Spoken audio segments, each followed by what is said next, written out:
My boyfriend was in intensive care. When I walked into his room, there was a dark shadow. I feel like this being was actually trying to take over my boyfriend. My favorite thing about my job was my patients.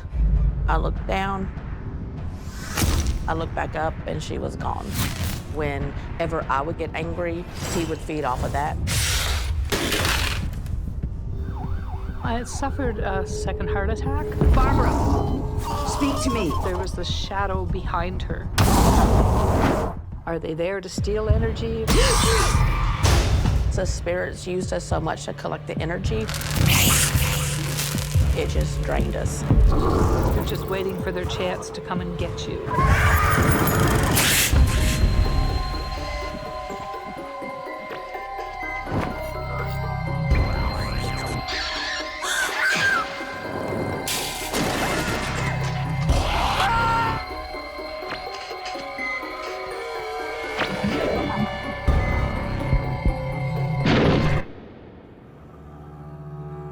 Experts have identified many different kinds of paranormal entities.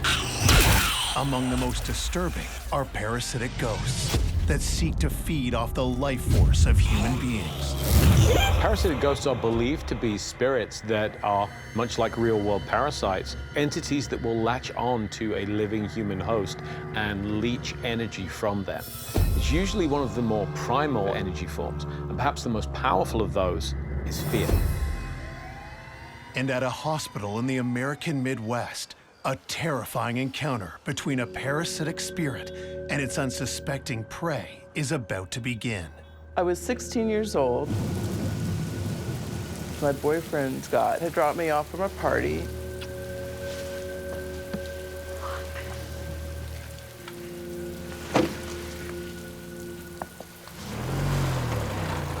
And was driving home. Hello? The next morning at 8 a.m., his mother called me and said, Scott was in a very serious car accident. You okay? Apparently he fell asleep at the wheel, hit a tree going 65 miles an hour straight on. His mother told me that Scott was in intensive care and they didn't know if he was gonna make it or not. I was in complete shock. I just felt like it was a nightmare, like, this can't be happening. I was gutted, absolutely gutted.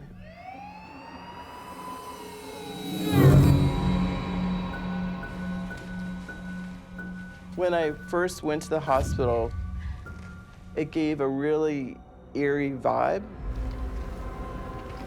It was a creepy older building.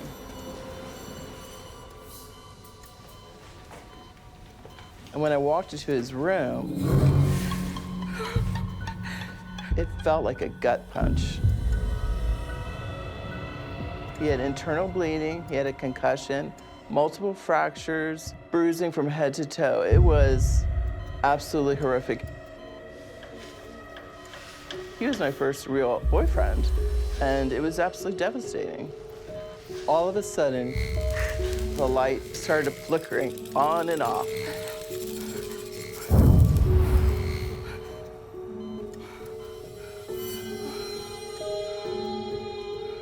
There was something off in that room.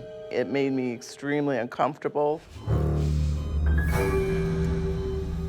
Trauma definitely has its own powerful, unique energetic signature, something which is very easy for a spirit to identify because we're putting out such a powerful energy when we experience these things. This is perhaps an energy that a spirit might use to feed on. The staff suggested that we set up some type of schedule to visit him because with brain injuries and brain traumas, the best way to reactivate the brain is for the patient to hear familiar voices. I visited Scott in the hospital every day.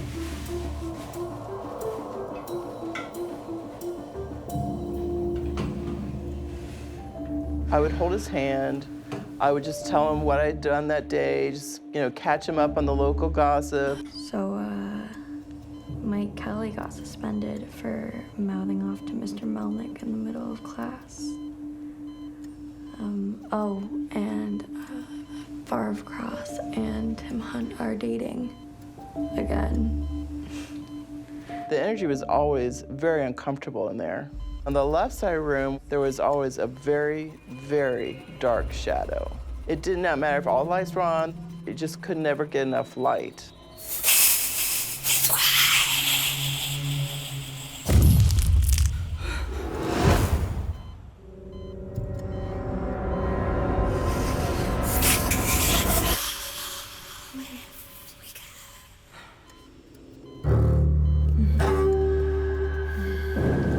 Despite Deborah's nightly vigils, Scott shows few signs of improvement.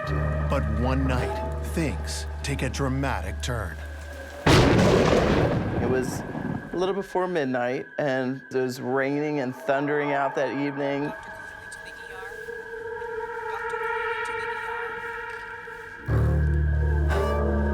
I walked in the hospital room, and there was a bit of an odor of rotting eggs, like a sulfuric kind of scent.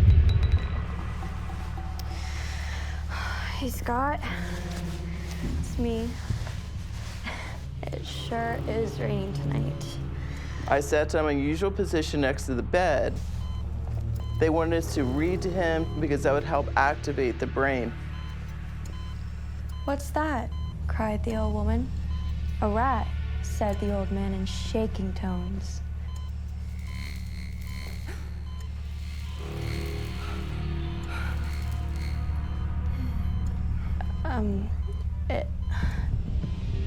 The woman...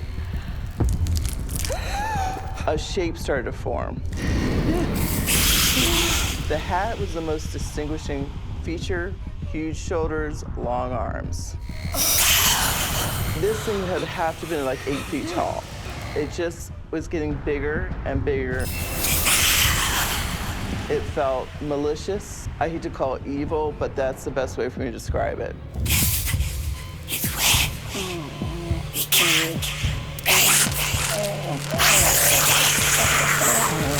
All of a sudden, Scott sat up.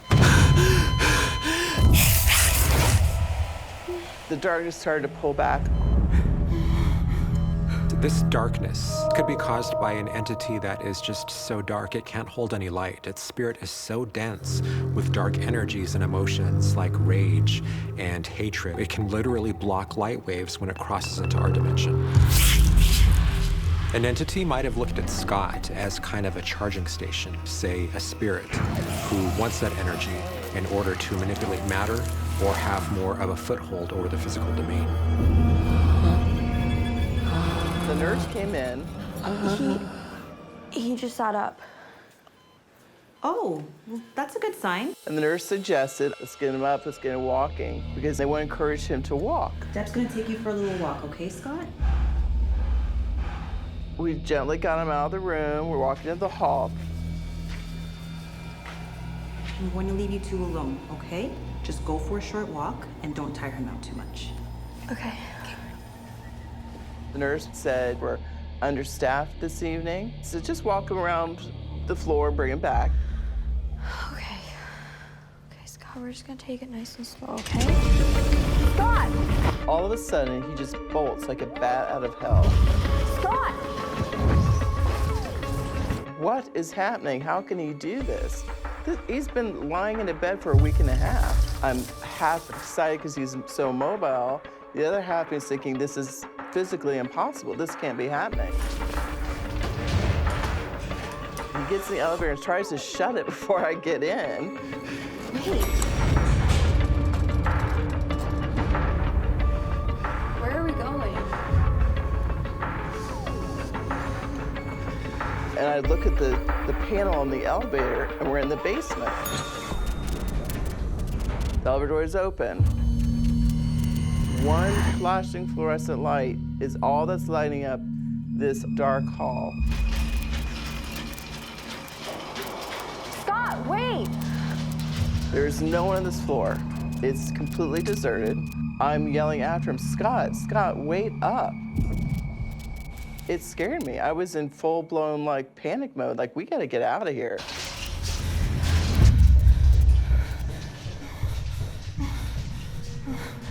When I finally caught up to Scott at the end of the hall, he was standing directly in front of a door.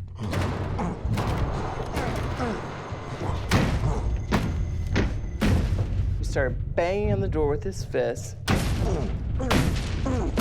It was like he had to get in that room for his life depended on it. Come on, let's go.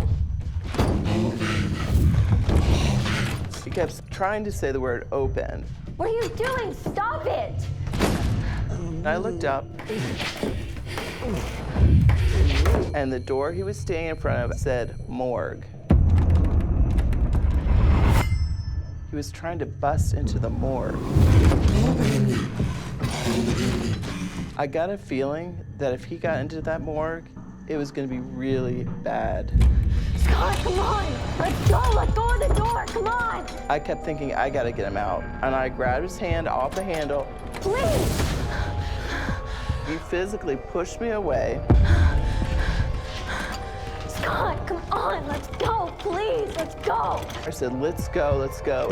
Scott. He shoved me against the wall. It's terrified me. This was a boy I had been dating for a year. We had fun, we laughed. Scott, you're hurting me. He had beautiful blue eyes, but in that moment in time, they were black. He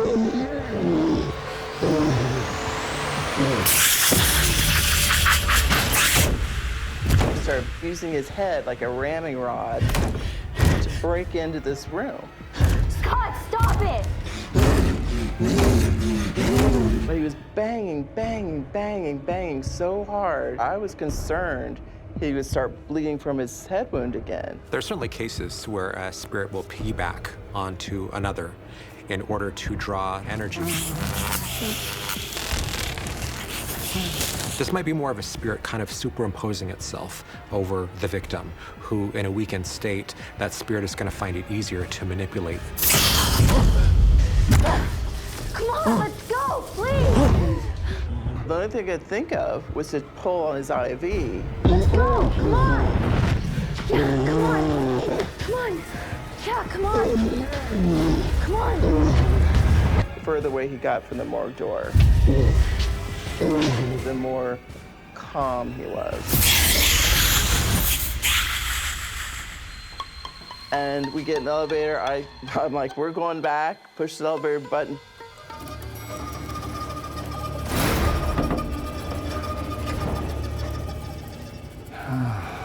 And I was looking up at him. His eye color actually changed back to the more of the bluish tone that I was familiar with. When I realized that Scott was back, so to speak, I had a huge sigh of relief, but at the same time, I was also very scared for him. I did not want to be in the hospital another second, and I didn't want him to have to be in there another second, but I couldn't sign him out. When the elevators opened, he had no recollection of what happened. Hey, where'd you guys go? Around. I didn't think you'd be gone for that long. One of the nurses, she said, that was a long walk you went on, much longer than I anticipated. I said, yeah, much longer than I anticipated too. Let's just get him back into bed. And we went right back to the room.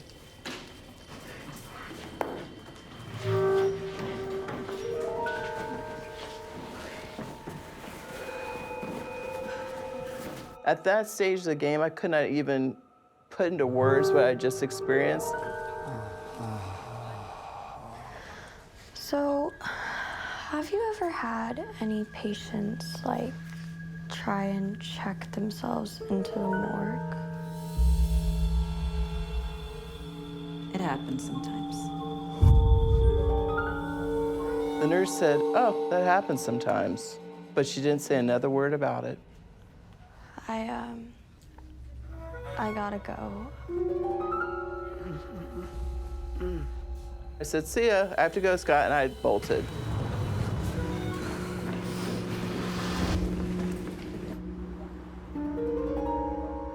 All I knew is I wanted to get home, get in bed, and pull the blankets over my head.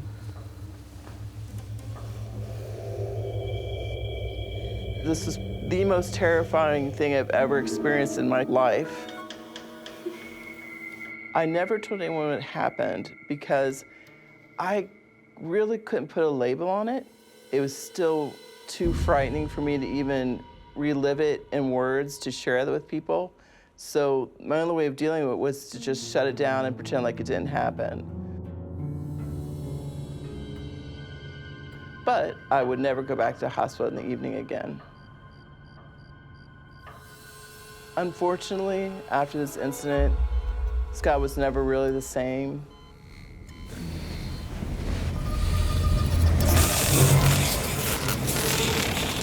A darkness came over him, stayed in him.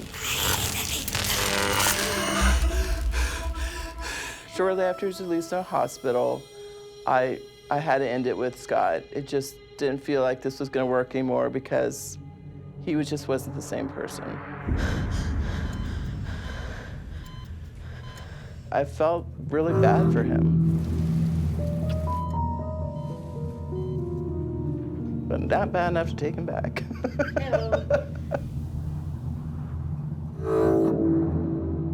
I think this entity remained in the hospital collecting all the negative energy that accumulates in a hospital. And now this being is nothing but pure evil. I feel that this energy attached itself to Scott because Scott was vulnerable. I feel like this being was actually trying to take over Scott. And I feel that that's where this sudden burst of energy came from to run down to the morgue. There might be something in that morgue that this spirit needs. This spirit might know that its body was once in that morgue, so it's trying to get back there because it was trying to find that reunion with its body. Maybe this entity wanted Scott to become this entity or transfer its energy from Scott to this body. All I know is the darkness took over Scott and never gave him back.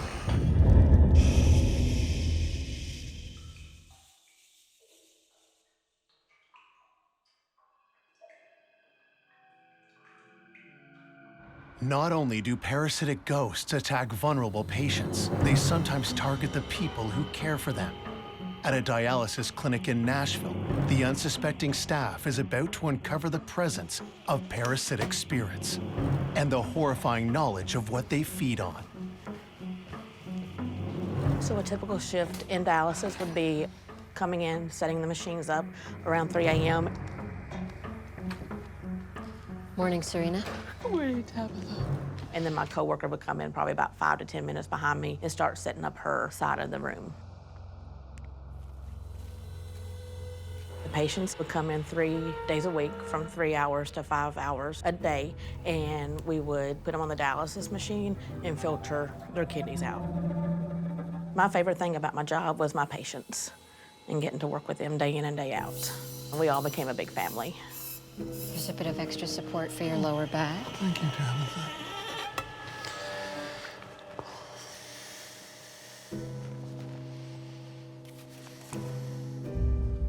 There's that noise again. We would hear somebody in our waiting room turn a page like they were reading a magazine. Mr. Ahmed is early. I'll be right back.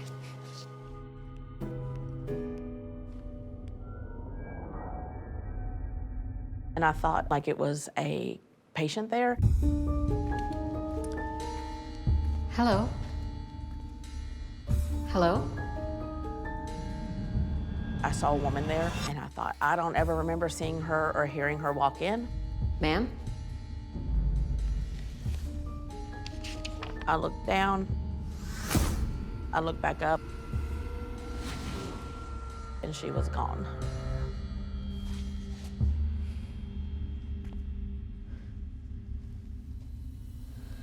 I'm thinking I'm by myself, right?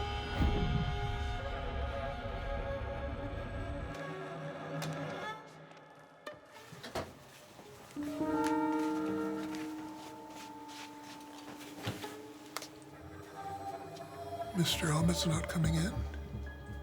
It was nobody.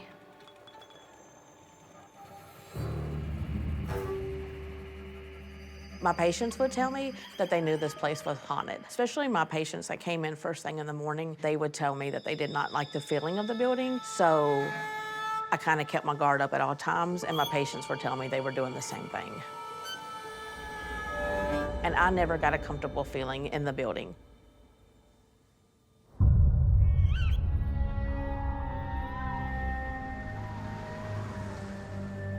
My clinic was on a dead-end street.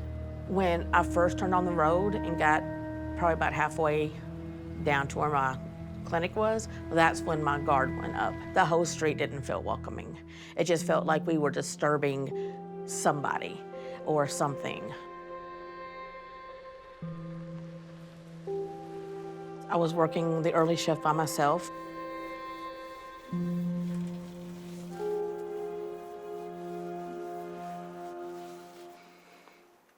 I just kind of got that feeling of I wasn't alone. And when I looked up to see if somebody had come in, I was not expecting him to be there.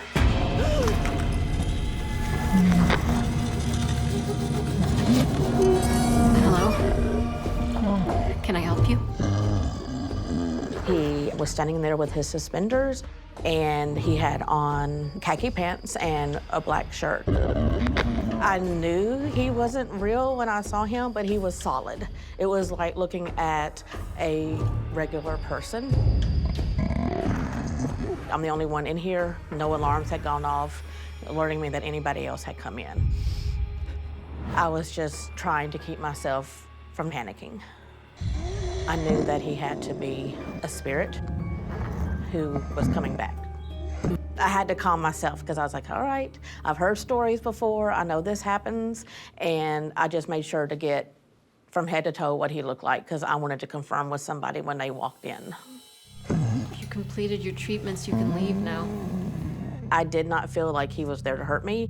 I just knew that he was not supposed to be there, and we just kept looking at each other, and I was the first one to just take my eyes away from looking at him. I don't know how long he would have been there if I would have kept staring at him.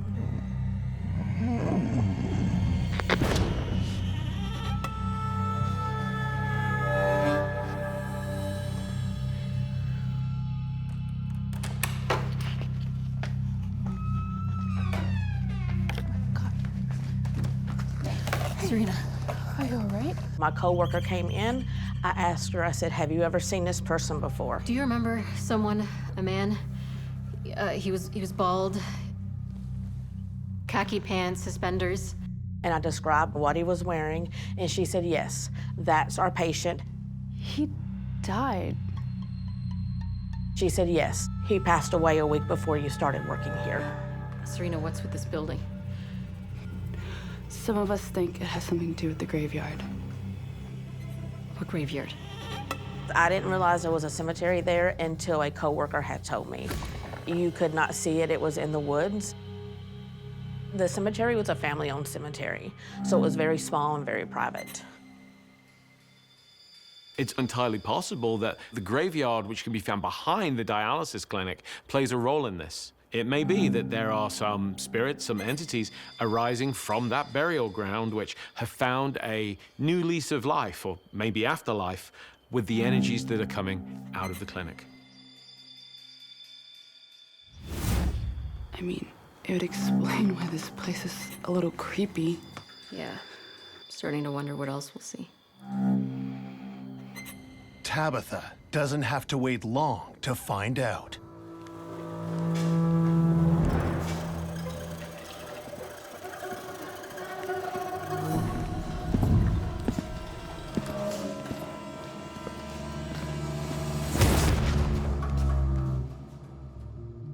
This spirit had on a dress suit from like how the men used to dress back in the day with like a three-piece suit. And you could see even the creases in his pants when he would walk.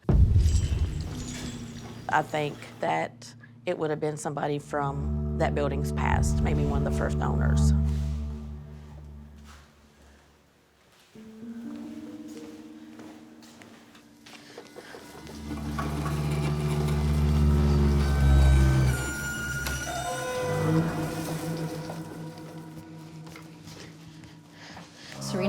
happened again. I saw the owner. Other people had been talking that they had seen a few things, but like out of the corner of their eye. What would you even say to him if he came face to face? I don't know. How about, hey, can you help us out with that ant infestation in the kitchen? A 3-inch binder went out into the hallway. It fell open and landed face down. My coworkers and I joked around all the time, and I think he took that probably as being unprofessional, and he was trying to probably get us in line to how he was used to it when he was there. I think we just crossed a line. I'm not touching that. If he wanted it there, we're gonna leave it there for a while.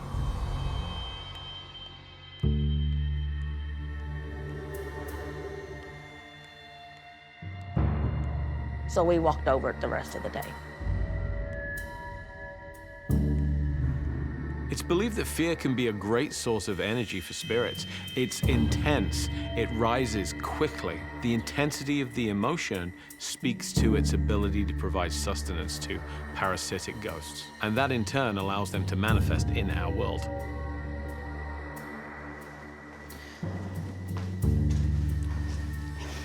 Figured you'd give me some caffeine after what happened earlier. Thanks. What an awful day. It's impossible to get ahead when you're understaffed. Yeah, and it keeps happening more and more. Makes me so mad I could spit nails. Ow! I was standing with my back to a little cubby hole that the doctor would use, and a clipboard came out and hit me in the back of the head. Are you okay? What the?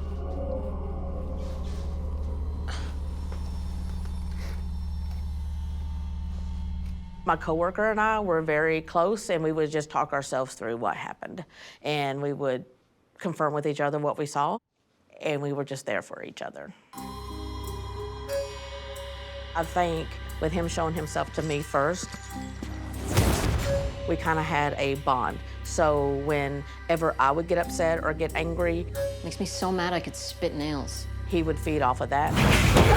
I would try to keep my temper or anger down a lot more because I did not want him to throw something. So I just tried to stay more calm. Tabitha doesn't want to feed the ghosts at the clinic, but finds it hard to always keep her emotions in check.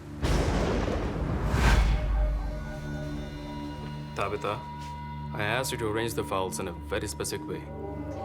Yes, but I thought it might make more sense to organize them by date. I'm not paying you to think. You can do as you're told, and that will be enough.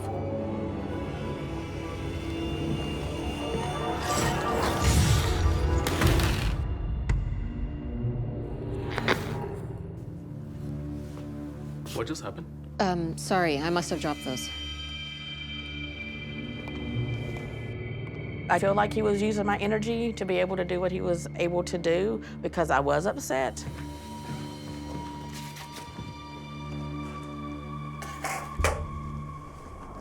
His actions did affect how I was acting at work because I did not want that retaliation or that energy building up. The work environment kind of went downhill for us when we would have to suppress how we were feeling. Tabitha and her colleagues have now reached a point of such concern that they are trying to keep a lid on their own emotions.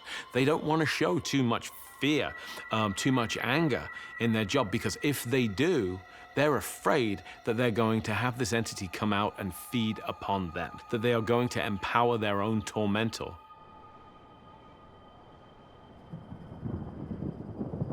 A couple of months later, the situation at work just went really downhill quick with everybody involved.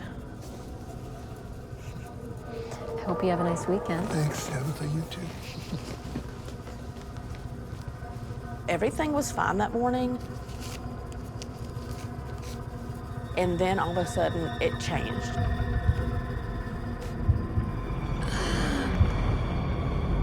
The air got heavy, and it just felt like I couldn't breathe anymore.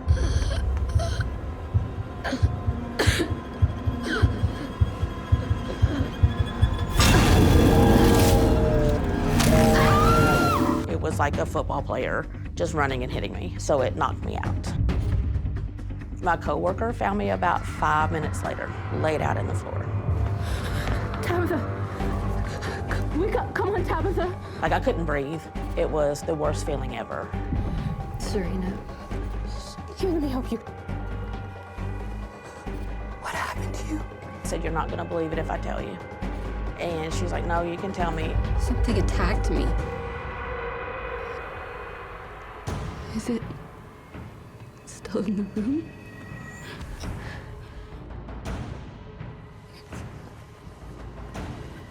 I just remember sitting up thinking, I can't believe I'm still alive.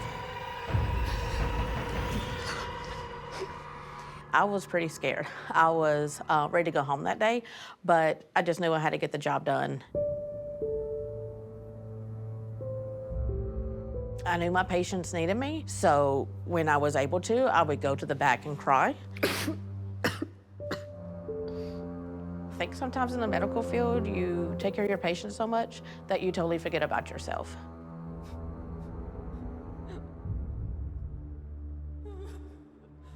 While we were working at the clinic, our health declined. I think since the spirits used us so much to collect the energy off me and my coworker, I think it was that made us sick. That we just kept getting used and used daily. And it just drained us. We were all fine when we started working there, and we were not okay when we left. So we didn't realize until the end that we were getting sick. We knew certain things along the way was making us feel bad, but we didn't realize until it was too far gone with our health to do anything about it. So now I have 4 autoimmune diseases, and I hurt all the time. Everything that's happened to me has stayed with me. I don't like to go outside at night. I don't want to be alone when I'm working. Fear is a poor master in any walk of life. No matter what we're engaged in, fear is rarely beneficial for us. When it is beneficial for us, we still want to keep it under control. It needs to be our servant, not our master. And Tabitha and her colleagues have learned this when dealing with the entity which feeds on their fear. I want people to know they're not alone when they have a paranormal experience. People take it lightly and they think it's fun to have a spirit. I don't think it's a joking matter.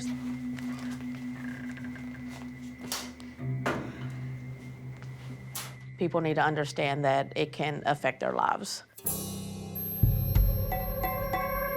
Forever.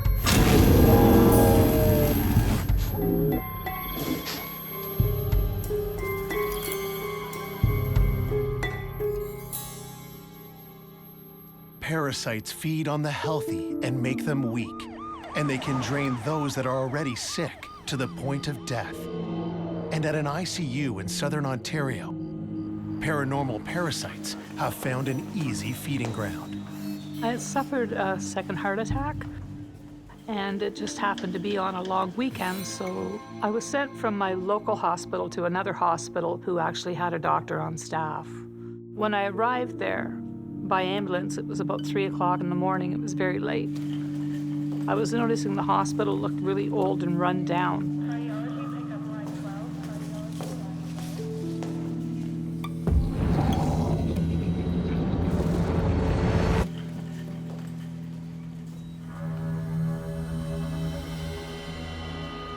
The hospital made me feel really uneasy.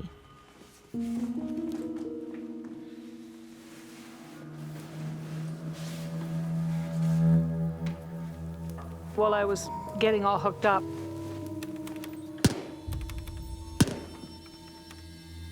I noticed that the heart machine wasn't working the way she wanted it to, so the nurse slapped it a couple times and then it started to work. Should you get a new one? And she said, just settle in for the night and I'll be back in a little bit. So I must have dozed off, and I remember dreaming something, but I was just kind of like floating in a dark place, and I was trying to wake up and I knew I couldn't.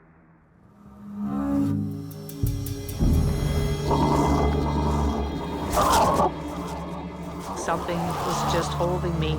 keeping me in that state. Whatever it was, I didn't like it.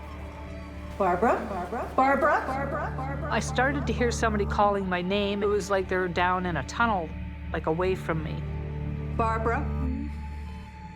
And when I looked up at her, Barbara, speak to me. There was the shadow behind her. It was a monstrous humanoid figure.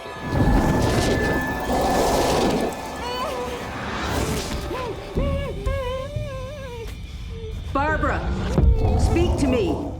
It was hovering over behind her, like watching over her shoulder down at me. And I thought, wow, what the hell is that? And you could just feel that it wasn't nice.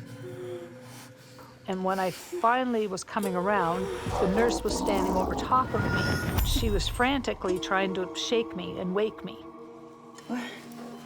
Yes, what's going on? And then when I looked back, I could see that whatever it was behind her wasn't there. There, that wasn't so hard. You just need to relax. Being excitable isn't good for your heart. Your blood pressure, she said, had dropped to below 30, and your heart rate is dropped like almost to like non-existent. She said, that's why I've come in to check on you. She said she had a hard time waking me up, and I said, yes, I could hear you, but I couldn't get myself to come around. It's easy to misinterpret that dark patch of shadow in the corner of the room for being a mysterious, terrifying figure. That's our brain shaking off the sleep and starting to come back to consciousness. Sometimes those hallucinations explain paranormal phenomena that people report. Sometimes there's a little bit more to it. Parasitic entities might be entities that were never in human form. They were never incarnate in this physical dimension. It might be a spirit that all it knows is about sucking energy from others, preying on others' energy. That's its entire existence.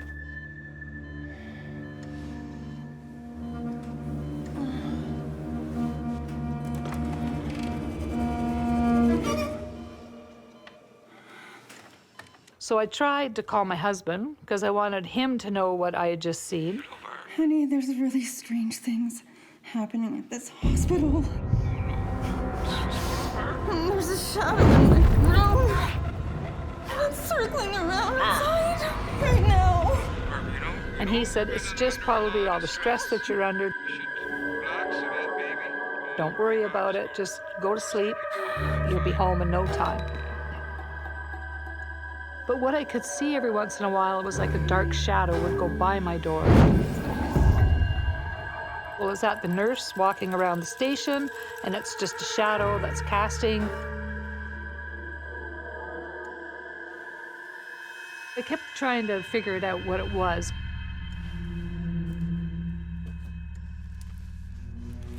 It's pretty terrifying when you're alone in a place like that. Like, you're worried about your health and if you're gonna make it. And then also when you start seeing this other stuff going on. Like, is this what's gonna happen when you die? Is this what comes to take some people? Oh, hello.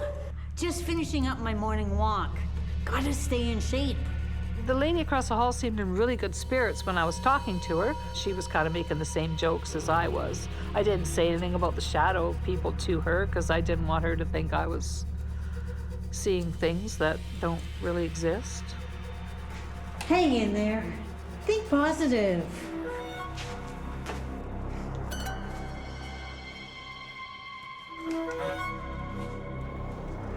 I went back into my room. And then I could see them now. They all kind of moved over and they were at that other lady's door. I could see them going in and out of her room.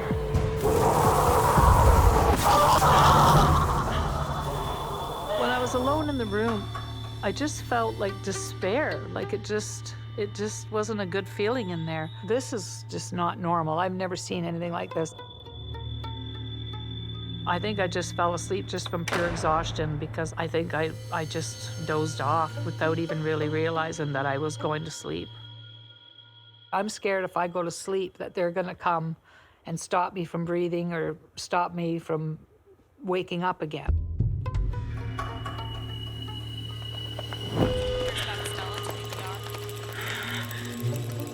When I woke up, it was because I heard a lot of noise.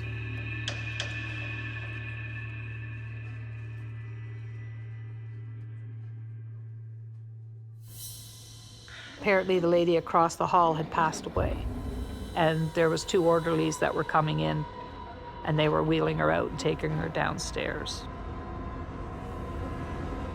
I was watching her, and I'd seen those dark masses go in her room. They were there to take her.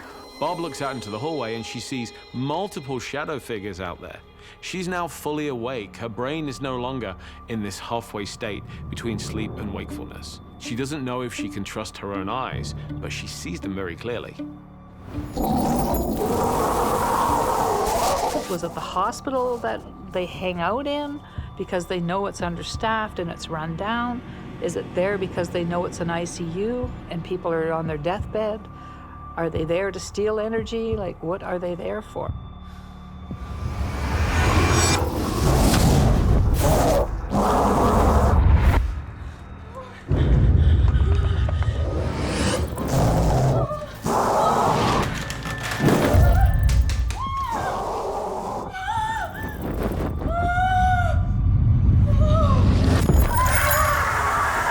I'd never seen that type of black figures before, and they made sure that you seen them. Like they weren't worried about you seeing them. A multitude of different patients are vulnerable. They may be too sick to care for themselves. They may be ill, weakened. It may be that this attracts, for want of a better term, a type of psychic predator, which can feed on their vulnerabilities.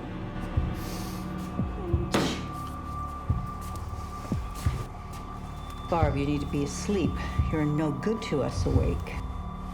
Can I ask you something? Do you see them?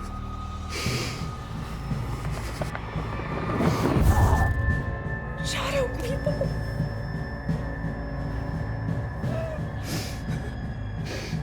Yes. The one nurse said, "We have seen them," is what she said. It wasn't just her, it was we, she said. So I'm sure other people on the unit have seen them.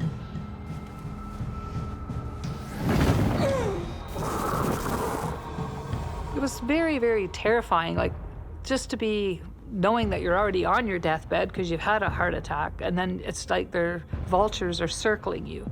They're just waiting for their chance to come and get you.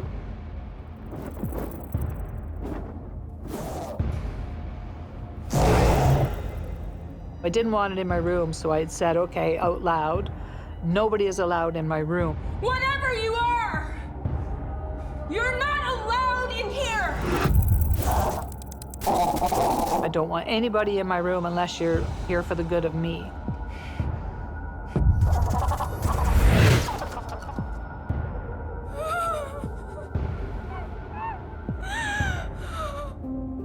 The best way to protect oneself is to set up clear boundaries, having that intention, being mindful, setting the limitation and saying that nothing may attach itself to you, nothing may follow you home if you're in a potentially haunted place, can provide great protection.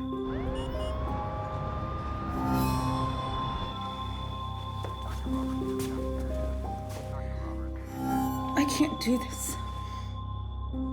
It's going to be okay. Just try to sleep. They'll take you away soon. What? No, no. They're coming for you. Can't they at least wait till my husband comes? The ambulance will be here in an hour. You're going to another hospital for surgery, and your husband will meet you there. You'll be home by tomorrow.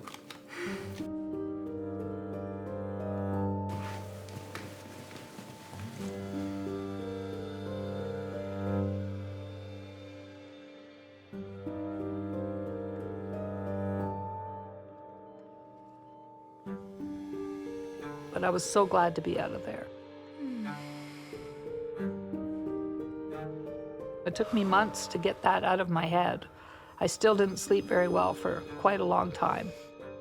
And I remember I used to set an alarm beside my bed to wake me up in 2 or 3 hours because I was scared that I wouldn't wake up, that they would follow me to my house and take me when I was sleeping.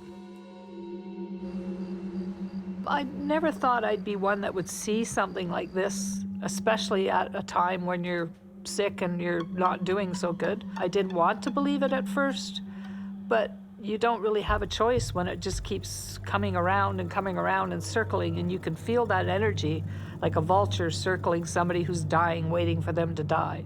There's no way I would ever go back to that hospital again. Parasites exist in all walks of life. Sometimes they come in the form of animals, and sometimes they come in the form of spirits.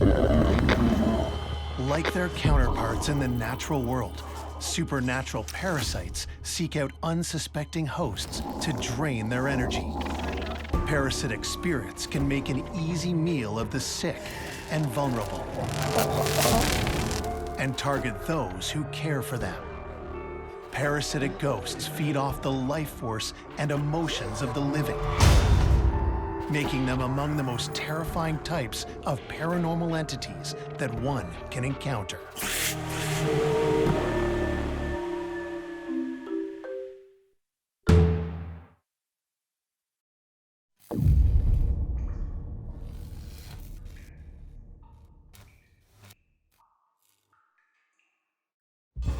One night I was doing the night shift.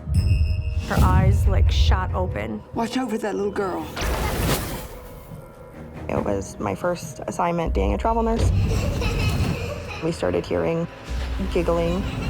They said that you're lucky that you only heard her laughing. Sometimes she screams.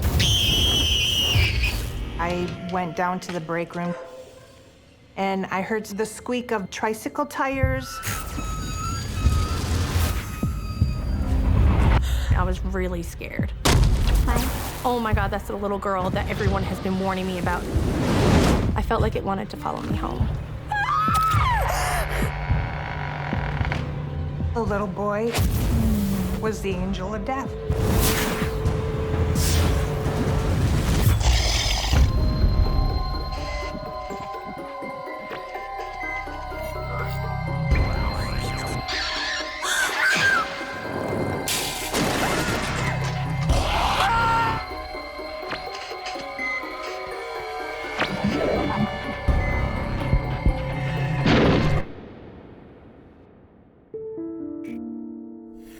Of all the different types of hauntings, perhaps none tug at our emotions or strike fear into our hearts as much as a child ghost. When we hear the words child ghost, when we think about what that means, it's one of the more tragic types of haunting because the idea of a child never living to adulthood, that's just so very tragic. But there's a flip side.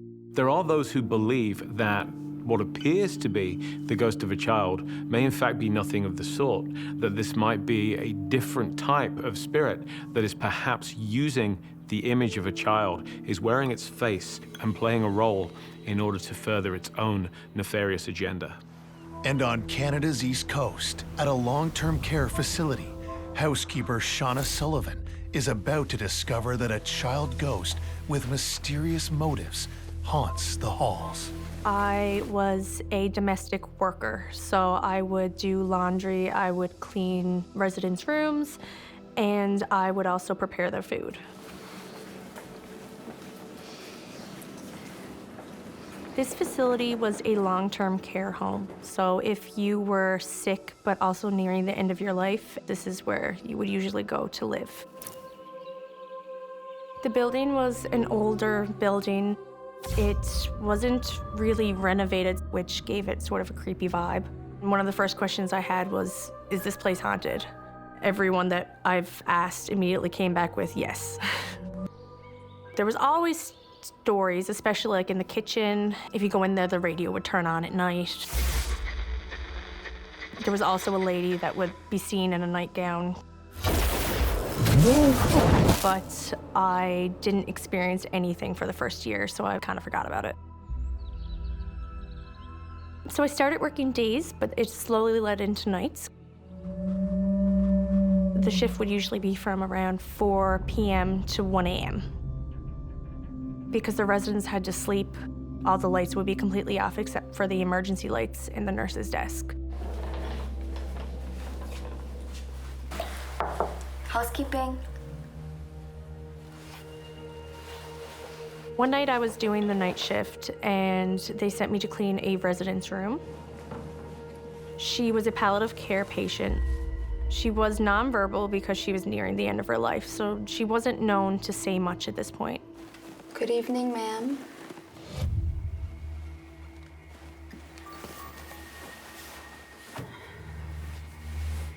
And I kind of kept quiet and started mopping up her floor.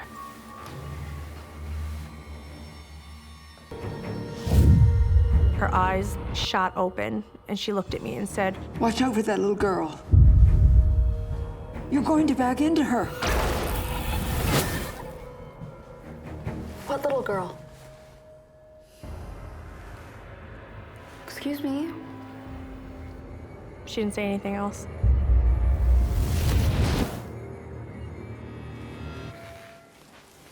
I went out straight to the nurse and told them what happened. And the nurse just kind of laughed it off and said, "Don't worry about that. She's just nearing the end of her life. She might be hallucinating."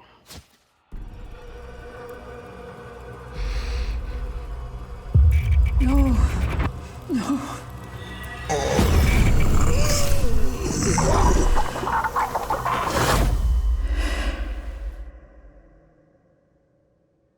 The idea that this child is not seen by the staff, but is only seen by those patients who soon pass on, suggests that this is a spirit coming to either ease their path or something more. Around midnight, I was sent to another part of the building. I was going into each room and picking up the trash. A lot of the dementia patients were still awake because they couldn't really tell daytime from nighttime. It was a really eerie floor to be on at 12 o'clock at night.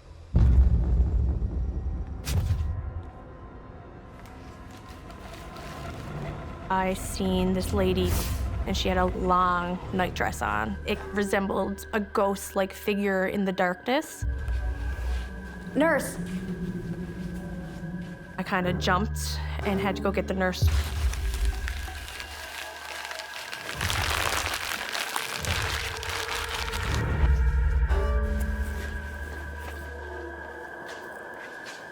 That really freaked me out.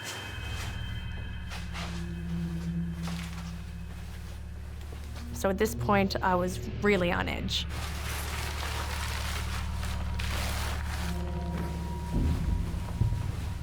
I went into her room,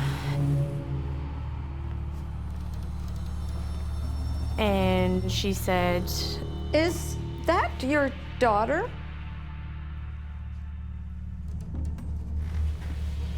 Excuse me? "Is that your daughter over there?" My daughter's at home. "Are you sure?" When the patient said this, I just felt this overwhelming weight on my chest because I remembered what the lady on the floor previously had said about a little girl being behind me. "Watch out for that little girl."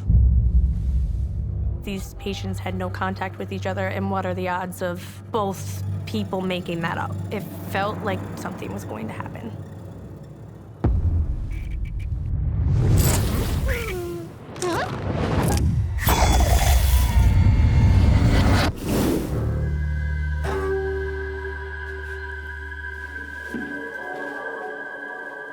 And at this point, I was really scared. But despite her fear, Shauna has a job to complete. I went with my garbage cart to the compactor, eager to go home. Walking down the hallway to the basement. Only the emergency lights were on. The whole time, it felt like someone was following me.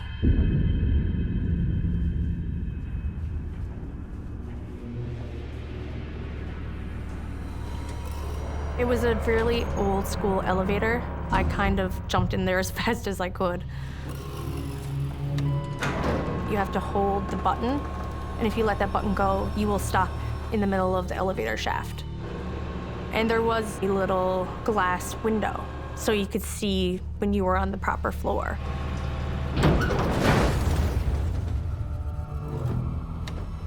The elevator stopped. I was in the older part of the building, in the basement. I started to really panic, thinking that no one would get me till morning. Hi. And I looked in the reflection. Hi. Oh my God, that's the little girl that everyone has been warning me about all night. I was really scared.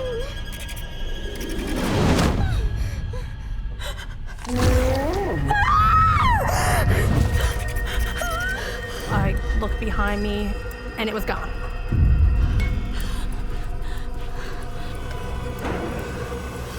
I clicked the button, and the elevator started moving again. I felt like it wanted to cling to me. I had just become a new mother. I was really afraid that she was going to try and follow me home. Not everybody's comfortable encountering a spirit, let alone having one follow them around their workplace and possibly outside. As a new mom, she's worried about getting an attachment, that this spirit child could follow her home to where she and her own child live. I've always had that question of why I would see a little girl ghost in an old age hospital. After I left, a coworker had reached out to me. I brought up that I had an experience with a little girl ghost. She said, oh yes, this was actually built on the grounds of an orphanage. That kind of confirmed for me that what I had gone through was real. It's one thing to deal with the spirit of an adult who has lived a long life. It's far different, and it's far more disturbing to see a child that has been lost. It's something that tugs at the heartstrings of everybody who encounters this kind of haunting. Maybe she was an orphan and didn't have a mother and wanted to come home with me. And that made me really sad, but she had so much negativity. I used to think like, oh, it would be cool to see a ghost until I did. And now I really hope that nothing like that ever happens again.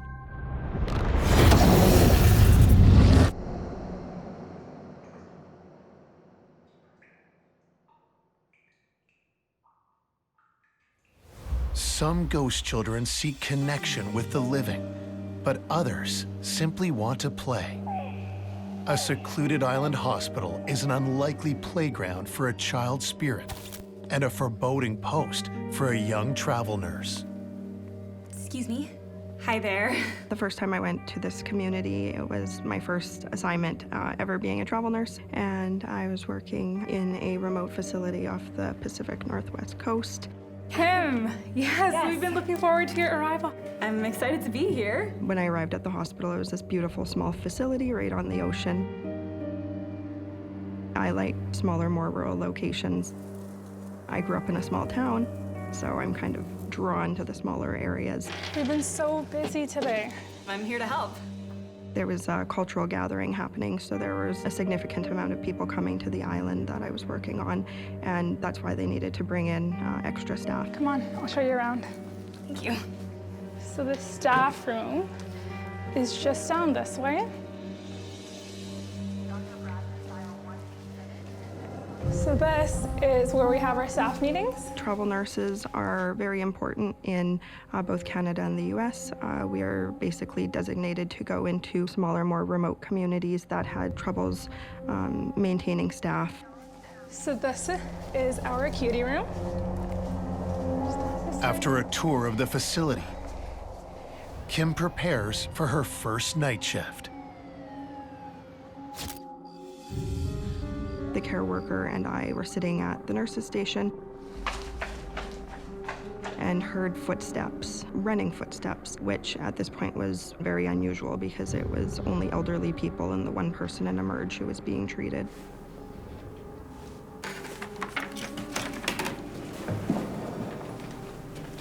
And And so I got up to go take a look to see if I could find somebody running in the hospital. The footsteps started getting louder and then quieter and louder and then quieter. Did you see anyone? Nothing. We were chasing something that we couldn't see. All right, let's get out of here.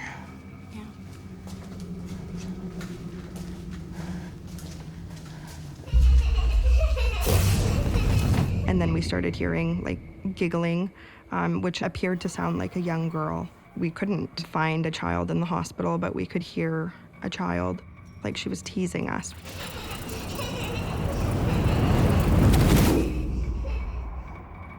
Hauntings with children can be either residual or intelligent. You know, this might have been an area where there's a lot of children, such as schools. There was like a lot of laughter and like playing.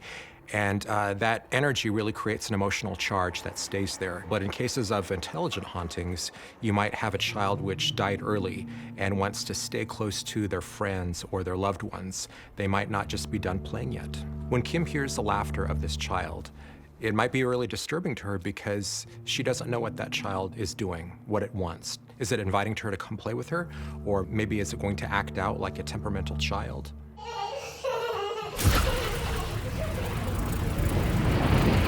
When I was speaking to my coworkers, they said that you're lucky that you only heard her laughing. Sometimes she cries and sometimes she screams. Kim doesn't have to wait long to find out for herself.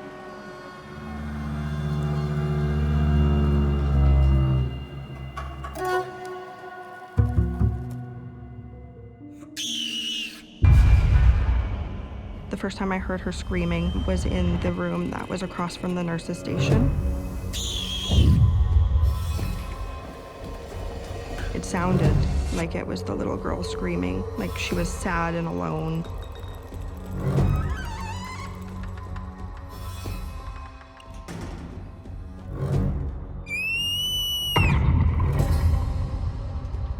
It sounded like she was crying and almost calling for someone.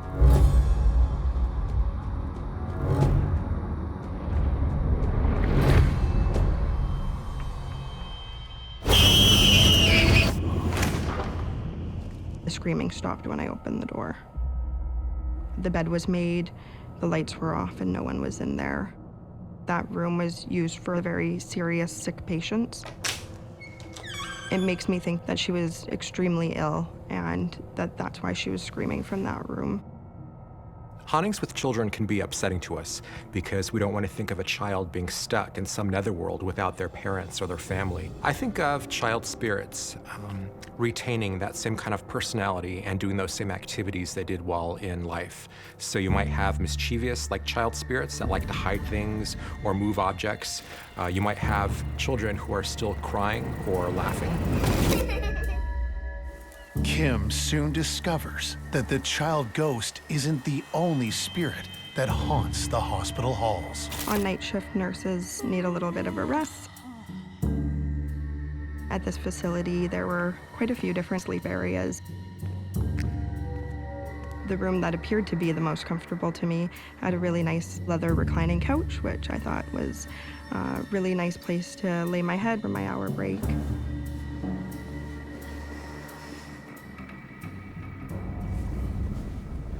When I entered the room, I felt very unwelcome and felt almost like I couldn't close my eyes to rest because I felt like something was watching me.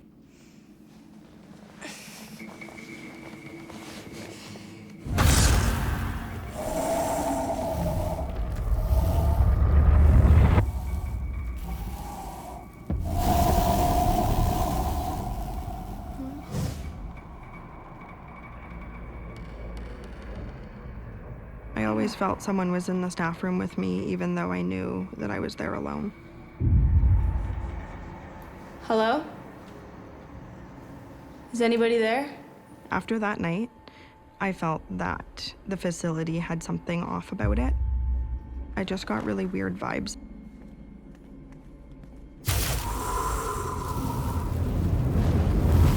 Despite the disturbing presence of spirits, Kim brushes it aside to focus on work and on the care of her patients. My patient had a birthday. Her family members had brought in a really amazing flower bouquet and birthday balloons. Good evening, Mrs. Jacobs. I brought you some water.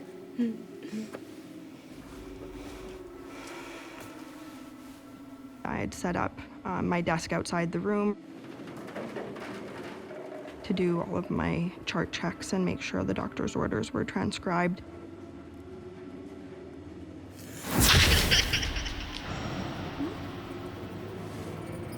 And as I was sitting there, I felt like something was looking at me or beside me.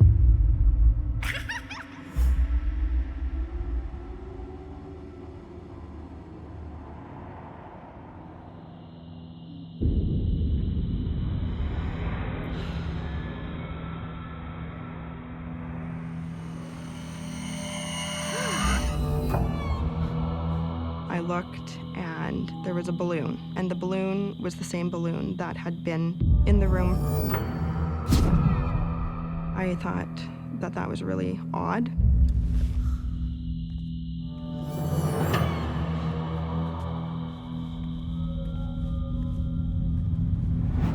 I put the balloon back in the room.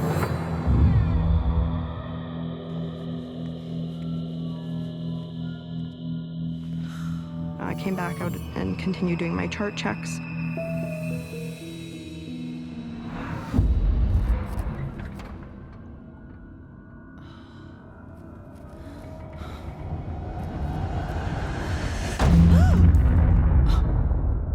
Sure enough, the balloon had reappeared.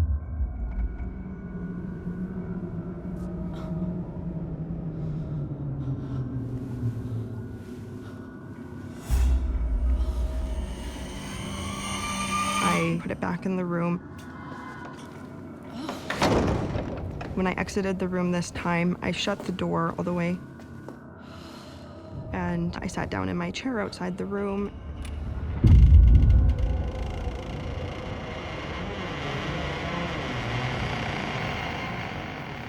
And sure enough, I heard the door open.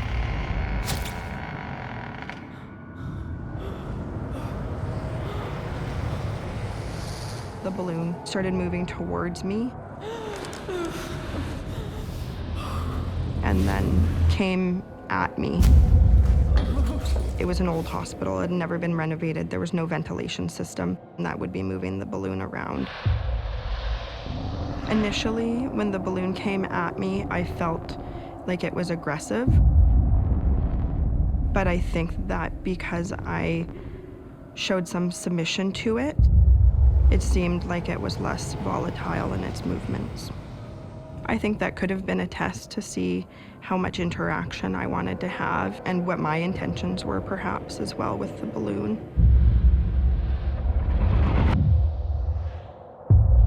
The balloon moved down the hallway.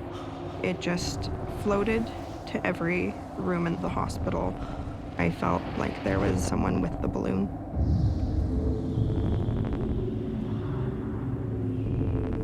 In my mind, the little girl is lost, and she has the balloon, and she's looking for somebody she knows in those rooms.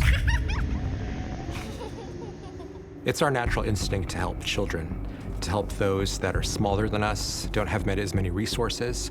So I think it's possible this child spirit is also waiting for someone to help her cross over herself. She might be afraid, so she might just be checking out, these different people that work on these shifts to find out who best can help her transition into that higher form of consciousness.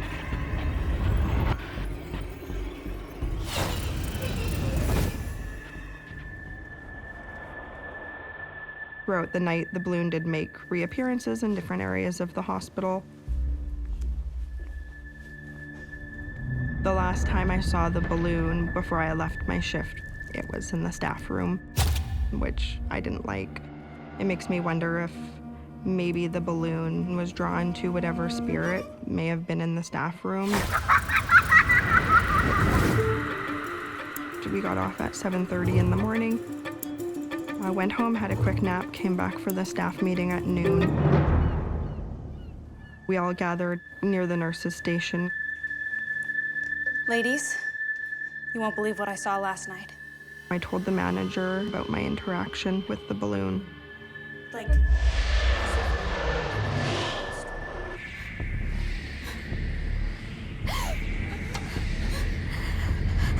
as we were having the staff meeting, sure enough, the balloon shows up.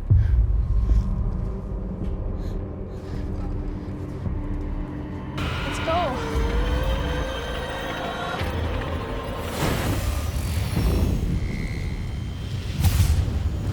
I didn't see it after that, but a new travel nurse came in and it was reported that she popped it and put it in the garbage, which was something that none of us wanted to do because all of us were aware of the force behind the balloon. After witnessing ghostly activity firsthand, Kim learns a little more about the spiritual practices of the islanders.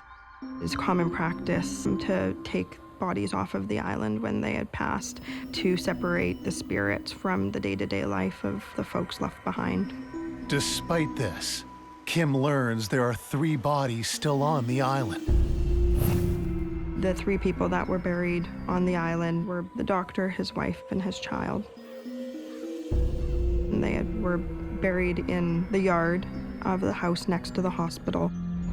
When you have a very sacred ground, there are sacred rules that you have to follow.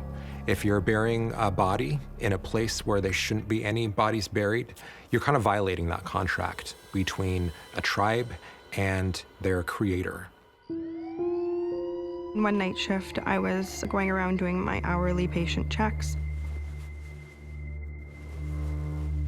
And I went to one of the patient rooms who had an observation window. And I could just simply shine my flashlight through the window and see the patient in bed counting their respirations to make sure that they were breathing and safe.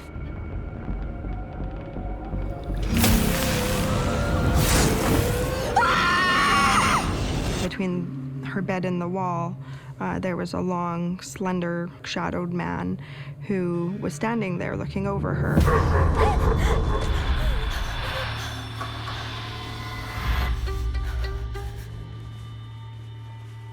In the time period it took me to go and open the door, the man was gone.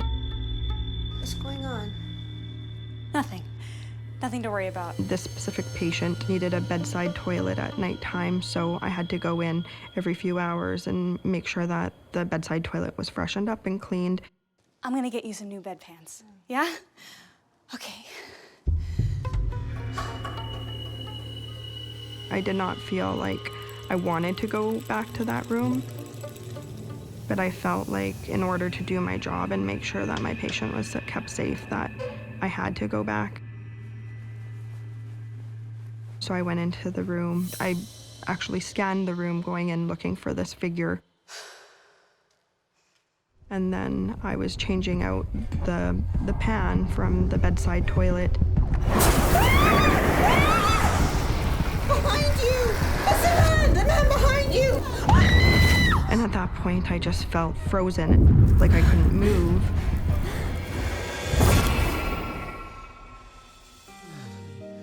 That was the most scared I felt in that hospital. It was bone-chilling. Kim uncovers an eerie connection. Coincidentally enough, on the other side of the wall was the staff room. So after this interaction happened, I thought about the time that I was trying to rest in the staff room, and it made me wonder if this was the reason that I couldn't rest. And it was an unsettling feeling. I don't know if there's a connection between the girl and the faceless man, but the faceless man was in the room that was sharing the wall with the staff room, and that is where the balloon ended its journey on the day that I left after my night shift.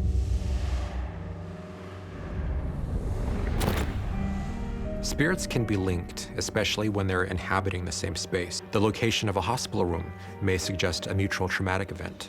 Sometimes children aren't even aware that they've died. They might be in a state of confusion or might think what they're seeing is part of a dream, so they might seek out parental or authority figures to act as kind of a guide for them. After these experiences, I feel I do have a sensitive, intuitive side.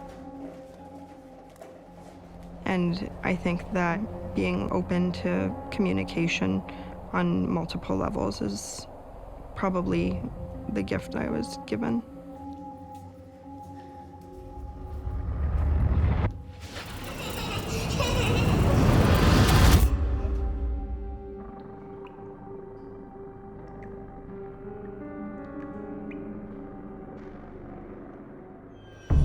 child ghosts are not always the spirits of children who have passed away. They can also be entities that assume the guise of children. And as nurse Kelly Emmons is about to discover, their motives can be mysterious. I was hired on as a registered nurse at the nursing home. It used to be the old hospital. It was rather dark, not a lot of windows on the first floor. It kind of gave you this eerie feeling.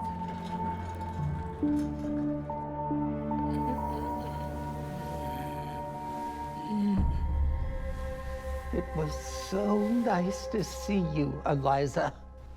Thank you, but I'm Kelly.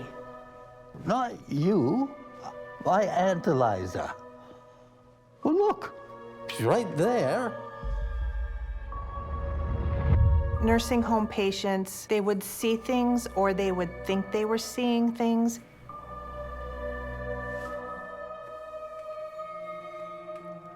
They would talk to family members that weren't there.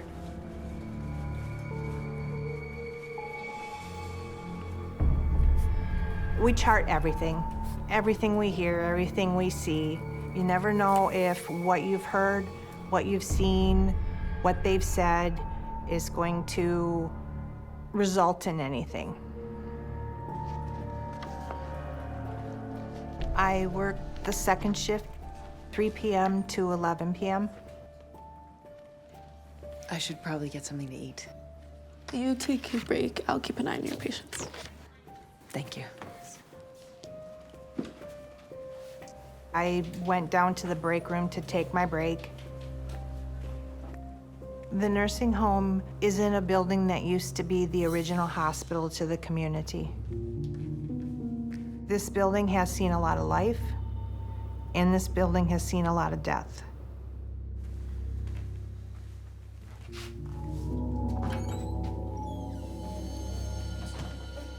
The break room was in the basement.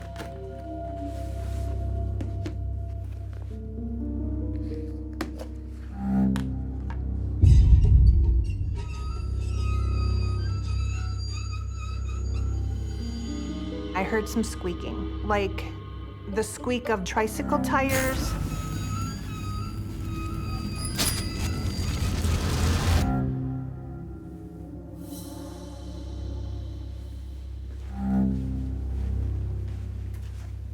I went out and I looked in the hallway.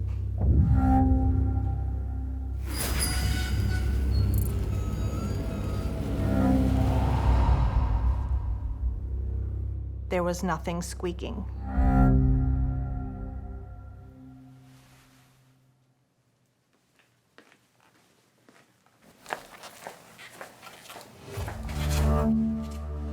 I could hear footsteps out in the hallways. Tanya, is that you? I thought that another faculty member had come down, so I went out and was going to speak with the other staff member.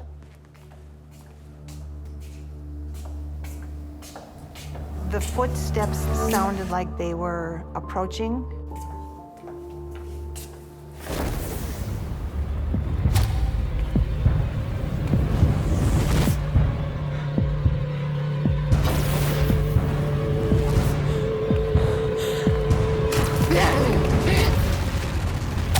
All of a sudden, the footsteps started getting quiet, like they were walking away. It spooked me. I felt really creeped out, scared. So I grabbed my lunch and returned to my nurse's station, and I ate my lunch there. An entity might adopt the guise of a child in order to worm its way into the trust of the living. After all, children are harmless, and we're all wired to want to protect them, to want to trust them, to let them get close to us. And that's not always a good thing.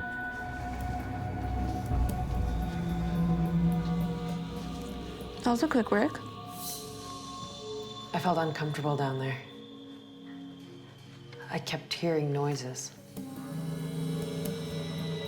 Was it like a squeaking? I spoke with my aide, and she says, I don't go down to the basement because I hear the tricycle squeaks.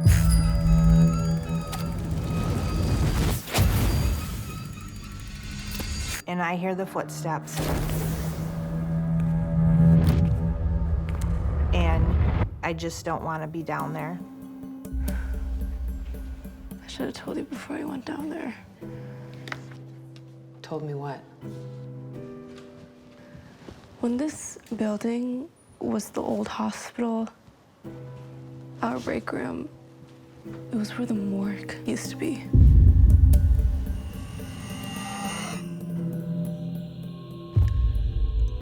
The break room was the actual morgue itself. I never went back down to the break room again. Kelly tries to put the disturbing events in the basement behind her and settle into the routine of her new job. It was a few months into working there. Good evening, everyone. Hi, Heather. Ready for the overnight? Sure am. What's the report? So, Mrs. Baxter needs to take her second dose of antibiotics at midnight. I was giving a report to the nurse that was coming on. She prefers if we have it as... All of a sudden, the alarms went off. The doors were all alarmed so that the Alzheimer's and dementia patients didn't accidentally leave. That's coming from upstairs. There's no residents on that floor. The third floor did not have any patient residents there. Who would be up there? It might be someone wandered in off the street. With all of the patients already being checked to make sure that they were in bed, I felt that possibly there was an intruder. We all kind of looked at one another. Heather, check the east door. Tanya, take the stairs. I'll take the elevator and we'll meet in the middle stairwell. If there's anyone up there, we'll catch them.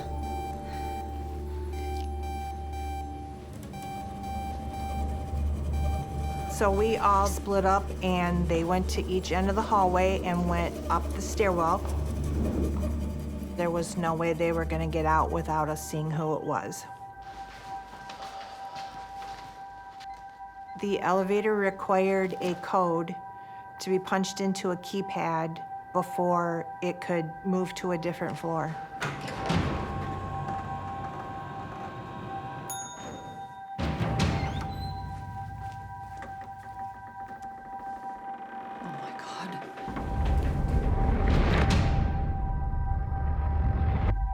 George. One of my residents was at the top of the stairwell in his wheelchair, about ready to go over the stairwell. George.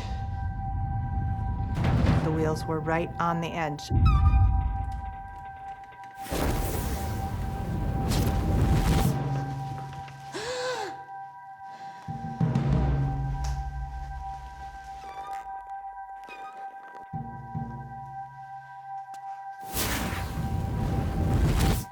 George? No. No. No. No. No. No. No. Let me go. Let me go. He's here. He was fighting me. No, no, no. No, no, no. He's here to take me home. Let me go home. Who's here? The little boy. The little boy's here to take me home. I've got to go home. There's no one here. He's right there.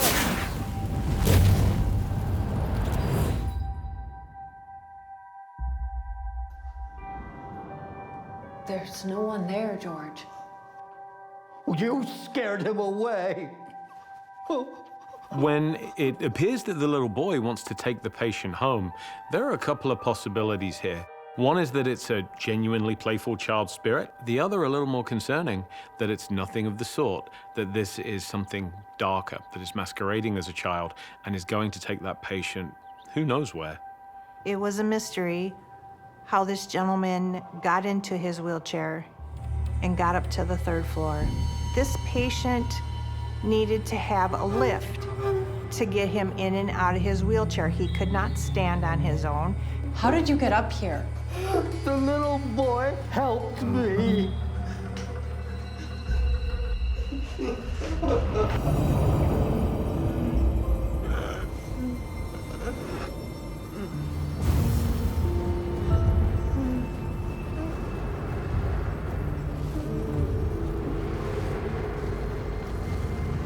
He told me the little boy put in the code,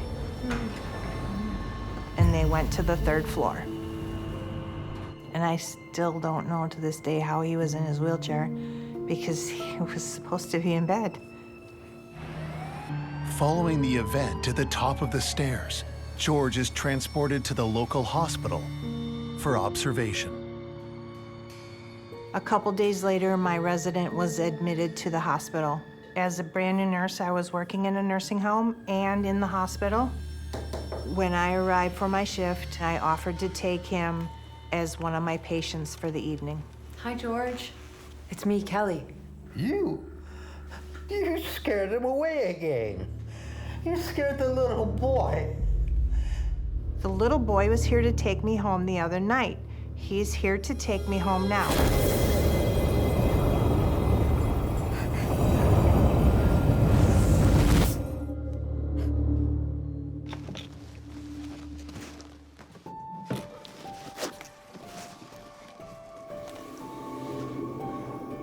I feel the little boy followed him there from the nursing home.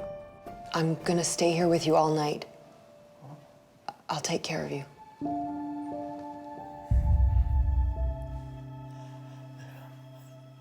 I sat in his room all night. That little boy was not gonna take him home that night.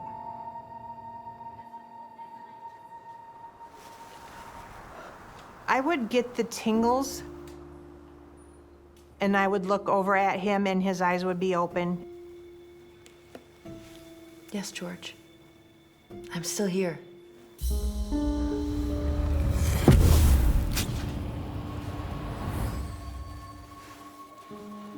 I don't know if the tingling feeling was my sensing that the little boy could possibly be there. Kelly? The patient in room 314 needs you. Oh, could you stay here? You want me to sit in the room? If I had to leave the room, I had the aide sit with him. Please. Yes. Sorry, of course.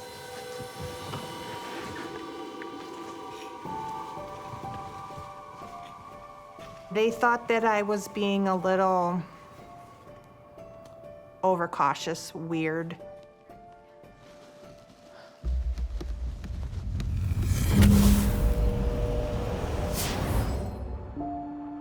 Kelly returns and spends the entire night watching over George in his hospital room.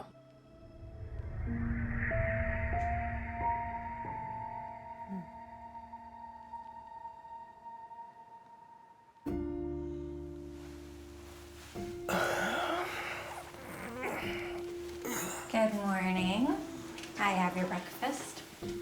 I'll be back for another shift tonight. See you then.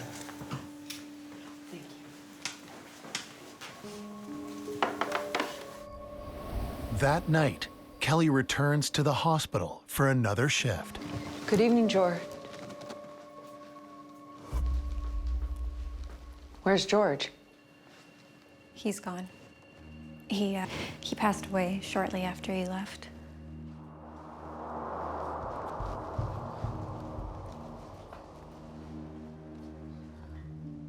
She said, he was still alive when you left the building.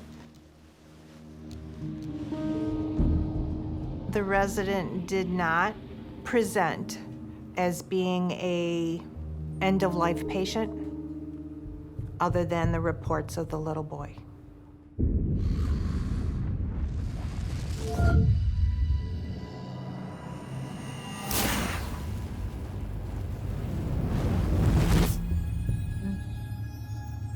I feel the little boy was the angel of death.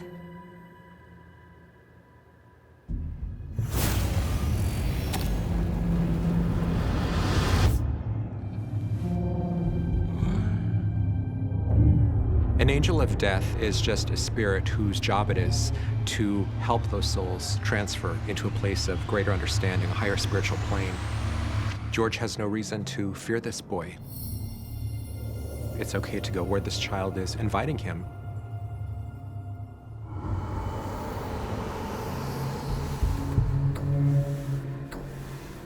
Your residents become your family, and it's hard to lose them.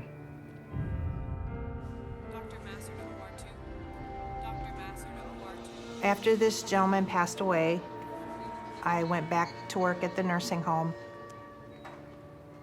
A few weeks later, I had another patient that told me that they seen the little boy, and the little boy told them that he was there to take them home. Heather, my patient in room 251 reported seeing a little boy. Just like George. Look at this.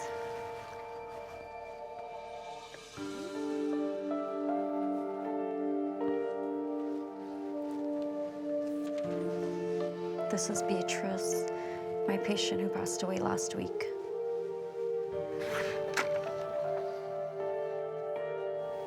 Patient reports seeing little boy.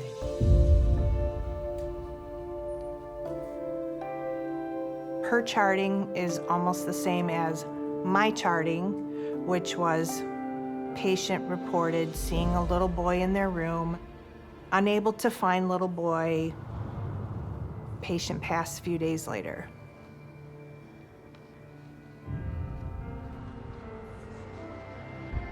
Many cultures around the world have these stories of spirits that are essentially harbingers of death, that is there to help those who are about to die transition into their next life. I believe all nursing homes have a little boy.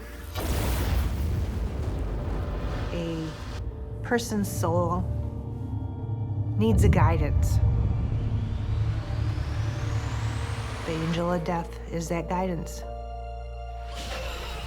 Child spirits, whether the ghosts of actual children or mysterious entities that adopt their guise, strike at our emotions like no other paranormal entity. As messengers and omens, they evoke our pity and our fear.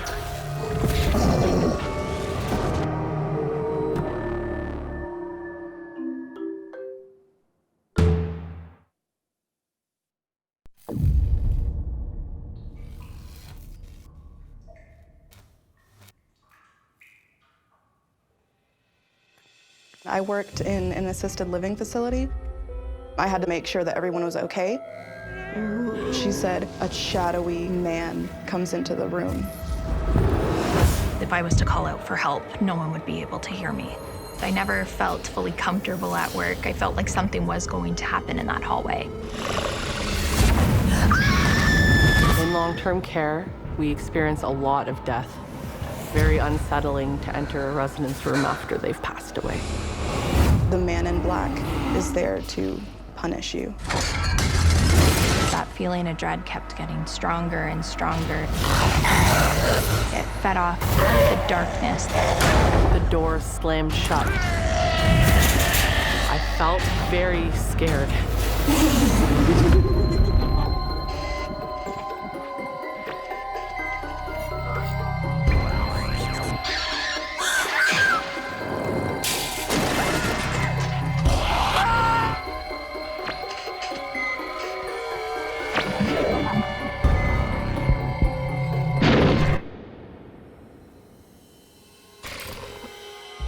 Hauntings are often associated with specific locations, sites that are abandoned or where a traumatic event took place. But sometimes hauntings occur where one would least expect it. Assisted living facilities are places where that barrier between life and death is very thin at times. There's a lot of transition, from matter to spirit in these places, which creates a lot of elements that can be heard or felt or detected in some way. Assisted living facilities operate around the clock, 24 hours a day, 7 days a week. As the evening falls, the night shift is just getting started. And a new employee arrives for her very first shift. My name is Oralia Cortez, and I worked in an assisted living facility. My job position was resident assistant. On my first day, when I walked in, it was very welcoming. Hi, I'm Oralia. Hi, I'm Jamila. You were greeted with smiles.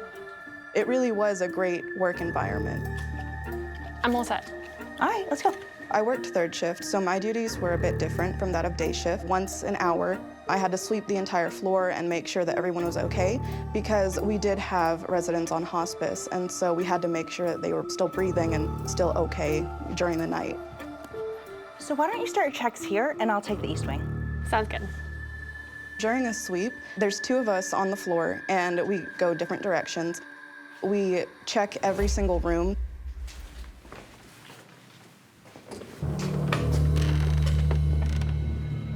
We open the door, we shine a light in there just to make sure they're still breathing. We count for 3 breaths. 1, 2, 3.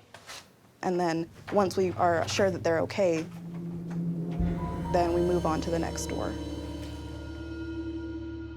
As we got later into the night, we moved into the living room.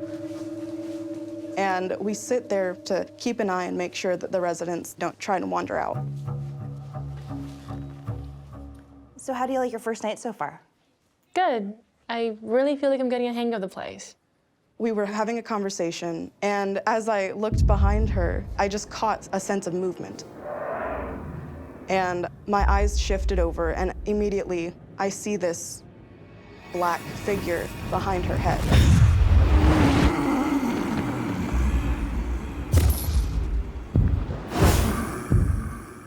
It was at that door, and it disappeared.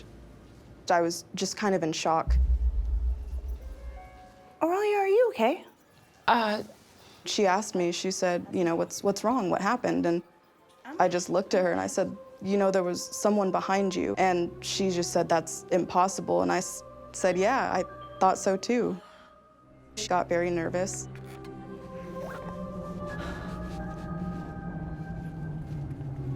We actually left because it was so uncomfortable in there. It almost felt like there was still something there. The mysterious presence is only the first sign that something is amiss at the assisted care facility.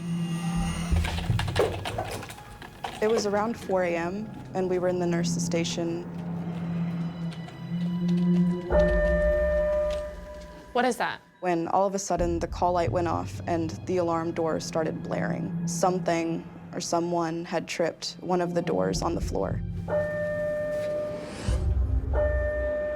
We can see these call lights on a computer, and we know exactly what door is being triggered.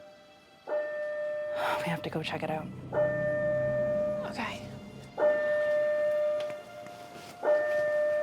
We went towards this door to shut the alarm off.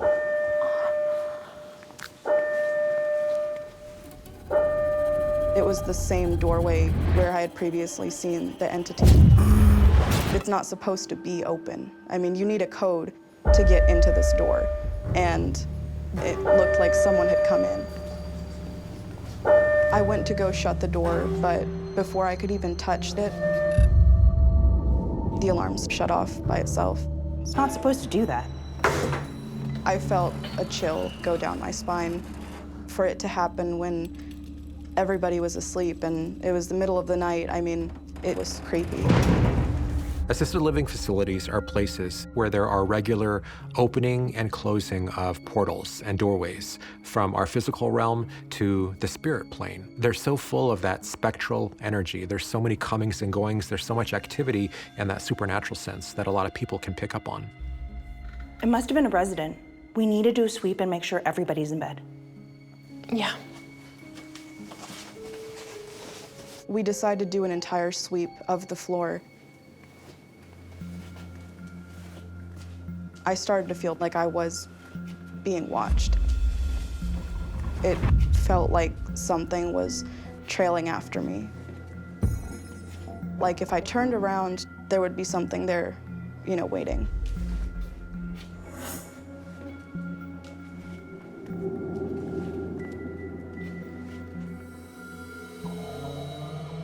Nobody was even awake. Looks like everyone's asleep.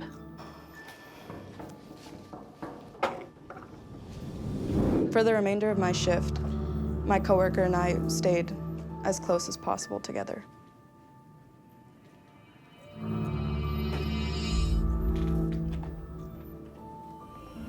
The morning arrives, bringing relief to the night shift. Shift change happens at 7 in the morning. I thought about saying something about what I had experienced and what I saw, but it turns out that I didn't have to say anything. So, you survived your first night shift? One of the other employees said, "Oh, how'd you survive, you know, your first third shift?" What do you mean? Didn't you see anything strange? And she explained to me that every third shift worker that had worked there experiences these things happening at night. The residents aren't the only guests in this building. She looked at me and she said, "We have uninvited guests here."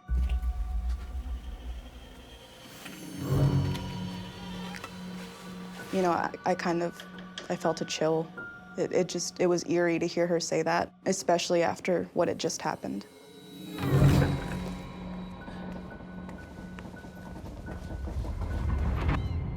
Oralia, in this environment, she's stepping into an area which is so charged with end-of-life thoughts and emotions, like fear, despair, hopelessness, regret, all of which leaves a very heavy imprint on the surroundings, which she is picking up on. The following night, Oralia returns to work, hopeful this shift will be less eventful. When I clocked in, me and my coworker were alone. There was nobody else on the floor, it was just us. It felt different from the first night. The energy was different. It felt like the building itself was awake. Time for my sweep. Every time that she would leave the nurse's station to perform her sweep, I didn't want to stay in there just because of how thick the atmosphere felt. I would peek my head out down the hallway to check and see if she was coming back, and it was definitely an eerie feeling to kind of look into darkness and feel like that darkness was looking back.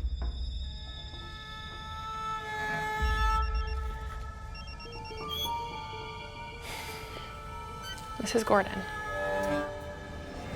There was this one patient that was completely bedbound, and I had to go in to, you know, change her every couple of hours. Mrs. Gordon, what's going on? What's wrong? Don't leave me alone. I don't want to be alone in here. She said, "Please don't leave." I asked her, I said, "Why don't you want me to leave?" He comes into my room. A man? And she said, "When you leave, a man comes into the room, and I don't want him here." His clothes are all black, and he has a black hat. She described a tall, shadowy man dressed in all black. And she said he stands in her doorway and he watches her. He's here now. Where? There. There. There was nothing there. It's okay. It's okay. I'll stay here. We've had multiple residents describe a tall, shadowy man, and they say that he stands at their bedside in silence. We called it the man in black because of its appearance. My coworkers, they think that the man in black is a benign or helpful entity. He doesn't seem like he means to cause people so much fear, but there is another entity that is definitely the opposite of that. We refer to her as the woman in white, and it's almost like she's the complete opposite of the man in black. The man in black and the lady in white are both well-known tropes. They both appear in ghost stories and claims of hauntings for hundreds of years. It's easy for us to assume that the lady in white is a good, kind, benevolent spirit, and the man in black is aggressive and ill-intentioned. We should hold our horses, though, when it comes down to that assumption, because in this case, things turn out to be quite the contrary. It's so hot in here. When she shows up, and you're burning up. Residents start complaining that they feel like their skin is burning or that they're on fire. They describe burning, they describe pain. It's her.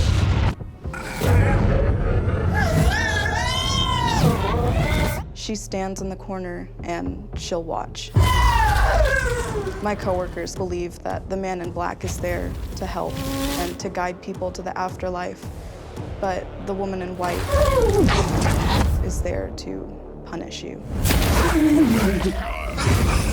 The man in black is really a guide who helps people into that next phase of life, of consciousness. It's their job to go to where there are people on the verge of death and to escort them without any interference from the living or other entities. And then you have this woman in white who is very malevolent and malicious, and she doesn't want this transference happening. Maybe she didn't have a guide, and maybe all she sees is anger and rage. If she's thinking of someone with such hatred, then maybe burning in hell, they're gonna feel those sensations of burning in their body. If a resident reported seeing the man in black or the woman in white, we know that they don't have very long. There was nothing that I could do about that. I'm right here with you. What gave me peace of mind was knowing that despite what was happening, I could do my best to at least make them comfortable. Make sure that they at least felt loved in their last days.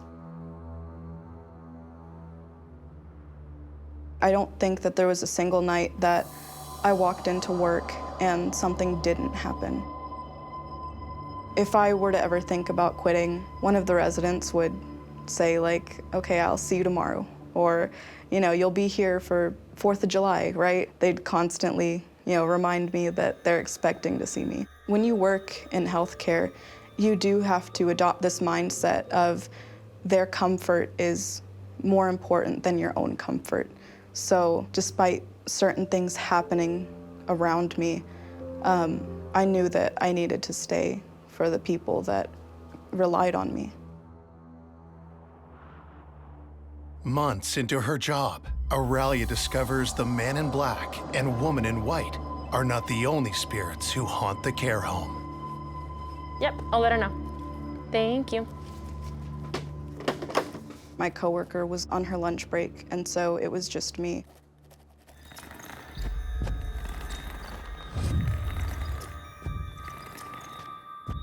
Hello? All of a sudden, I heard a walker rolling on the floor, the way the wheels squeak, the way that someone's feet start shuffling.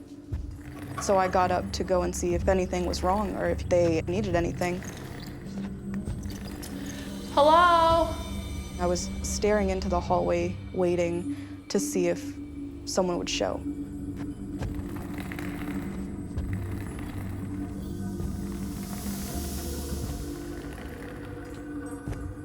Can I help you?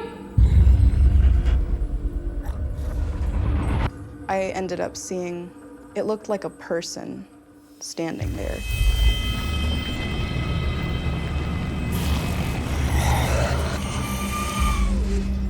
I had to go and see if anything was there.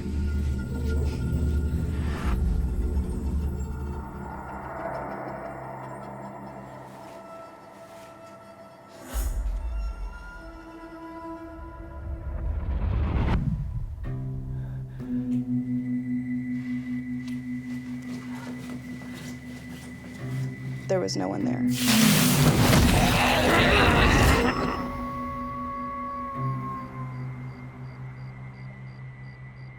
It became part of my work routine to see things or hear things. I don't think that there was a single night that I walked into work and something didn't happen. I decided to stay there for the residents, despite everything that was happening. I had always told myself that so long as nothing physical is happening to me, then I'm okay with it. Although Oralia stands guard at the assisted care home, she has no control over what enters the facility. It was a regular night. One of the residents asked me if I could get her a cup of ice from the kitchen. Sure thing. I told her, of course. So I go down to the kitchen. Because it's nighttime, all of the lights are off, except for the emergency light that's hanging in the kitchen. So grab that cup of ice.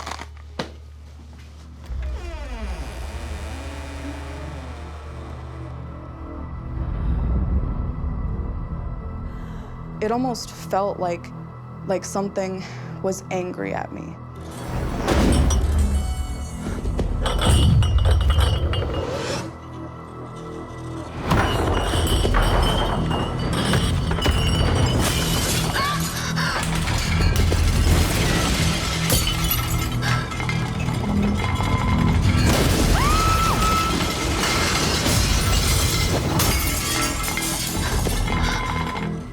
I was so scared that I couldn't move.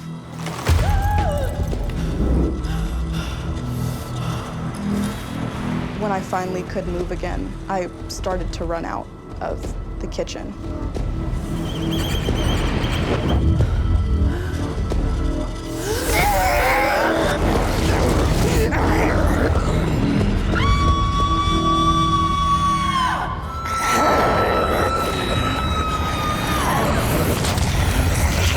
My blood ran cold. I was terrified. I didn't know if this thing was trying to target me for a reason or just, it was just there and I was there at the same time. My first instinct was to go find my coworker. I started to get dizzy. And it's almost like it didn't want me to find my coworker. And it didn't want me to say anything about what I had seen. When I found my coworker, she looked at me like I was crazy. I asked her, "Why are you looking at me like that?" And she said, "What did you do to yourself?" What are you talking about? Your neck. I didn't know what she was talking about. And she told me to go look in the mirror in the bathroom.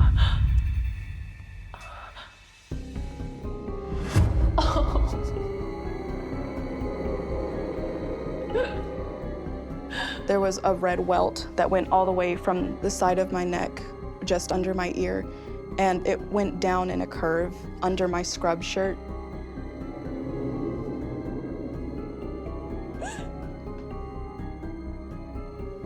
I felt invaded. I felt like this was the breaking point for me because I had been violated in some kind of way by something that I couldn't even see. Usually when we're confronted with the unknown, as Oralia is, it generates fear. And a lot of times that fear can attract other spirits. Some spirits can use that to their advantage. They can use that power to draw from that energy because it is such a powerful energy. I think more than anything, that's proof that whatever it is, this entity is not benign. I 100% believe that it's of evil origin. I actually got myself a tattoo. NIV 3:23. Whatever you do, do with all your heart as though working for the Lord and not for human masters. The reason that I added a serpent onto that Bible verse is because coming from a Native American background, I believe that there are certain totems out there or animals that will protect you. Having the serpent on my hand, it's almost like I'm giving the image of the serpent its dignity back, and in return might protect me from whatever these evil spirits are. The incessant paranormal activity at the assisted care residence drives Oralia to a fateful decision. When I first took this job, Hi, I'm Jamila. I was excited, and I wanted to really make a difference in people's lives. And I did that. I'm right here with you. For as long as I could, but ultimately I got chased away.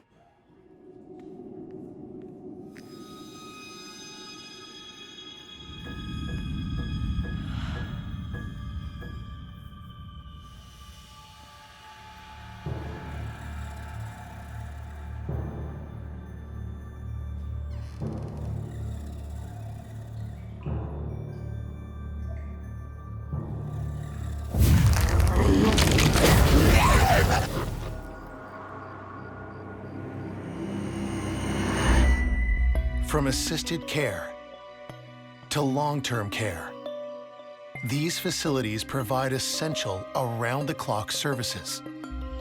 For emerging medical workers, it's a chance to gain valuable experience. Some get more than they bargained for. My name is Emily. I was a nurse's aide, and I worked in a long-term care facility. So this was a summertime job for me. I was in between semesters at the time. I was a student for a year, and then I was able to work in the facility. My role would have me on shift until 11 p.m. by myself with the nurse on duty. I didn't like being by myself in that hallway. The south hallway was very creepy. It was the furthest away from the nurse's station. If I was to call out for help, no one would be able to hear me.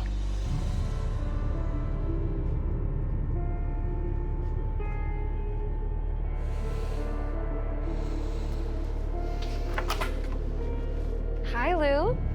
I have the earplugs you were asking for. Oh, finally.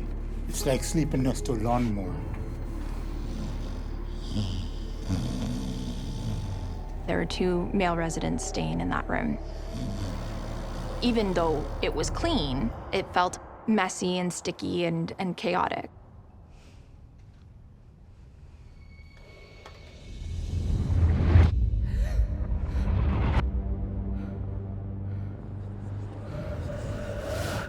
The residents that stayed in that room never had an issue with that room.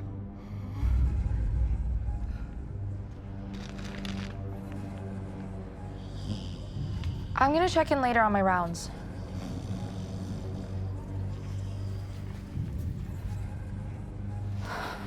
In broad daylight, it would look like a normal room, but at nighttime, it just was uncomfortable.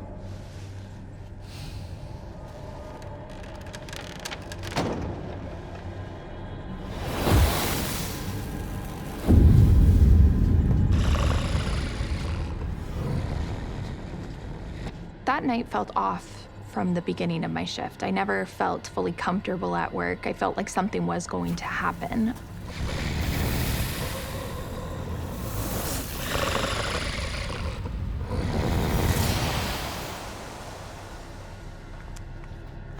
Hey. Oh, sorry. I didn't mean to scare you. It's okay. I'm just a little jumpy tonight. She was feeling uneasy that something was watching her. It made me breathe a sigh of relief because I thought I was crazy. I thought I was making it up in my head, and I felt like someone was watching me. Can you sit with me while I chart? I was more than willing to go and sit beside her and kind of pair up with her for the rest of the shift.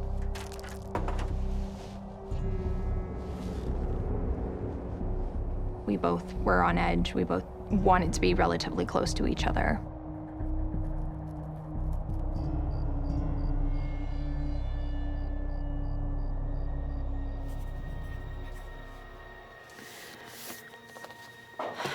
Okay. I have to finish my final rounds. Are you okay here? I'll be fine. Thank you for sitting with me.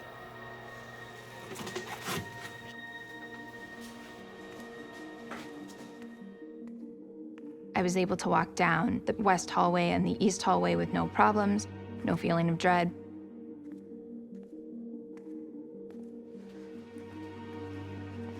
Hey, I'm headed to the south hallway.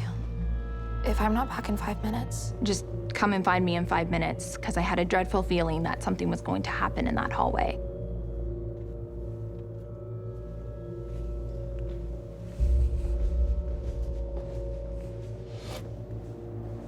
Our intuition is always going to keep us safe. It's always going to inform us when we're about to make a bad choice. It's that intuition that is actually magnified in places where there is a lot of paranormal activity, where there's something there that might be harmful to us.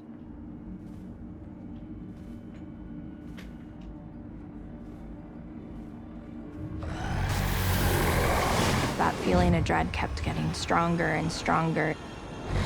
I saw something move while I was walking. It was my own reflection in the window.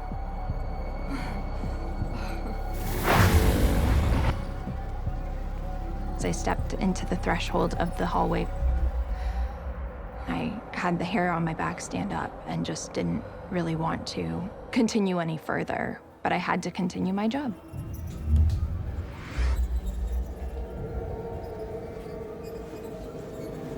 I felt it in front of me as I was walking into the hallway.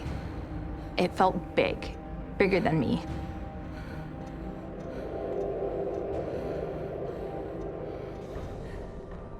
I felt like I was staring something down, but I couldn't actually see anything. Alarm bells in my head were going off that something wasn't right.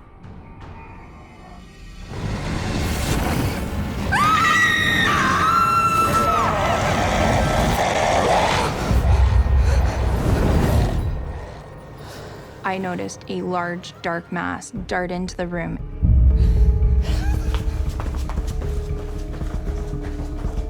I got out of that hallway as fast as I could.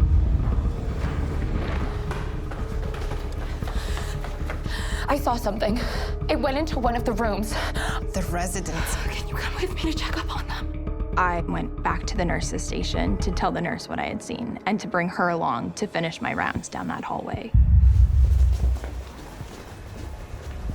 She believed me.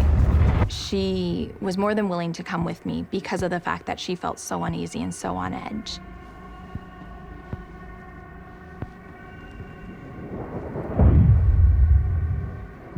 I felt a little bit more comforted because I had somebody with me, but I very quickly realized that it was only temporary because we still had to check into the room.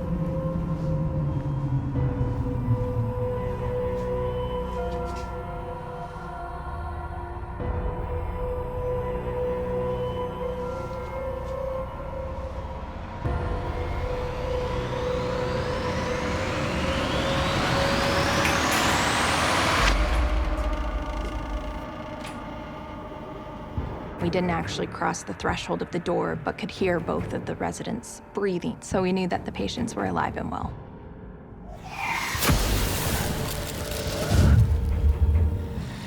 I felt confronted with that dark mass again. I felt it wanting to make itself known to us that it was there. Very territorial, very macho, like, you're a young female, I'm a male.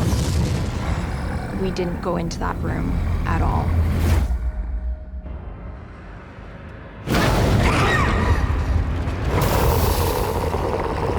Whatever it was made it very clear that we were not welcome. And we got out of there. The harrowing night comes to an end. In the light of day, Emily returns to the long-term care facility. I never liked going into that room, even in broad daylight. I felt uneasy still because of my experience.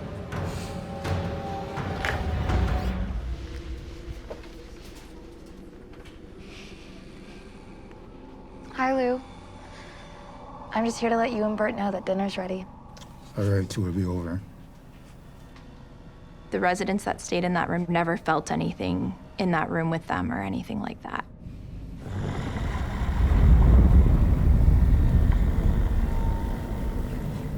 I think it knew I felt it, and it fed off that energy. It fed off the uncomfortable, the dread, the darkness.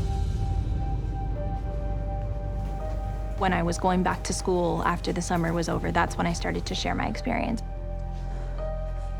We were kind of swapping ghost stories one night, and one of the other PSWs who used to work my bath line did say she felt uncomfortable in that room as well.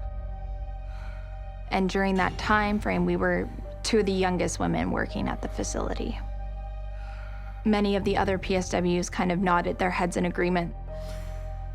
None of the male PSWs reported feeling that same presence. Years later, when I returned as a nurse, there was 2 females in that room at that point, and I didn't feel the same uncomfortable feeling. I honestly feel like that male black mass presence left when the 2 males did. I do believe that the presence was associated with at least one of the males in there, whether it be a loved one that passed or just something that was able to latch on to them.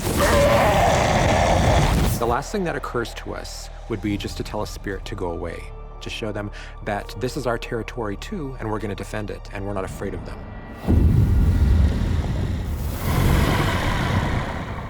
I kind of came to realize that it was not a normal experience. I felt like there was more presence of spirits in a long-term care facility than a hospital, which I found surprising because I would have thought a hospital would have felt either just as much, if not more, especially with how traumatic some people can pass away. In long-term care, you tend to have more natural causes for death and a lot more peaceful passings. It was very surprising to find out just how active a long-term care facility is.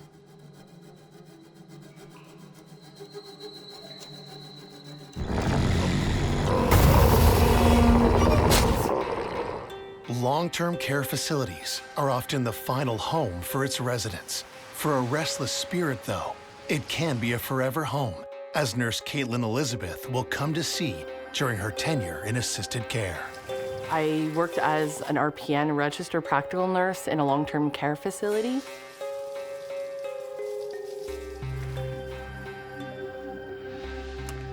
My role was overseeing the residents, making sure they got their medications, their care and treatments. I got into the nursing profession because I had elderly grandparents and they were often sick. So I always knew that I wanted to be a nurse, and I absolutely love helping people. There you go. That will help with the pain. Thank you, Caitlin. Get some rest. I'll check on you in a bit. Thank you. I feel that sometimes long-term cares can be institutionalized, where this felt like a home.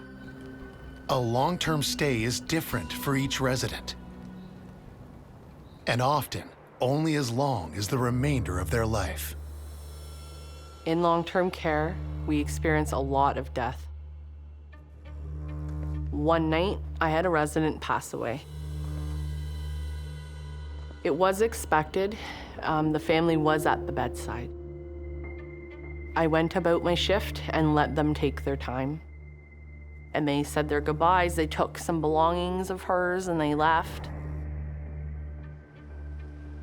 One important thing for me in long-term care is making sure a family has time with their loved one after they've passed. This particular resident was incredibly sweet, was one of my favorite residents, really hit home.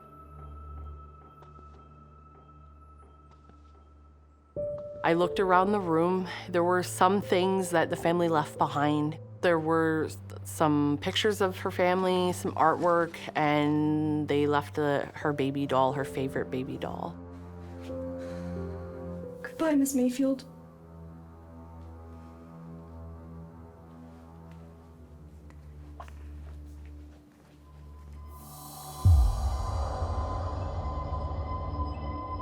I closed the door out of respect for this resident, and I went back to go sit in chart.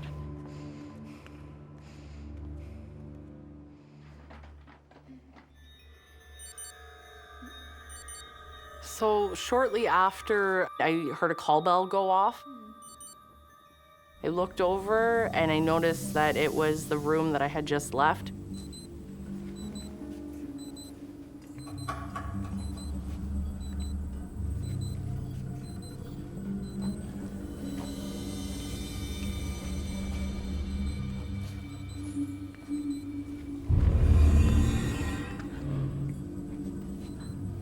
Hello?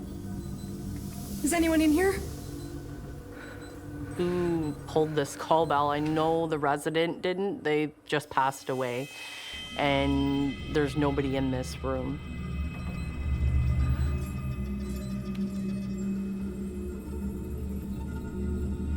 I turned it off. I kind of shook my head, not knowing what to think. And I left the room.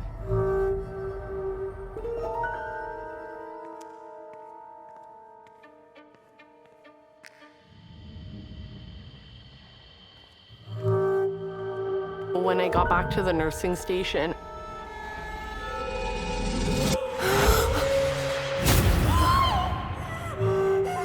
there was the doll from this resident that had just passed away sitting on the keyboard. The doll was staring right at me, very lifelike eyes. The hair on my arms was standing up. And I remember feeling kind of cold. I couldn't shake this chill. It took a few minutes before I finally warmed up.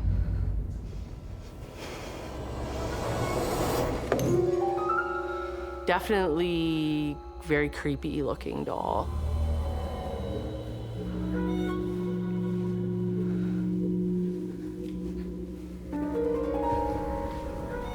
I picked up the doll and I took it back to the resident's room and set it back with the rest of her belongings.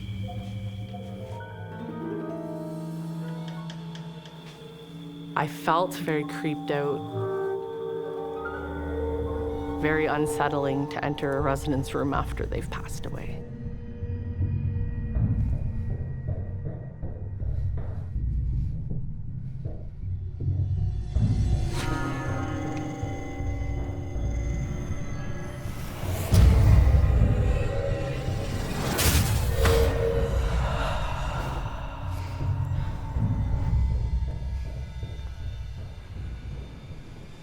I reported what had happened on my shift to the charge nurse, who kind of laughed at it a bit, and I didn't find it very funny. I was quite freaked out. I believe it felt like she pretty much was just brushing it off and telling me, you know, get used to this. This is what happens here. When Caitlin finds the doll sitting on her keyboard, that's a shocking moment for her, as it would be for any of us.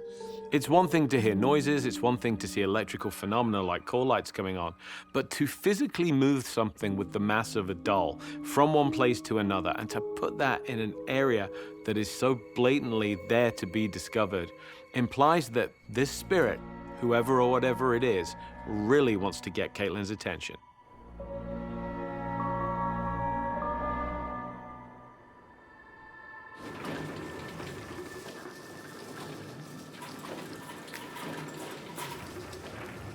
I was doing a med pass, so I was going around from room to room giving out medications with my med cart.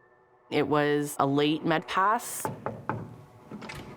so everybody was in bed. I locked the wheels, I locked the drawers, and I went in.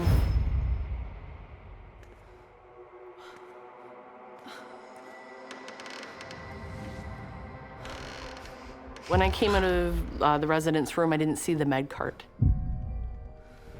Med carts are very, very bulky and heavy and awkward to steer. I wouldn't expect an elderly person to be able to move it. I turned my head, I look right, and here's the cart 100 meters down the hall.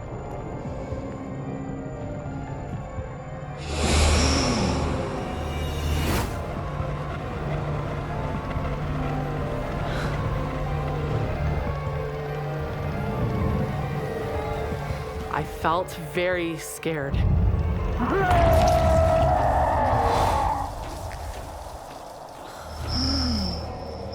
Something seriously weird is going on here.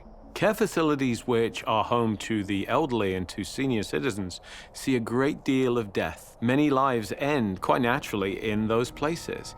And so it's small wonder that we see so many souls passing on from this life into the next. Sometimes they linger. They don't always go immediately to whatever comes after this life. With an increasing amount of energy in this situation, we don't know how this is going to play out. The phenomena is unpredictable and frightening.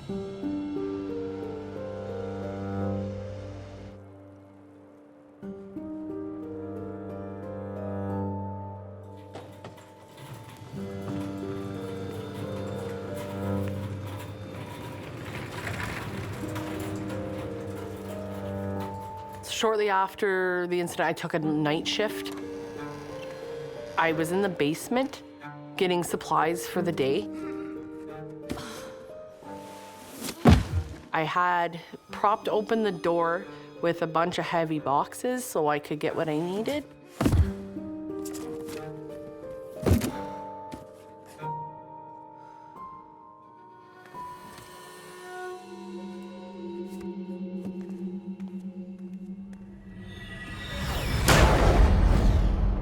The door slammed shut.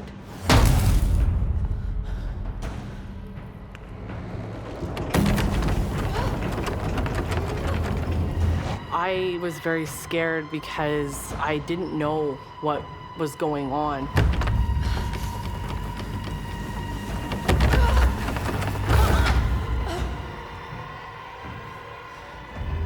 I looked down the hall.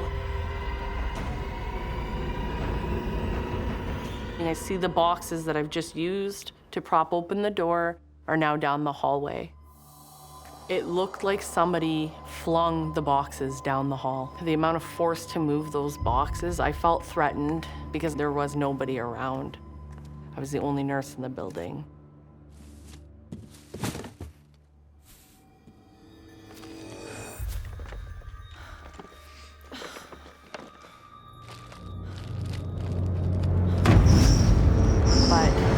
I knew that I wasn't alone. After everything that I'd experienced before, I was incredibly freaked out. It was a very scary feeling knowing that somebody was trying to communicate with me. It was very frightening for me. I couldn't work nights again after that. I refused, actually. In that particular home, I wouldn't do it.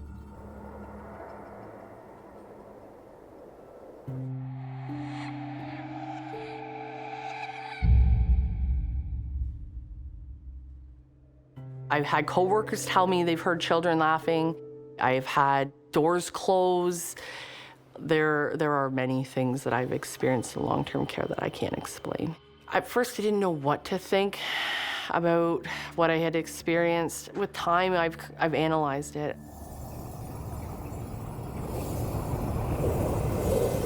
I do believe the doll was left as a message to me. Thank you. The spirit was trapped, but I don't know why. There are always a number of spirits in long-term care because that's their home. There's a lot of pain that goes on, and maybe they feel that they have some unfinished business. I'm very grateful for my experiences in long-term care. It really shaped me as a nurse. But I didn't work there for much longer. A nursing home or a residential facility is often a way station between the world of the living and the world of the dead.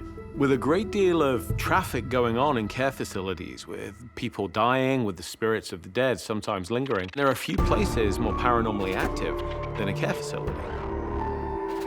In a place where end of life occurs as a matter of course, either peacefully or with a fight, long-term care facilities can be a hub of elevated paranormal activity, where the living make peace with the dead.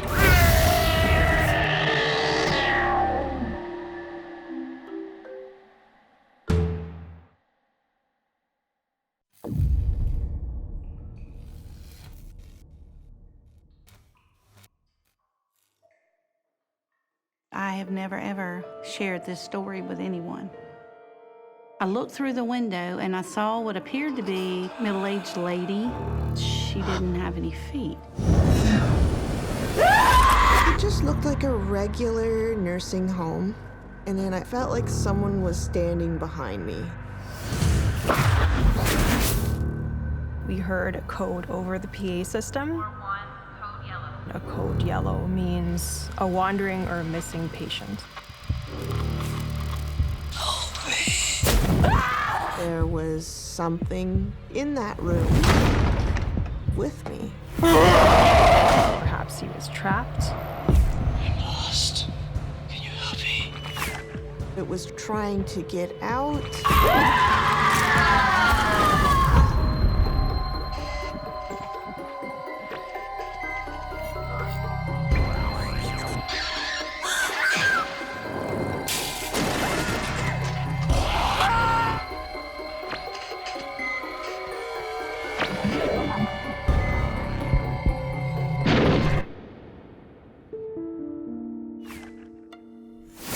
Death is a natural occurrence that many believe marks a transition into a higher state of being. But some spirits linger, trapped in a purgatorial state between the material world and the afterlife that lies beyond. A spirit might remain earthbound because they're cycling through an entire emotional spectrum of regret, jealousy, sorrow, things that they're not able to make peace with. Or maybe their death was very unjust. They just don't want to accept that they can't inhabit that body anymore, so they linger. That spirit is trapped in a state where it can't see a way out. And at a home for medically fragile patients, a nurse starting a new job will soon discover that the reasons why a spirit is trapped can be just as frightening as the ghost itself. I'm Hillary and I'm a nurse. I work in a subacute unit. These are patients who are not sick enough to be in hospital, Mr. Willis, it's me. but they still need stabilization before they can go to long-term care facilities. Hello, Mr. Willis. How are you doing tonight? You're the new nurse, right? That's right. Let me help you there. There we go. Ready for your medicine? I felt it was a very warm, welcoming place. I have a great team. I get along with everybody on the unit. Hi, Hillary. Hi, Cicely. We're like a family. Oh, I'm gonna go take my break now. You okay on your own for a bit? Yeah, I'll be fine. We have 2-hour breaks. There's an office. It's nice and warm.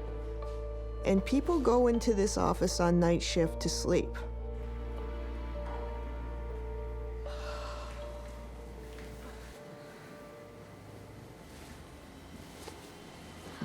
While her coworker sleeps, Hillary discovers not everything about her new job is as ideal as it seems. It was around 3 in the morning. All of a sudden, I felt this bone-chilling cold go right through me. It was in the summer, and the air conditioning was actually broken at that time. I felt like someone was standing behind me. I could feel eyes on me. It was the most bizarre feeling ever.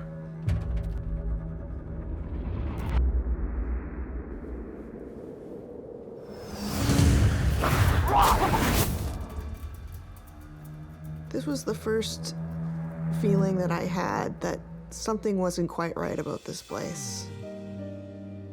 Sudden occurrences of cold are a classic indication of a haunting. Heat and energy are always tied together, so where you have an absence of that, that can be a spirit that is trying to siphon energy from its surroundings, which leads to a decrease in thermal temperature. As she finishes her rounds, Hillary finds herself near the office where her coworker is sleeping.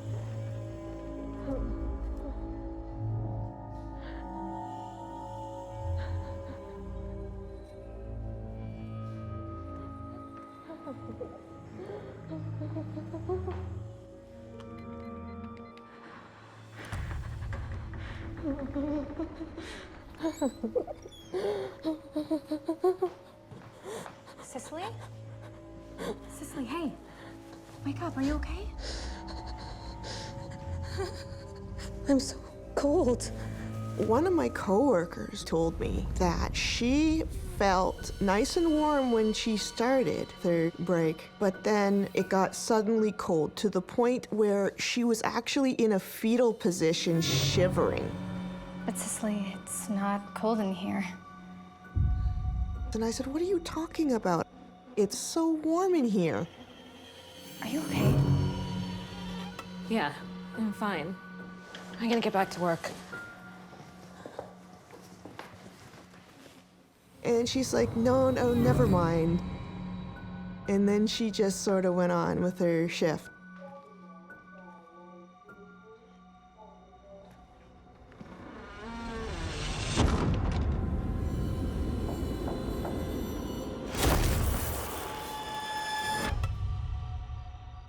There was areas in which it would get freezing cold. Cold that would just go right up your spine. Good evening, Mrs. Holland. How are we feeling tonight? Can you feel that cold? Sometimes I would be giving care in a room and I would just feel like this freezing cold air. Yeah, I wonder what's causing it. I really racked my brain to see what would cause this. I'll talk to my supervisor and see if she can do anything about the cold, okay? I thought maybe, the windows aren't very good or they're drafty or something, but all the windows don't open because this place was designed originally to be a hotel. And then they decided last minute that it was going to be a nursing home.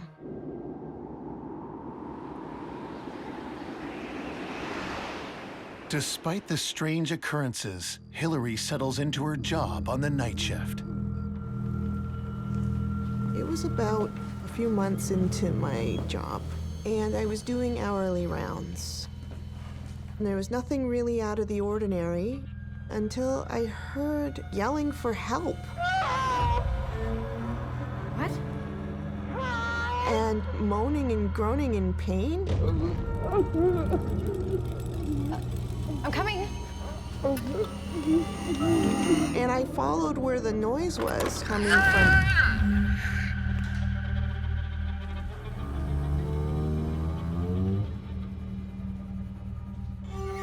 And there was no patients in there. It was just this disembodied yell.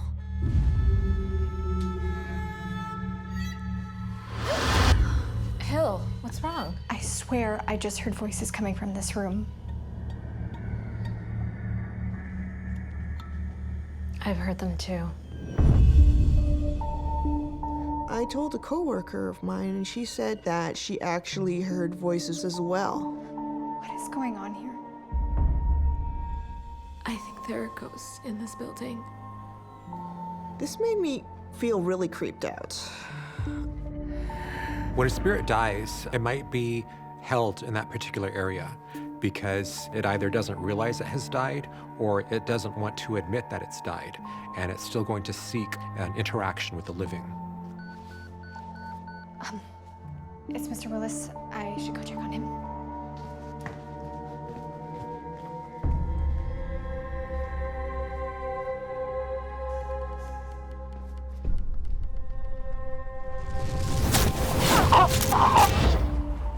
It was around 4 in the morning, and I walked into a patient's room. Mr. Willis, is everything okay? Someone was in my room. A woman. I saw her. And he said that he saw a woman in a white dress standing in front of his television. Maybe you were just having a bad dream. She was as real as you are. He was confused to why she was standing there. I'll check with security to make sure no one was wandering about. Nurse. Excuse me. Nurse.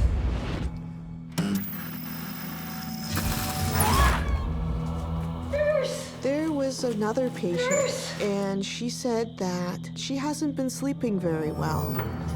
Mrs. Holland, what's wrong? There was a woman in my room. What? What was she doing? Crying. She said that she saw a woman, she had her hands over her face, and she was crying. Do you hear that? Yes.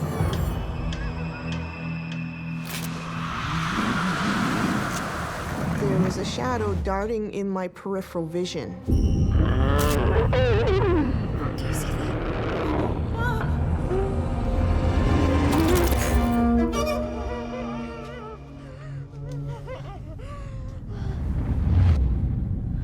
So I looked, but there was nothing there. It was so bizarre.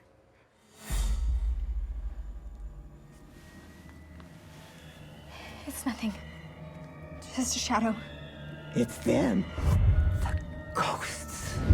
She told me that those are the ghosts. And I'm like, oh my goodness. Wow. I've worked in other nursing homes and stuff, and I haven't seen anything like this or heard anything like this. This is the creepiest place I've ever worked. In these places, there's so many comings and goings. There's so many doors opening and closing to this other side. There's a lot of activity in these places, which leave a very heavy psychic imprint that it's really easy for others to kind of pick up on. Despite the frightening occurrences, Hillary does her best to put aside the disturbing events and focus on her work.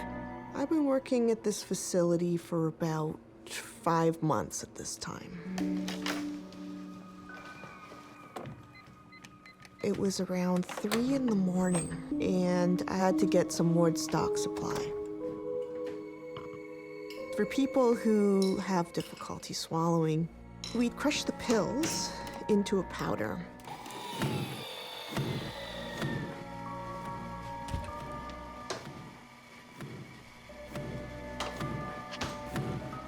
And we'd mix it with something sweet, like an applesauce or a pudding.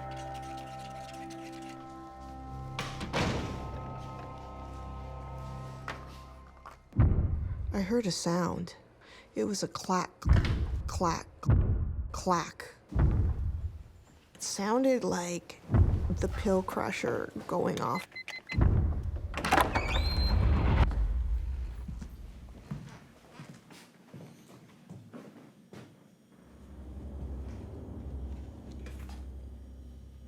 There's no way that this would go off on its own.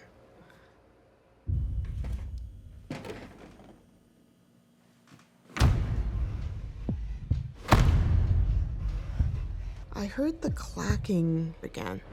It's not coming from the pill crusher, it's behind me. There was something in that room with me.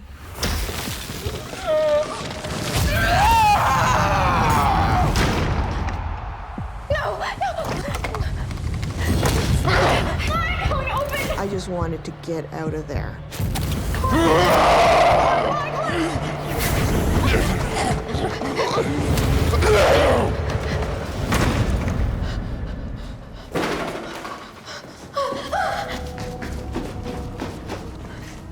Cicely! What's wrong? I have to talk to you. About what? About what's going on in this place.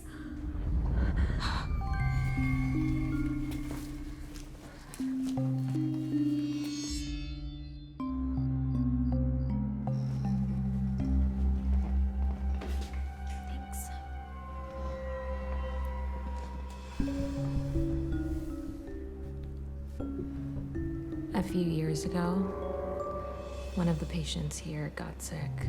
There was a virus that swept into this facility, and it spread like wildfire.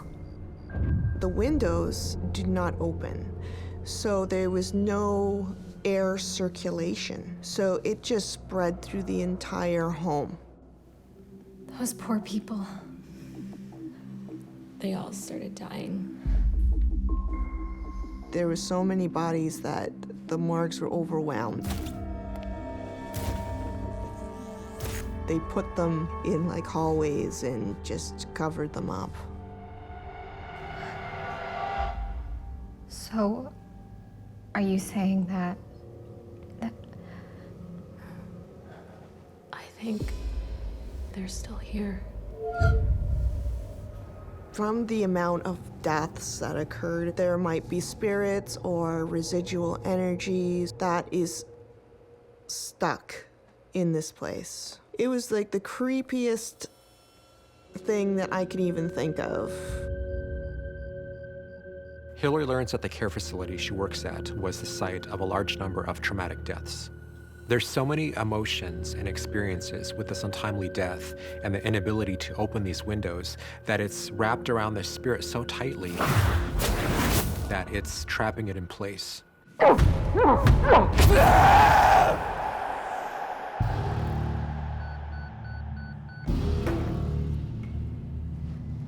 Miss Holland. I better go see what she wants. Why don't you take your break now? I'll go see what she wants.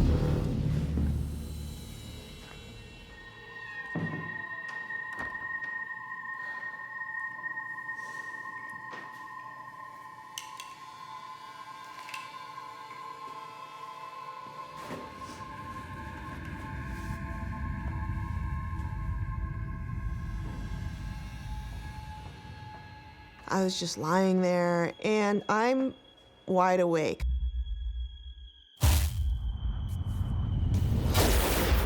It got suddenly cold, freezing cold.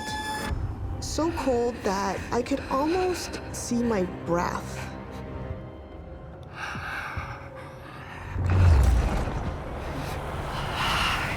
I heard a whisper. Why won't you help me? And it sounded angry. Why? Help me! I was so scared. I was just paralyzed in fear. Why won't you help me? Why won't you help me? I felt a hand push against my back.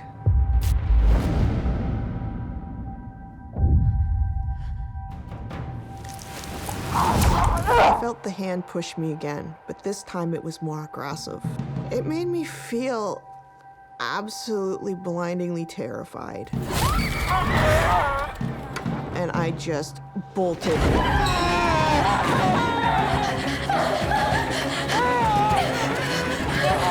Something was trying to follow me out.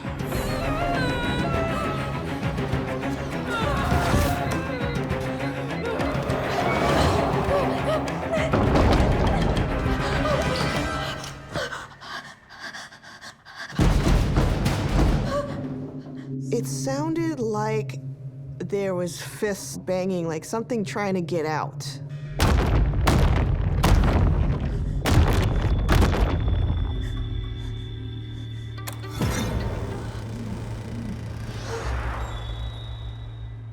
I saw the front door open. There's no way that this door could open on its own, and yet it did.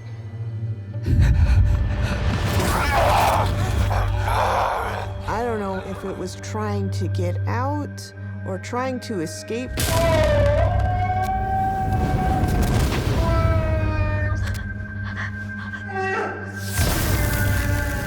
I think that maybe the spirit is bound there and it can't get out.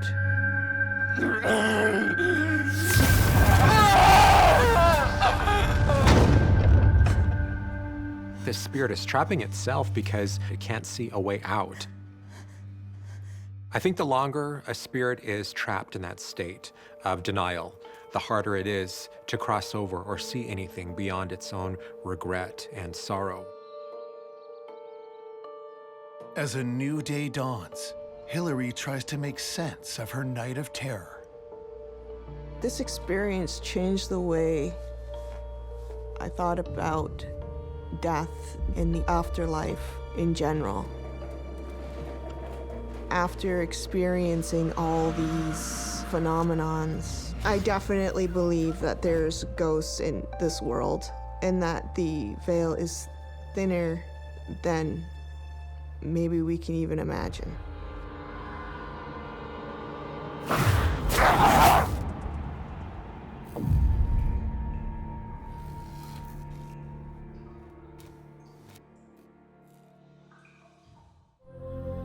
A traumatic end can trap a spirit in a place. It can also bind them to a person, as a young medical worker is about to discover. I worked at a local medical facility in the Lakelands of South Carolina.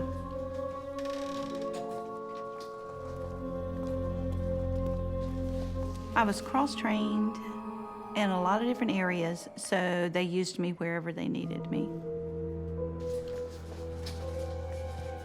One time I was a courier there and I would go to different floors. It was a great opportunity. I would see things here, there, everywhere.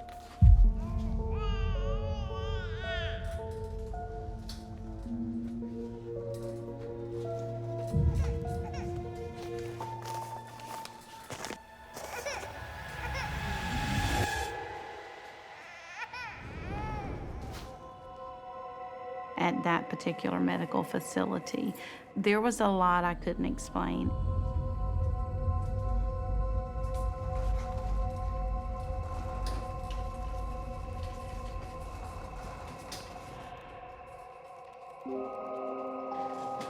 Hey, got some mail for you. Thanks, honey. And I've got some for you. Also, I thought I heard a baby crying coming from one of the patient rooms. I don't know if someone needs help. There are no babies on this floor. Yeah, people bring babies to the hospital. Yes, there's a maternity ward, but this wasn't that. I had things that I couldn't explain.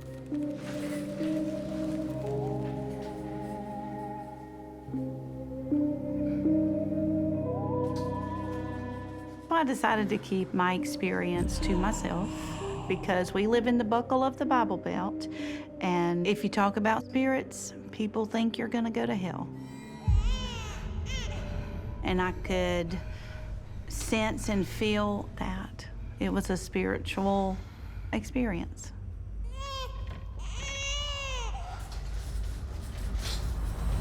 Most of us would walk around without ever experiencing anything. Maybe just that slight feeling of, huh, that was weird.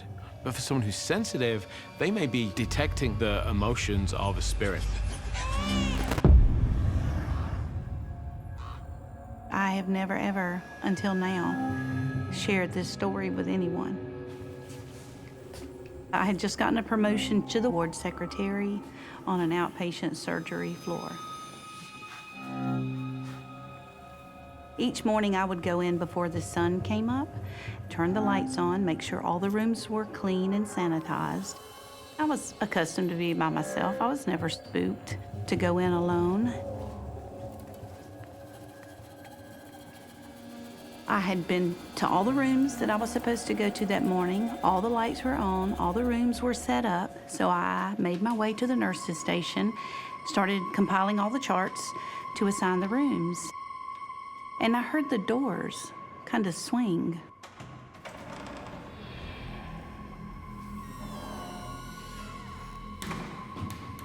It was odd, because they only swing when somebody comes through them. I just didn't understand what was going on, because I was the only one there.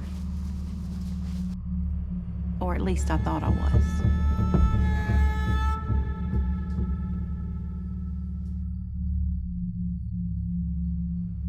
I looked through the window and I saw what appeared to be probably a middle-aged lady. And she was dressed in a pink gown with a pink robe over the top of it. Excuse me?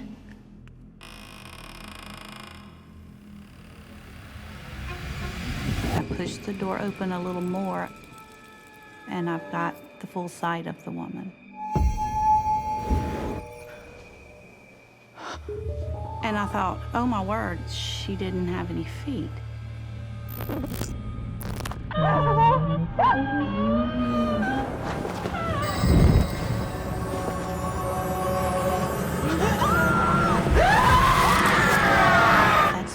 great big flash of light came. It illuminated the entire hallway.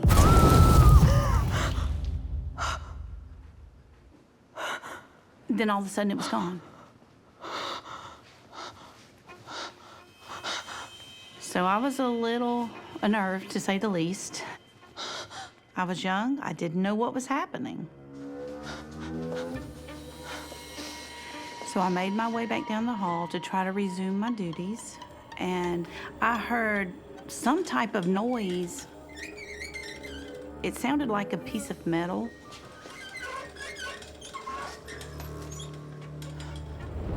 And when I looked into the room, there was a wheelchair sitting there. Well, I knew I hadn't put a wheelchair in there. I knew I didn't notice it before. And it started moving toward me. It was getting faster and faster. And I thought, oh my word. The wheelchair just came and just went wham, right up against the wall, right in front of me. Then I heard the elevator bell ding, and I thought, thank God, somebody's here. Immediately ran through the double doors, relieved, glad that a nurse was finally coming in so I can find out what's going on. But when I look into the elevator and the doors open, it's the lady in pink. This time I could see her face. And I could feel that she was weeping, and there was an overwhelming sense of fear.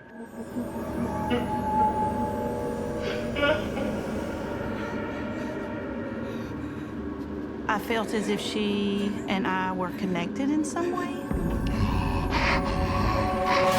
I don't know how, I don't know why, but I could feel her pain. I could feel her sadness. I could see the despair. And then again, this bright, illuminating light appeared.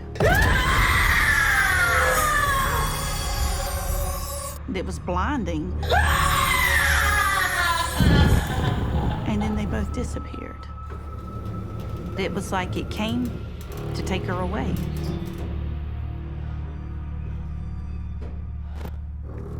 We don't know anything about the lady in pink and how she met her death, but what we can infer from the type and the intensity of the emotion that she imparted upon Marjorie, that it probably was a traumatic death. And I'm not usually scared. I'm not a Chicken Little, but that got to me. Marjorie, are you okay? I'm sorry I scared you. I know, I was just startled. You sure? You look like you just saw a ghost. The nurses came in, and I decided not to tell them because I was new on the job, and I thought, they're gonna think I'm crazy. But I knew what I'd seen, I knew what I had experienced, I just could not explain it. It's often asked why spirits that are trapped seem to be earthbound to a very specific point. And it's not so much the fact that there are walls around them, that there are doors which they could just step right through. It's the fact that they have some unresolved trauma much of the time that ties them to this location.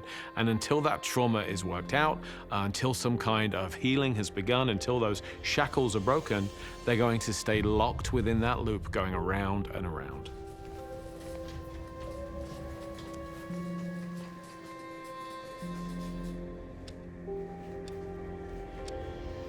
I was overwhelmed, but I had a job to do, so I did the job. I tried to stay busy and not think about it. Maybe you should lay off that coffee. But strangely enough, that same day, the patient call buttons were going off. I didn't assign anyone to room 19.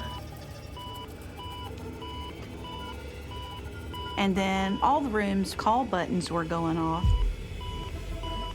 I don't know what's happening. There weren't patients in that room. Could we get maintenance up here? Our patient call board is lighting up like a Christmas tree. Yeah, okay, no problem. But I knew that the problem was not mechanical. It was spiritual.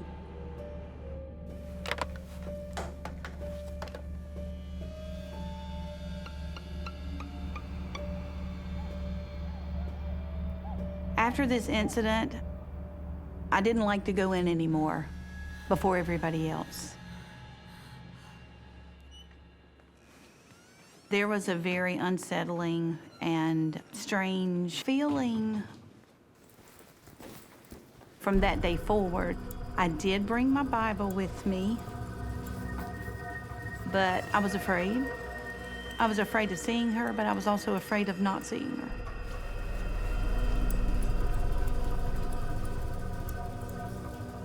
Down in the emergency room, which is a traumatic place sometimes, and a lot of people, unfortunately, face their demise there.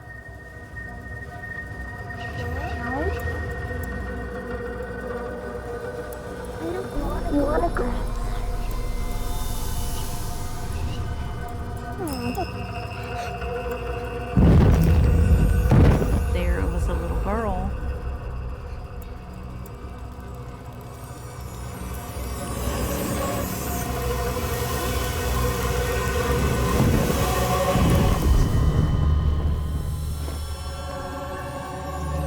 I couldn't see completely all the way through her, but she wasn't solid like a human. She was just, to me, like a traveler, just going through.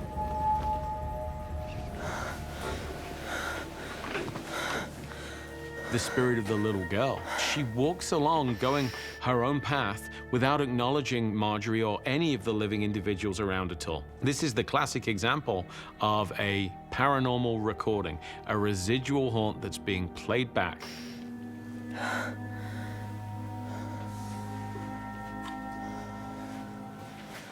This loop isn't usually something that the spirit can break for themselves. Just as in the living world, we often need, sometimes, an intervention to show us the path to freedom. Sometimes it requires that spirits get that same kind of help. After these encounters, I was left with the questions of why they appear to me. Why do I see them and other people don't? Is there more out there than people believe? And what am I supposed to do? Marjorie realizes that this isn't the only time she's had brushes with another world. I've always been a very sensitive person. I have had experiences that are unexplainable. I didn't know it wasn't normal for everybody until I was in the 2nd grade. There was a little boy in my classroom, and nobody else saw him. He kept telling me a storm was coming, and 2 days later, a tornado hit our town.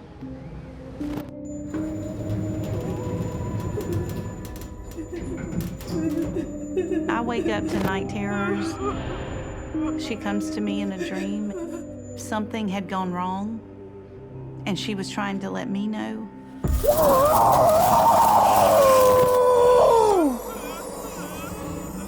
I wanted to help her. But then the light took her away again.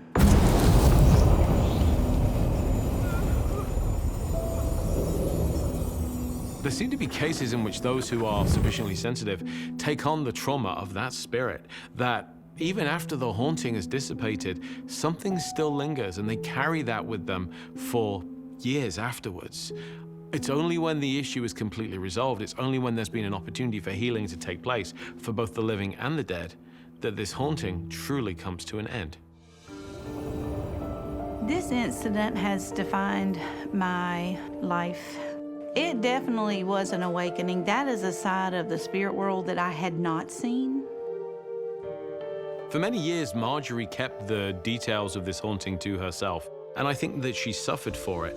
Fortunately, she's been able to unburden herself by talking openly and candidly about what she went through with the lady in pink. The word psychic has such a negative connotation, especially here in the South.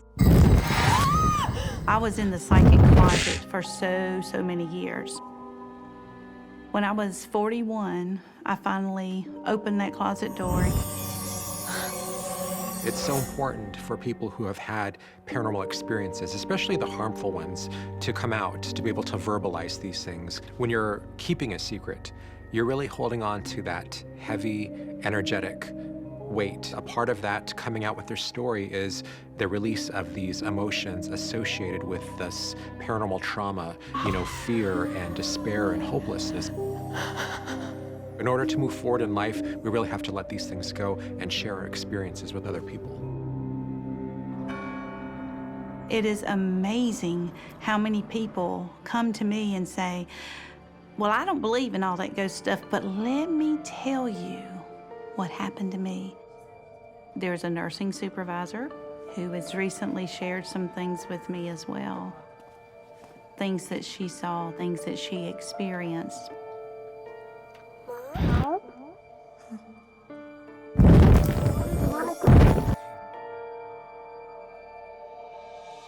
I think that a lot of people may have interactions or experiences and they're just afraid to share.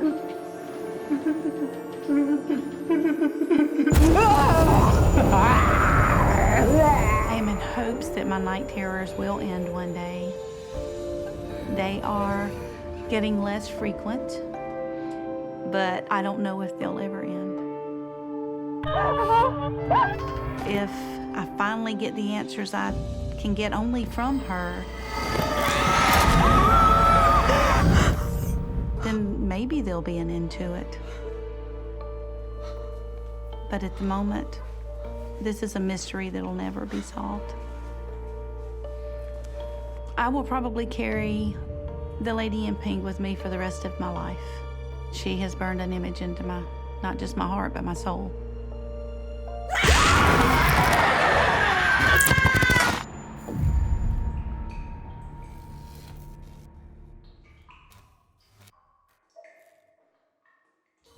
Some souls are forced to wander with no chance of escape between this world and the next. As a young student working in a hospital cafe will soon discover, some spirits are not only trapped, but lost. Dr. Malik to emerge. Dr. Malik. It was a relatively new hospital in the city, and it was very large, about 6 floors or so. And many people get lost, and I've got lost too. I usually worked from 6 p.m. till about 12:30 or 1 a.m. on the weekends. About 2 weeks into working there, while we were cleaning up after the cafe closed, we heard a code over the PA system. A code yellow means a wandering or missing patient. The main floor where the food court was near the mental health unit. So I assumed that the missing patient would come from that unit. My coworkers were talking about their duties and who was going to take the garbage down to the basement, but nobody wanted to volunteer to do it. Everyone was uncomfortable with the idea of going to the basement. So we should get her to do it? Oh, that's a good idea. So I'll go tell her? Yeah.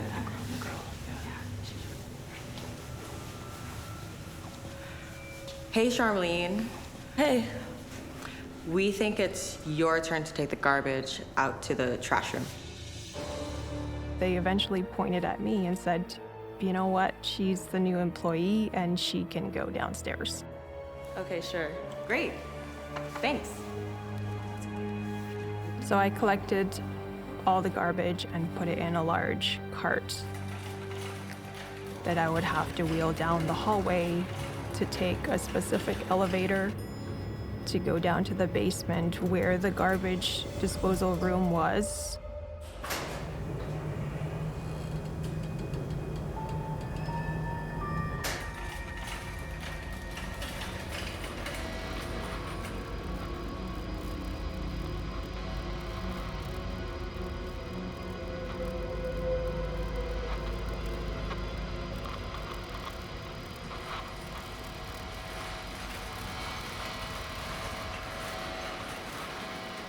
It was very cold. It felt like there was some kind of static in the air. It was just the sensation of electrical currents going through me as I was walking down that hallway. I'm lost. Can you help me? I thought I heard whispers, and I thought maybe maintenance worker or some employee was down there too. I'm lost. Can you help me? And it sounded like there was a whisper next to me, and then it would travel to the other end of the hallway and then back. I'm lost. Can you help me?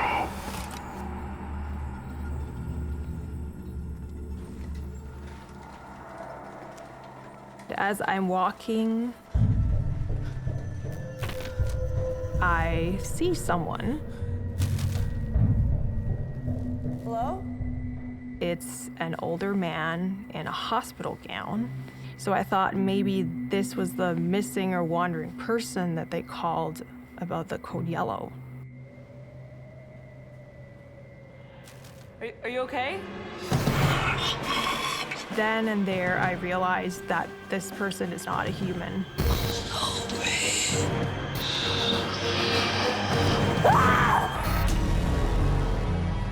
And then he disappears. I didn't see him move. I didn't see him back away.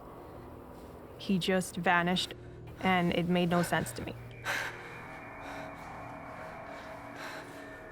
There are a number of different explanations for why spirits become trapped.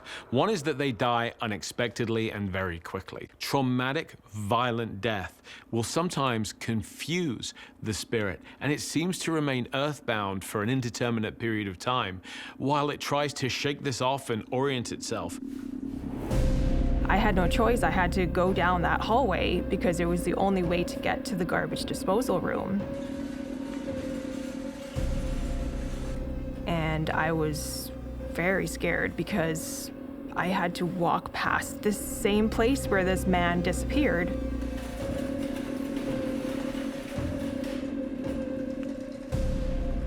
I was very cautious when approaching the garbage disposal area.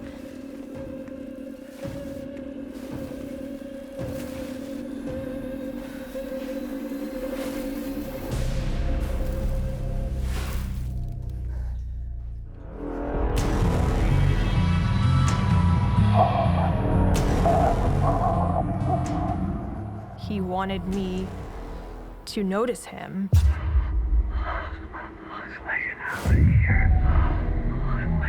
I was terrified.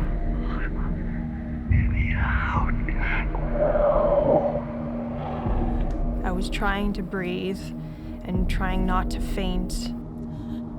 I waited to see if he would do anything. And he didn't move. I said a prayer, and then I just pushed that garbage cart.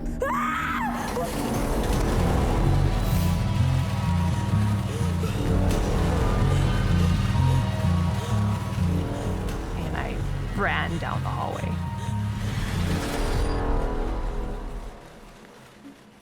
When I got back upstairs, I felt like I was running a sprint. My coworkers, they were just all getting ready to leave, rushing to get out of there. Hey, are you okay? You seem out of breath. I'm fine. Now. Well, I got a jet. My mom's picking us up. Bye, Charmaine. And she didn't ask me anything else, strangely.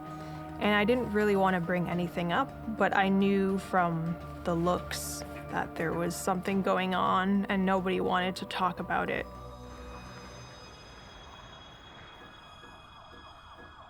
I think he may have had a traumatic ending at the hospital, and perhaps he died a lonely death. I think he may have been down there because he didn't know how to move on, and perhaps he was trapped. I'm lost. Can you help me? and perhaps he was trying to communicate something to me. So this spirit might have created its own kind of spiral, this descent where all it knows is this sorrow and this despair, these really lower vibrational energies of fear and containment and isolation that it can't see beyond or move past. For a lot of spirits that are trapped in this way, it's kind of like that verbalization we need to have with them, that it's your time. There's nothing for you here. There's more if you just cross over. There's friends and loved ones waiting for you. And the more they remain in that area, the more feelings of regret and sorrow are going to take over until that's all they see. Trapped spirits not only haunt the sites they are tethered to, they are themselves haunted. Whether trapped by a traumatic ending, locked in a cycle of anguish, or lost in an unending state of despair, they're stuck in a never-ending loop, tragically unable to break the chains that bind them to the world of the living.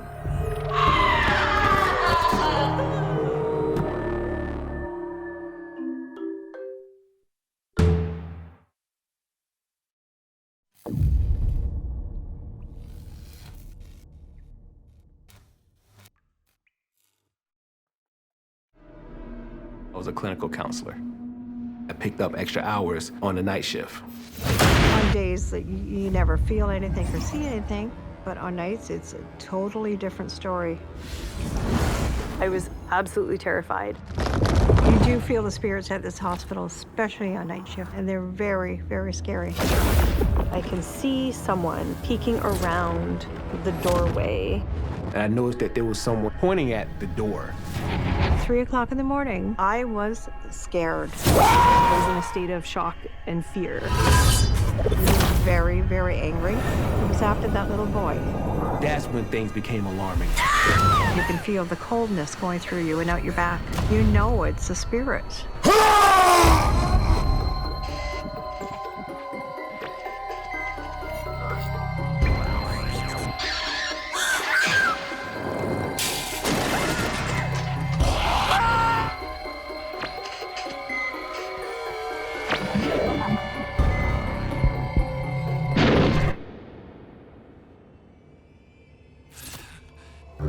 Hospitals and healthcare facilities operate around the clock, 24 hours a day, 7 days a week. There's one block of time when paranormal activity seems to reveal itself, and it's usually when it's the darkest before the dawn. Dead time, also known as the soul's midnight or the witching hour, is a time just after midnight or between 3 and 4 in the morning when the barrier between worlds is at its most breachable, when there is the highest level of paranormal activity, when night is at its darkest. And as night falls at a youth treatment center in Northern Ontario, the silence is about to be disturbed, and curfew is about to be broken by an unlikely resident. I started out as a child and youth worker working the midnight shift. When I went to college, my main goal was to help children and youth in this field, in particular around addictions and mental health. I worked night shift. The midnight shift was from 11 to 7. Some of the duties I had were to monitor the safety of the youth while they were sleeping. Esther, lights out. Okay, good night, Melissa. Good night. That included night checks on a regular hourly basis to make sure that everyone was safe and secure. When I was in the monitoring position, of course, I'm new to the job and new to the midnight shift.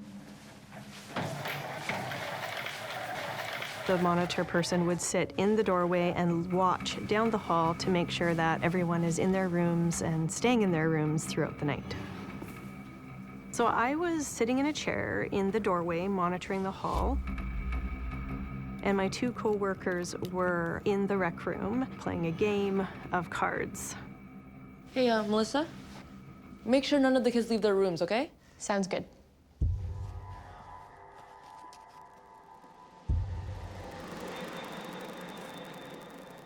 I was looking towards the TV, and I could see out of the corner of my eye some movement at the end of the hallway. I thought it was one of the youth that were out of their rooms going to the bathroom. So I go door to door. I open the door. I look in every single bedroom, and every single one of the kids is asleep. Every single one.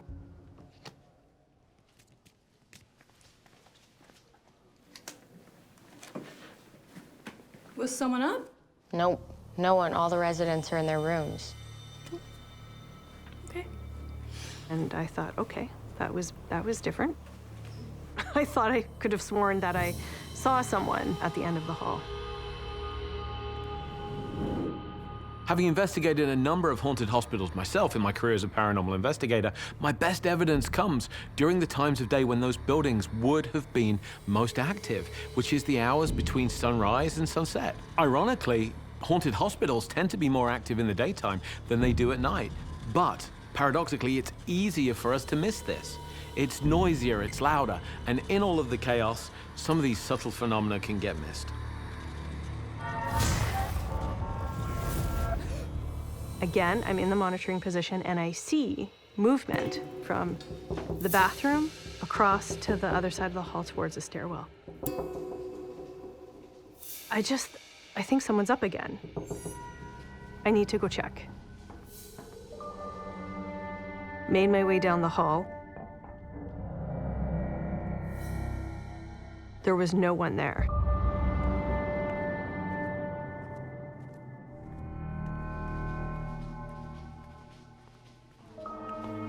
It happened again.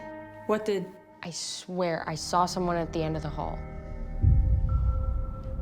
They started to smirk and laugh at me, like they knew something that I didn't know. We should probably tell you. Tell me what?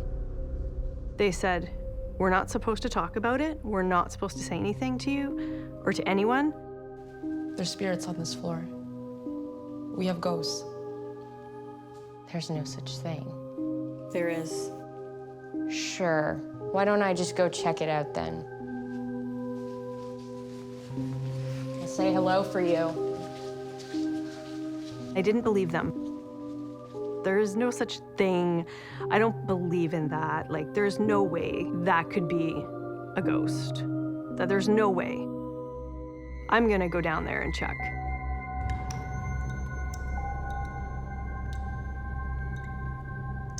Hello?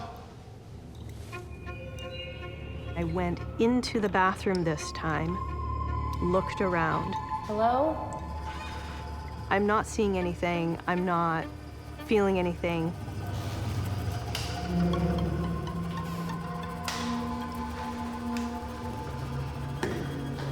I decide to take a bathroom break while I'm down there.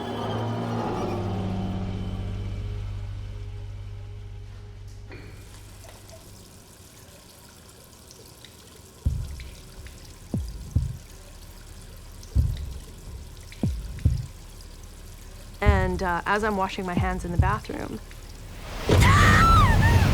all of a sudden I feel a flash of cold air at my back.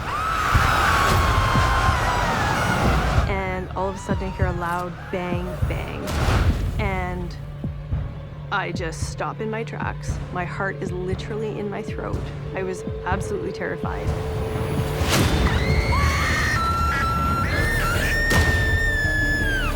I ran out of the bathroom immediately, back to the rec room where my coworkers were.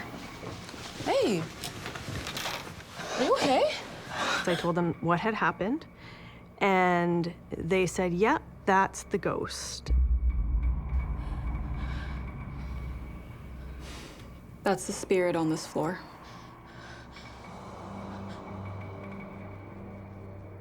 I could not believe what had just happened. I was in a state of shock and fear because I had never experienced anything like this before.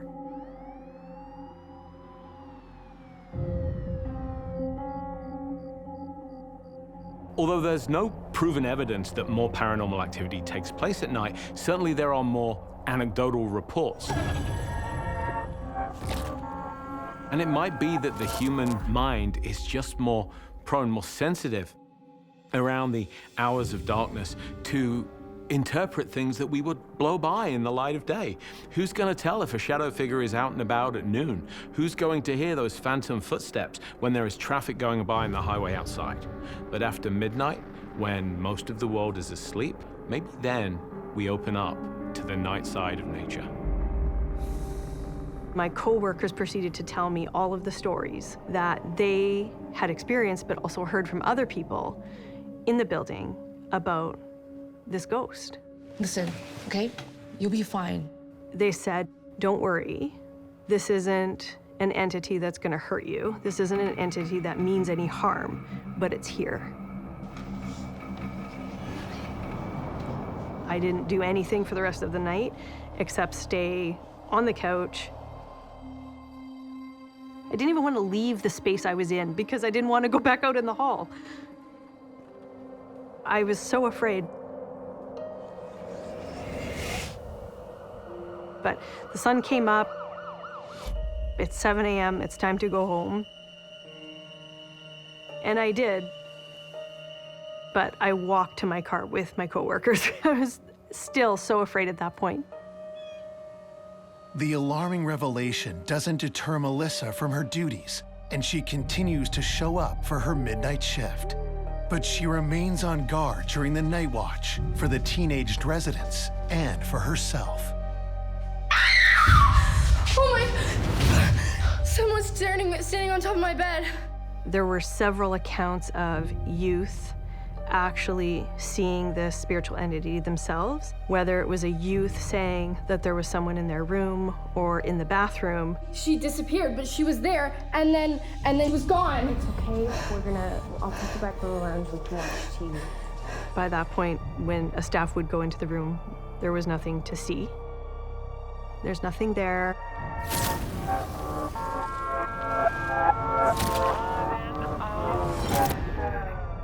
But we all knew that these kids are not just making this up. They're not just hallucinating. This is something that's absolutely real. Do you want to watch over Parker? Yes. Yeah, he's a kid in floor 2. Yes. You can take him, yeah. On the unit, we would take Polaroid pictures of all of the kids that were being admitted into the program. I'll also do... Here she is. She actually showed me a photo that she had taken. We call her Mary. She looked like somebody from an era that you would name Mary because of her dress and her hair and just her appearance. Her figure looked like somebody that you would call Mary. Where did you get this? She was floating around one night, and I grabbed my camera. I snapped it before she disappeared. That photo got shared and passed around to different staff that weren't necessarily believing that this was true or hadn't experienced this yet, as a way to actually prove to people that this was something that was real. Doesn't that look so, like, turn of the century? Yeah. She must have been here for a long time. This is crazy. Yeah. Time does not work the same way for spirits as it does for us here in the material world. So what to us might be a period of years, decades, even centuries, could be the blink of an eye for a spirit, or conversely, an eternity.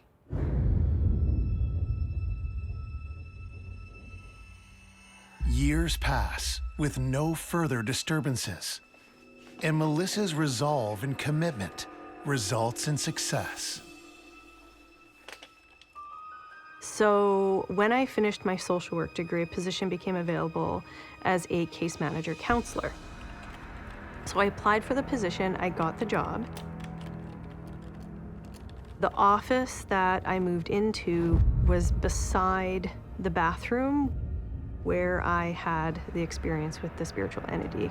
I had mixed feelings. I was like, okay, well, I know that this isn't a harmful entity, but I'll be okay. You know, it's just an office. I'll just set up shop and do my work and everything will be fine.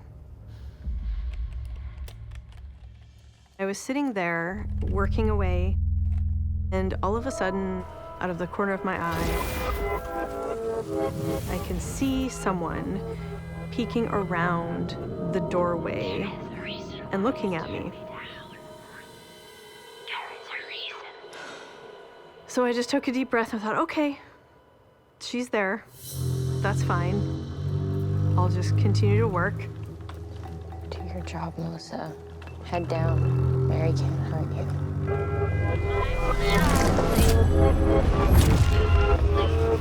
I continued to work. And again, she was there, standing in the door, watching me work. I can't believe this is happening.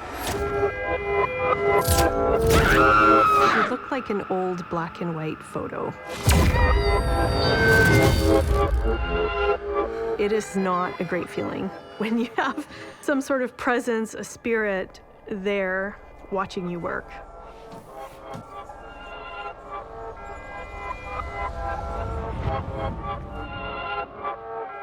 I got up and I went to approach the door.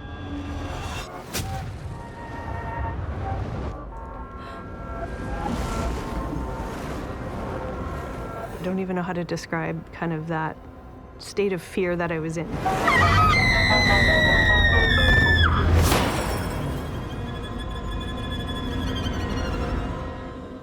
She vanished.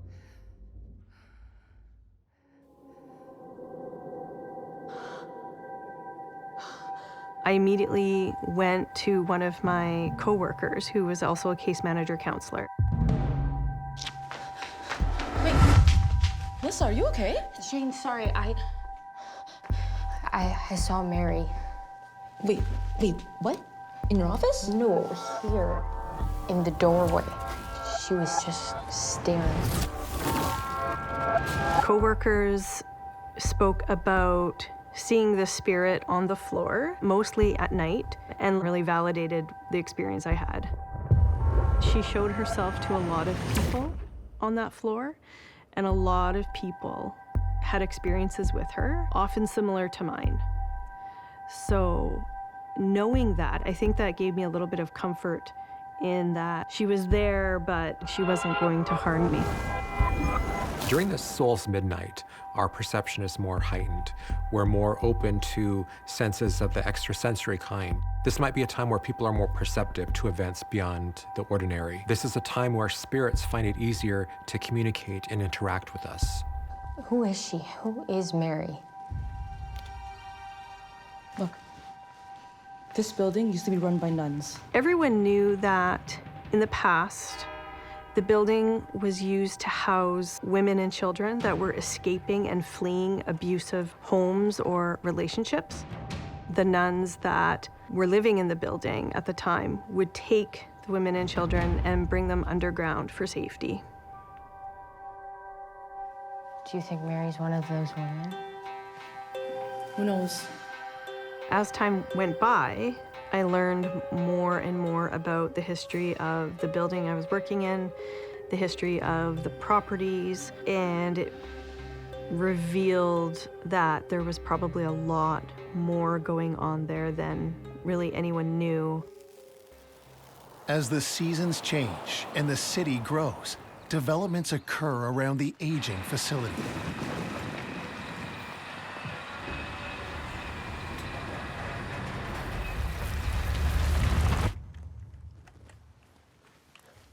Mel, you'll never believe it. Believe what? Look outside. Look what they're digging up.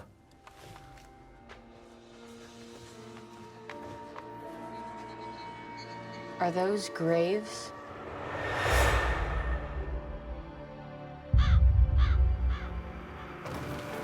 This was going on for weeks, where they were digging up plots of land in the parking lot, sifting through the dirt and digging up bones and putting them in the bags.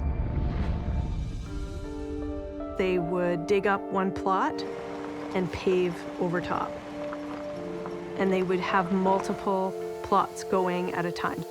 So they would do one, then they'd move to the next, then they'd dig another one and do the next. One of the ways in which we get closure when a life ends is a funeral. No matter what denomination it may be, without that closure, sometimes we see a restless spirit as a direct consequence of the lack of a funeral service. You think this is...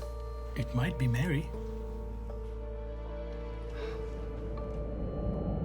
Everyone wondered after that, what happened to Mary? Where did her spirit go? Because they tore down the building. So what happens after that? We can only hope that this burial is the final chapter that closes the book, allowing the living and the dead to each move on in their own way.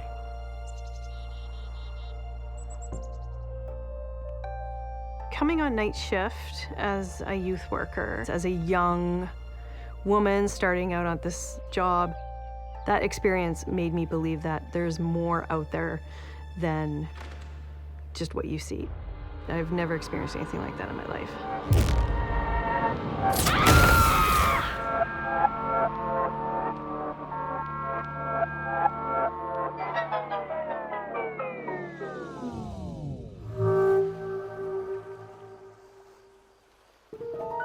The graveyard shift is an unsought but vital shift covered by both young and veteran medical workers. Neither are immune to the ominous quiet and the unexpected that can occur in the dead of night. Hey, Sam. Hey. I was a registered practical nurse. I worked on the medical surgical floor in the hospital, also known as med-surg. And I had been working at this facility for quite a few years. Is everything all right here? Yeah, fine if, he doesn't talk in his sleep. If you need to call me, I'll be right out there, okay? All right. I loved working with all the patients, seeing them getting better and going home, and loved all my colleagues. Sweet dreams. We had patients from surgery, or if they had a heart attack or any injuries, from ages 12 to 100. We were doing 12-hour shifts, which we normally do for nights.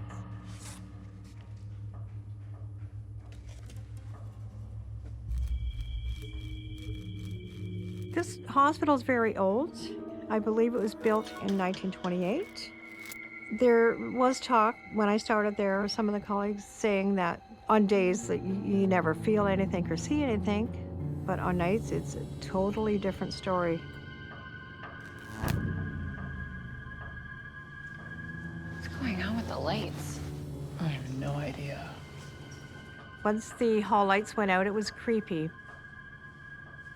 but lit enough that you can see. This hospital, honestly. Okay. It's a little bit calmer at night. You get the odd patient ringing the bell, but once they're all settled and you're free to, sit and chart, that's when it's just eerie. You know in your heart, that people have died in every room there. And are they still there? You don't know. You don't know. You don't know what you're gonna see. Everything okay with the patients? Yep, everyone's in bed. We were doing some charting on our patients.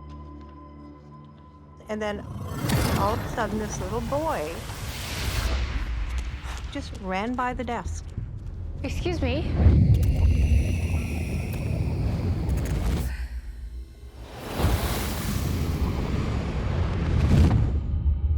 It was just strange to see a child. He ran right by the nurse's station, and he just ran right past to the end of the hall and disappeared right in front of our eyes. You do say to yourself, are you dreaming? But I'm wide awake. Did you just see that? Yes. See what? A little boy just ran by here. There are no juveniles on this floor. I'll check with the maternity ward in case they have any children admitted. We did have kids that were 12 years old and up, but if there was any children, infants, they were on the maternity ward. Hello, do you guys have any juveniles admitted? Okay, thank you.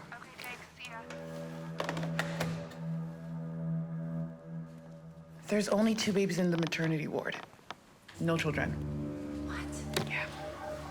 Some cultures have a concept called the hour of the wolf. It's usually in the hours between 3 and 4 o'clock in the morning when it is believed that the world is a little more mystical. It's believed that our own fears can press in upon us. Our doubts can weigh on us a little bit more heavily than they do in the daylight hours. And it's no surprise that a number of ghostly encounters are reported during that time frame as well. We were just dumbfounded when we seen this little boy. We didn't know who he was, but when we seen him disappear, that was strange. After that, one of the other patients had rang the call bell, and she asked us who all these children were. She said, I can hear them laughing and giggling, and we said, no, ma'am, there's no children on this floor. We didn't want to tell her that it was a spirit, because in our hearts we knew it was. And we didn't want to upset her any more than she was because she was sick. And we told her that we will check to see if there was any children on the floor and we'll keep them quiet for her. So she didn't ring anymore that night. I'm just settling up some notes for you, and that should be good. Yeah, I'm just gonna add a couple notes, and then you should be good to go.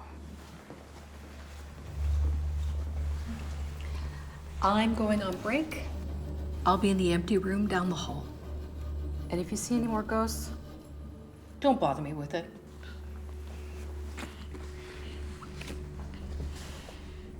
The one charge nurse, she went to lay down because the way we have our breaks, like you can take a couple of hours, and if there is a bed somewhere, you can maybe have a little rest. And you should go on your break too. I'm not sleepy, but I could use a snack. All right. I'll be back, okay? Okay, see ya. I didn't want to have a rest, so I went down to the cafeteria.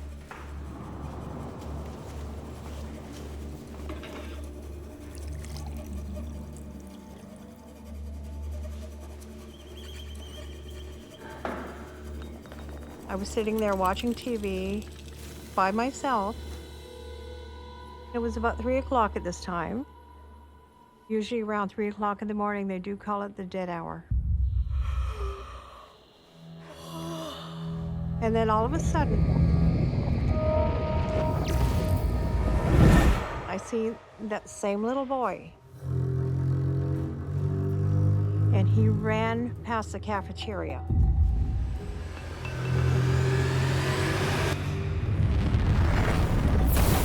And I was frightened because I seen that same little boy disappear in front of my eyes upstairs.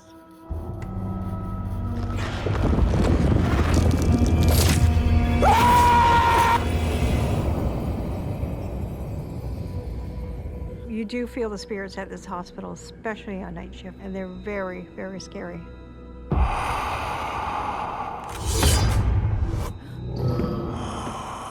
There was this gentleman. The gentleman was dressed as if he was from the 1920s. He was after that little boy. I was scared. Do they know I could see them?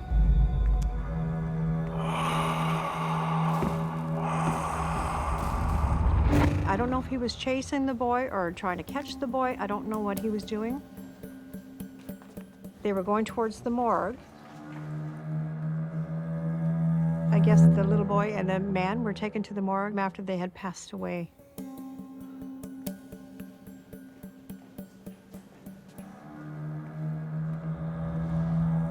So when I didn't see them anymore in the hallway, I went up the stairs. I ran so fast to tell them what I had seen downstairs, that I had seen the two of them. And I went towards our nurse's station.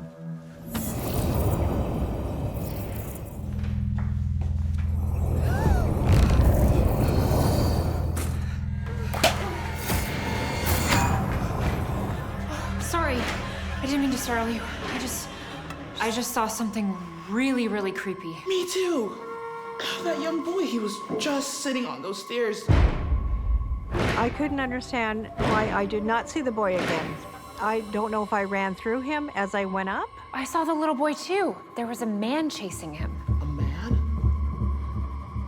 And at 3 o'clock in the morning, this one charge nurse came out to the desk. Is this your idea of a joke? I told you not to wake me up. What are you talking about? She was furious. You two came in and threw my arm off the bed and said time to get up. We didn't know what she was talking about. And she said, I heard you, saying, it's time to get up. It's time to get up. I know it was you two. Who else is here? When you threw my arm down and you told me to get up, she said, I still had another hour. Cheryl, it wasn't us. Well, I'm gonna do inventory. I need one of you to retrieve the crash cart from the remote station. Okay, I'll go get it.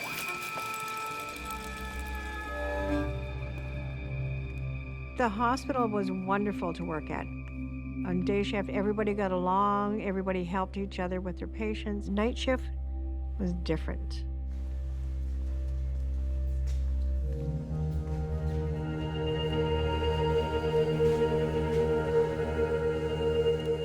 Working graveyard shifts is brutal on the mind, the body, and the spirit in equal measure. You see stranger things at night than you would ever see during the daylight. Night shift was quieter. Once we had everybody settled, we would dim the lights. It was dark, but you can see anybody coming. And I seen that same man with the long coat and the hat floating towards me.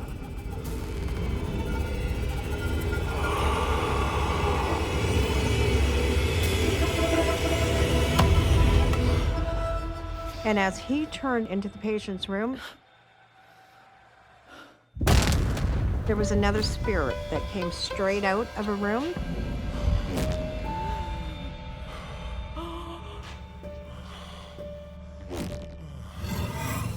And it turned around and went back into that room. So I'm shaking again because I'm witnessing this. I've bagged and tagged many bodies and I've never seen anything like that. I was very afraid for the rest of the shift. As this was 3 o'clock in the morning still, I still had a few more hours. Although we can't prove that more paranormal activity happens at night, definitely we're more attuned to it. When the world is quieter, when we are more open, when the shadows fall after darkness, that's when we start thinking about the other side. That's when we start thinking about ghosts and spirits. And maybe, just maybe, that's when we're most alert to their presence. And then that room that gentleman went in, the call bell rang. Hey, can you come help me check on a patient? Give me a second. I knew he was in that room. And I didn't want to go in there. I was afraid for the patients in that room. What the hell kind of hospital are you running here? What's the problem, Sam? There's strangers all over the place. There was a guy trying to get in that bed with him.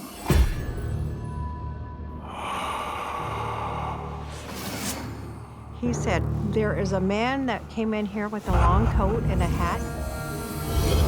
What are you doing? Hey, buddy, wake up. He said, I was yelling at him, but he said that gentleman didn't wake up. He didn't even move when that man was trying to get into bed with him. Who are you? We didn't see anybody else in that room. We didn't see that man, even though I seen him go in there. So we didn't know what to say to him. We couldn't tell him that, that it was a spirit. Like, what do you say? Then you look crazy. There's only the 4 of us in here now, okay, Sam? You must have been dreaming.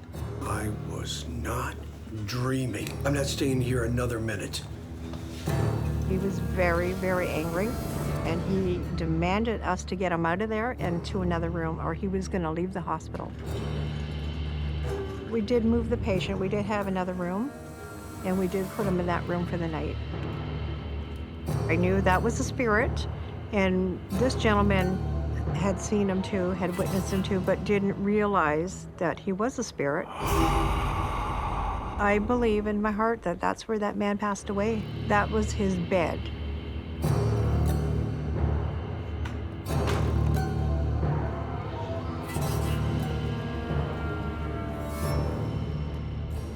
As I was coming towards the desk, something cold is going right through me.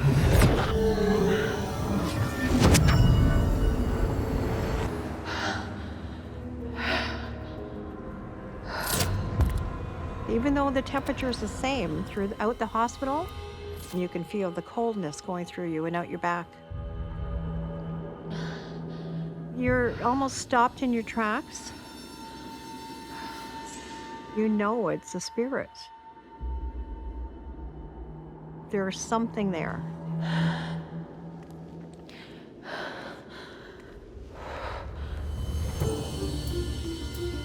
The morning finally arrives. And with it, a revelation about the night's events. I accused you earlier of pulling a practical joke and waking me up. She said, you threw my arm down and you told me to get up. And we didn't know what she was talking about. I think I owe you both an apology.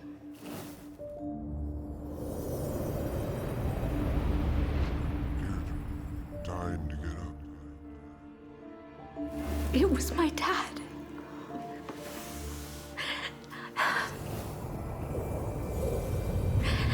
He used to wake me up like that. Dad? She had realized her father had passed away in there years ago, and she said that's how he used to wake her up. It's been an unusual night. Yeah. It's okay. It lasted for, a couple of months with me. I was afraid to go into the rooms. And I'm not usually one to be afraid. I mean, I've taken many patients to the morgue, that had passed on. That doesn't bother me. But when you actually see them floating down the hall, that's two different stories. It really is. I believe that ghost passed away there. It's sad to know that they're stuck and you want them to leave. Even if you open a window, they're still there. I mean, I love that hospital. I'd still work there today if I could. But that night was very frightening. Growing up as a child, my mom was Mohawk, and they were very spiritual. And she had seen a lot. And as we grew up, she told us stories. And she said, don't ever let anybody tell you you're crazy, because they're there. They're out there. When you actually see it, you know it's true. A lot of people think you're crazy because they don't see it. But I say to them, one day you're going to see it. You will see it.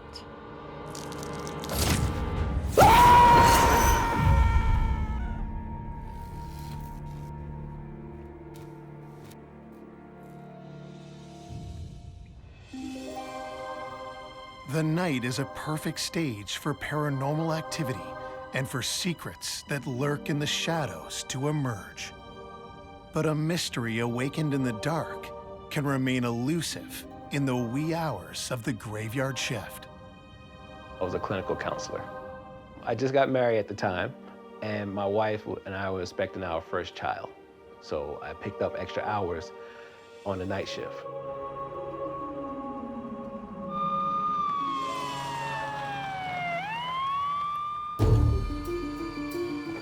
Hey, Dedrick! What are you doing here on this side of the building? Picking up some night shifts. Night shift is different than a day shift. Day shift is very personal and it's fluid and transit. You have psychiatrists coming in, there's treatment teams being conducted. You have nurses walking around. It's very busy. At night shift, everybody goes up in their room. There's a curfew within the whole facility. You have patients that have different levels of mental health disability, bipolar, schizophrenia, manic disorder. Unfortunately, they might have been using drugs. and they might be on medication. So just to prevent any type of accidents or anything occurring, we usually lock the door. Your clipboard is your Bible for the night shift. Every 30 minutes to an hour, you look in the window, you look to see if they're breathing, count their respiratory movement, you document what you see, check off. Any type of emergency arise or anything arise, you use the clipboard to document. It shows that you were doing your job throughout the night. This facility is very old. Old brick, very old pipes. It's not that much lighting. So you could be in a very, very dark hallway at times. It could play on your imagination.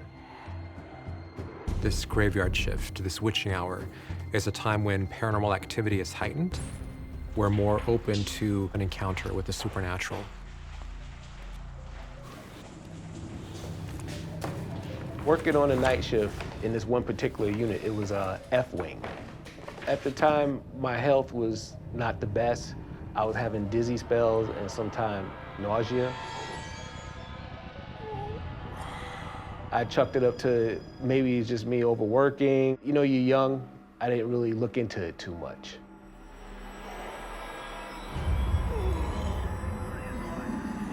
I noticed one night the lights would start to flicker. And the TV would start to turn staticky. My clipboard just moved off the table. Now, working a night shift around 2 a.m., it's a rough hour for anybody, but when you're sick and having dizzy spells, I thought maybe I nodded off and pushed the clipboard off.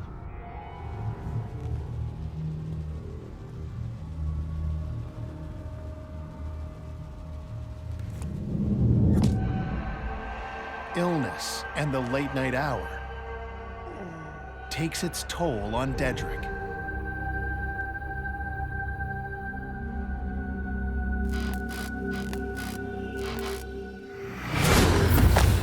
That next time, well, I knew this wasn't my health. I looked to the right of me, and I noticed that there was someone sitting at the far end of the wing. Hey man, what are you doing out of your room? He started pointing at the door. No, you know I can't let you out. I told him he needed to go back inside his room because it's curfew. This is late night, 2 a.m. in the morning. And he didn't respond, he just looked at me. And the lights will flicker once again, and when the lights come back on, the person is gone. So that's when I started talking to the security about what was going on. Hey, Matthew. Hey, what's up? Can I check some of the security footage on the camera? Yeah, sure, let's go. Now I just tell him, I said, well, look, there's a patient that's coming out of his room. Which room was it? Common room. Keep searching. I'm telling him about a person I'm seeing. He's wondering why he's not seeing a person. Who are you talking to? Who am I having this dialogue with on camera?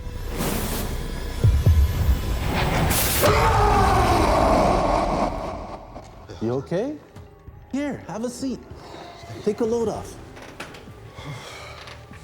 The security sees me on camera talking to someone, and it's bringing concern to them because they can't see who I'm talking to.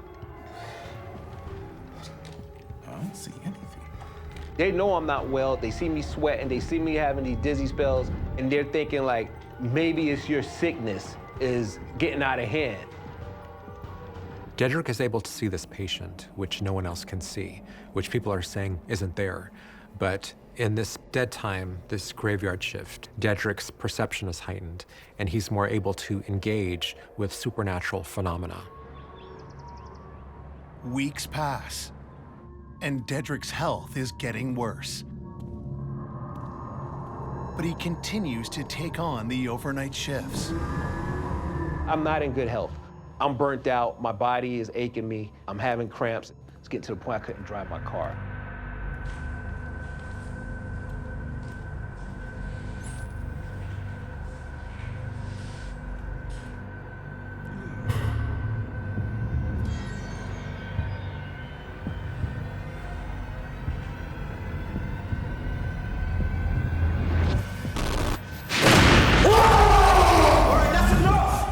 second time I saw the patient, he's far more aggressive. He's pointing towards like the door. Like they was trying to relay a message to me as if I'm not supposed to be there. And that's when things became alarming with me.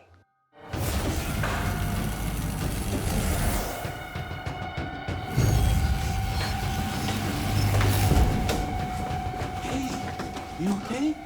You don't look right. You should see a doctor. That's when I went to the hospital. Cancer.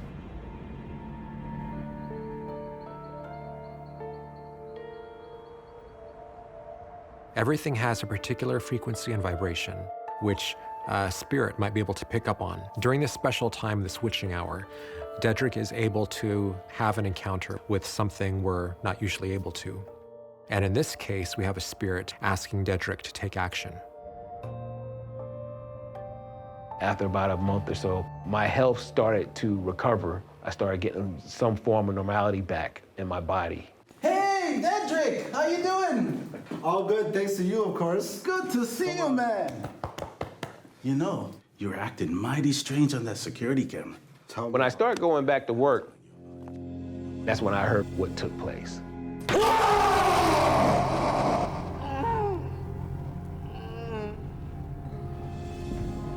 Months ago, before I started on the night shift, there was a young guy that passed away. 10:30 a.m. in the morning, when they opened his door, he was dead. He was gray and stiff. They fired the staff because they wasn't doing their rounds, and when they checked the clipboard, it showed that they didn't do any check since 9 p.m. On CCTV, they kept showing them watching TV and reading magazines. You know, if the night shift did their rounds that night, that patient would still be alive. The TV, the clipboard, all these were signs that this spirit was still present on a unit. If it wasn't for this ghost signaling me with his hand that I need to leave, I wouldn't be here today. Oftentimes that we look at spirits, we look at them as something evil. Was I being haunted? Yes. But I believe we all have a purpose when we're here in the physical, and we have a purpose in the spiritual. I believe the ghost saved my life. In the silent hours of the night, at a time when ghosts are thought to walk the earth, those who remain awake and alert may catch a vision of the strange and the mysterious, and glean a message from the spirit world before the night gives way to the wake of dawn.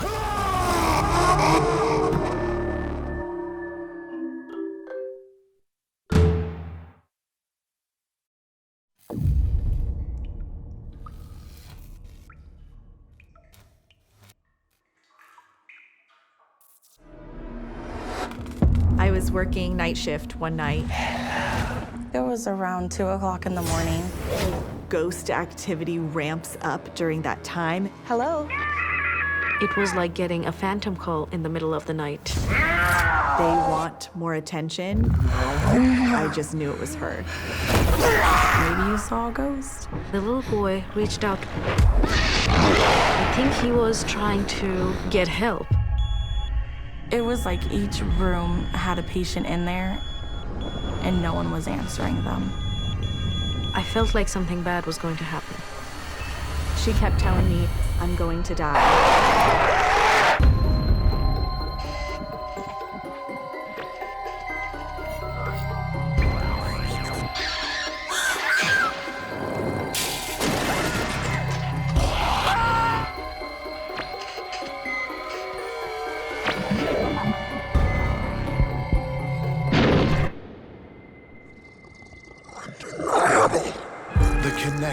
Between the material world and spirit world is apparent to those who have experienced a ghostly encounter. The act of bearing witness can take on a deeper meaning when a spirit comes with a message from the other side. Ever since the advent of the digital age, there are reports of spirits using technology in order to communicate. Many nurses have come to us with stories of call bells going off in rooms which have not had a patient in several days. We see messages and we see attempts to communicate by spirits using these multiple different methods of communication. It would be a mistake to ignore it, because each and every one of these is a potential cry for attention. And in a town on the east coast of Canada, a care worker reports for her first night shift at an elder care facility, which will put her on the receiving end of some unearthly messages from beyond. I was working as a personal care worker at an assisted living facility at the time. You must be Salome. I'm Derek. Yes, hi. Nice to meet you. It's nice to meet you. The supervisor said I should shadow you for this shift? Yep, and we'll start with a tour. Common rooms are all downstairs. Resident rooms are upstairs. And we can take a walk if you want. Yes, please. Right. Let's go. When I first walked into the facility, I thought that it is a really good place, and it actually gave me a really nice homey feeling. This place seems okay. What'd you expect? Well, you hear stories about some hospitals and assisted living facilities, and, you know, is this place haunted too? Yeah, it's haunted.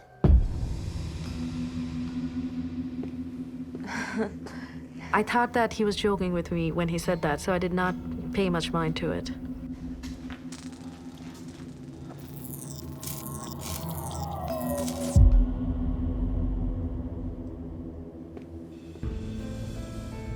Keen to make a good impression, Salome turns her attention to her new job.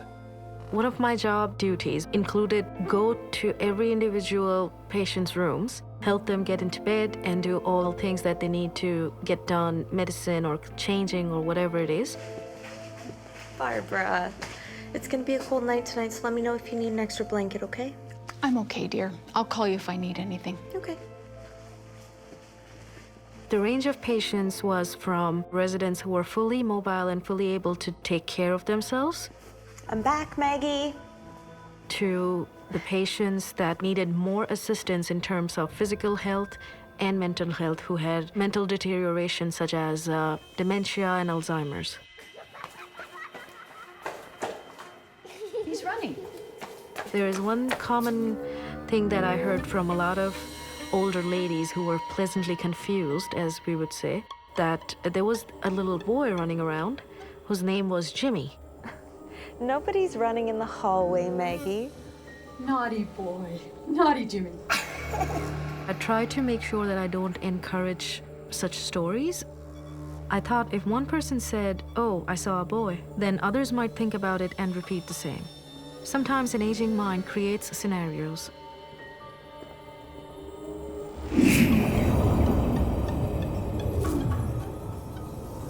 Salome's patient sees the apparition of a young boy. This lady had one foot in both worlds, the realm of the living and the realm of the dead. And it's believed by some that when we're in those circumstances, we may be open to messages and communication from the other side that we would not otherwise be privy to. Although Salome dismisses these tales about the little boy, there is something within the facility that she finds unnerving.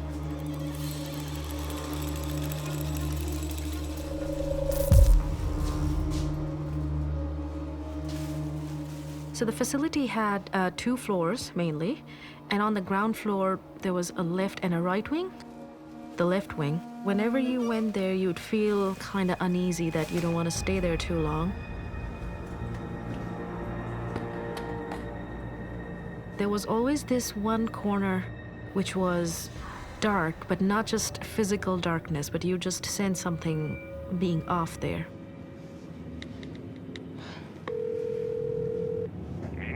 Hi, maintenance? Yeah, I'm on the 2nd floor, east wing, and the lamp's just gone out again. Can you please come check it out? When I asked the maintenance engineer about the bulbs, he said, "Oh, don't bother about that corner. No matter how many times we change the light bulbs, there's a spark and a sound and it stops working." He said that they just decided to leave it dark.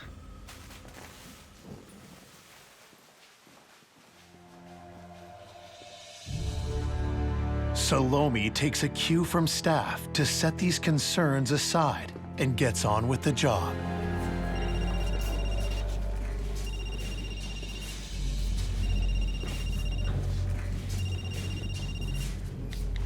Hello? Hello? Hello?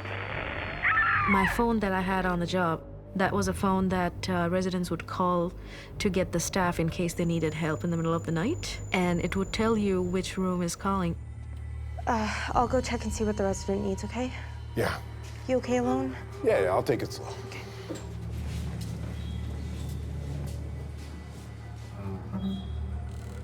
Maggie? And when you go there, the person would be fast asleep. You'd know that there's no way anybody called. It was like getting a phantom call in the middle of the night.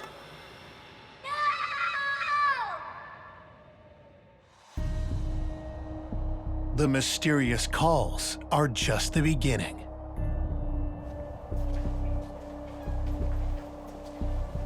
I was running room to room that night, helping the residents get into bed, and I was really tired.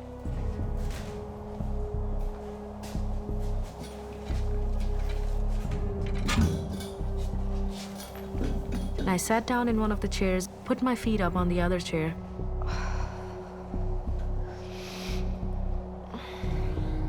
And I thought maybe I'll just sit there for a minute before I go back to my chores.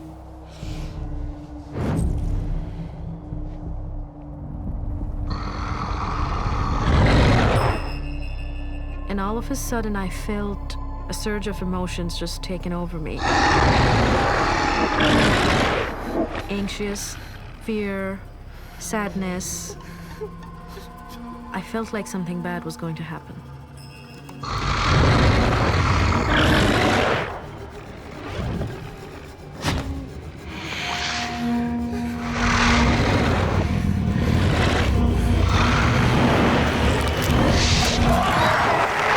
I felt a wave of negative emotion come over me. I got up very quickly and just walked away from there. It felt like somebody doesn't want me to sit there.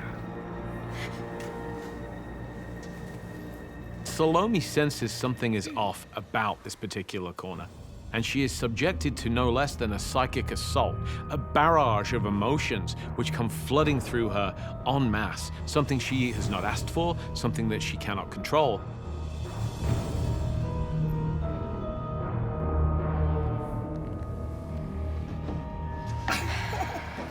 Once I started working all by myself, there were always strange occurrences going on.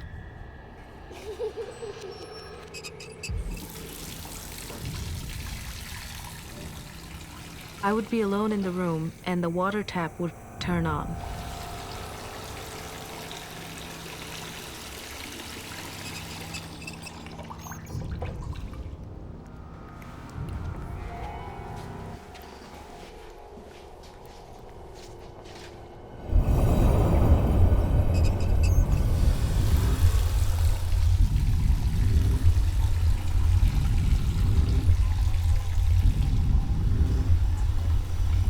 It made me feel a little on edge, but I could not just stop doing what I was doing, so I would turn off the taps and keep continuing my task at hand.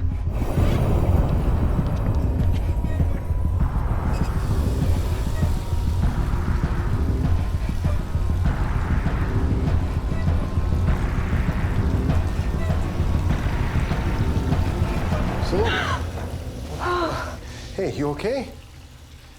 You kept the tap on. That was not me. It keeps turning on its own.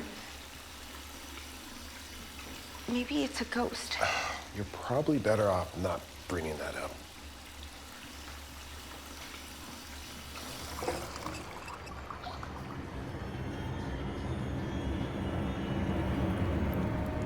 I never mentioned it again to any of my coworkers after the first time. Nobody would talk about it because of the stigma.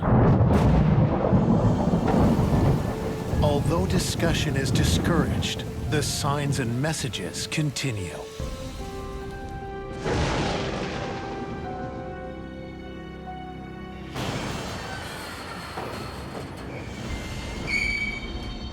There was this one night when it was quite stormy outside. We had a thunderstorm. I found the emergency door open.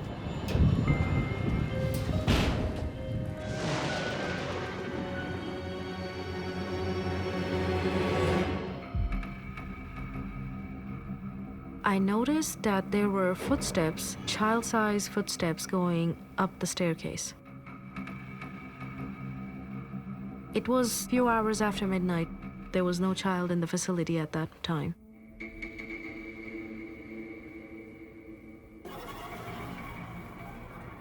I followed the footprints and they went all the way up to the second floor.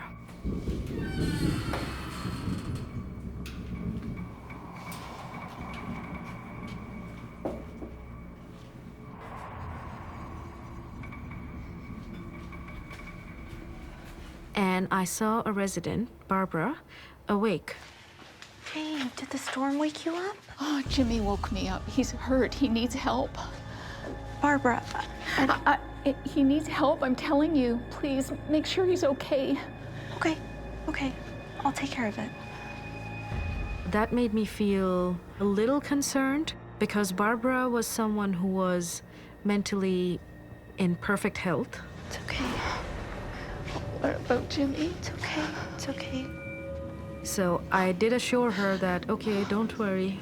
I'll go look after him. I'll find him and make sure he's all okay, and helped her to bed.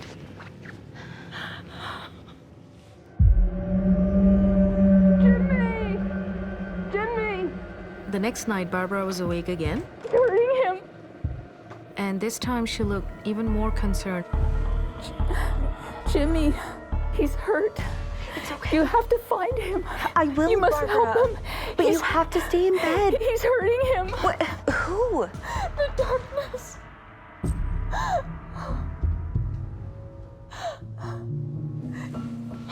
It's okay. It's okay. It was more difficult this time to make her go to bed. It is strange for Barbara to be making the claim of seeing the boy. But at the same time, she was in her 80s, so I thought that maybe this could be a beginning of her mental deterioration too.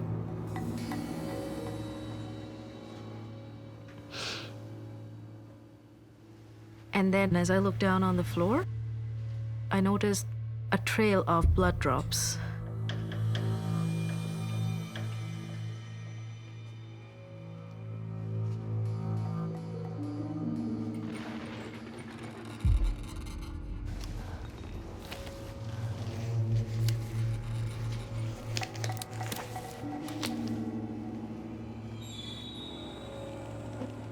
And when I touched the blood, it was still fresh.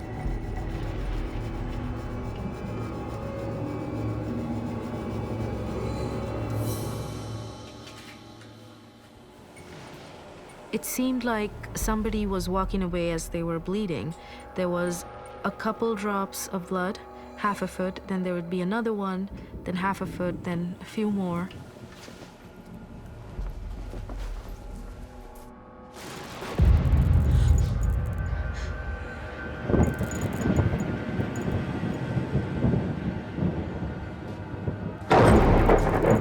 The trail of the blood drop started at the staircase and it ended at the dark corner.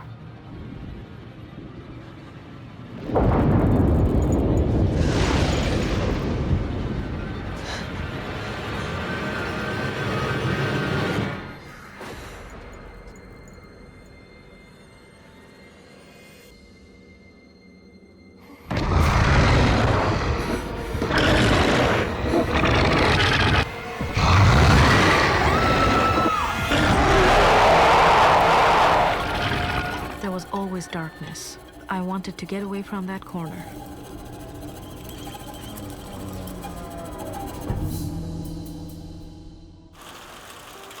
Salome confides in a coworker. Were any of your residents up tonight? No, they're all sleeping peacefully. Why? I found blood in the east hallway. Did you see it? No. Are you sure you're okay? They did not take it seriously. They thought that maybe I was just drinking too much coffee. During my last hourly check, I went up there again.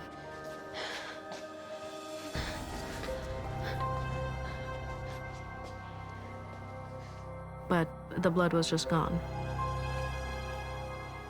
Nobody knew or even saw that blood trail, only me. The little boy reached out to Barbara for help. It was an evil spirit trying to hurt the little boy.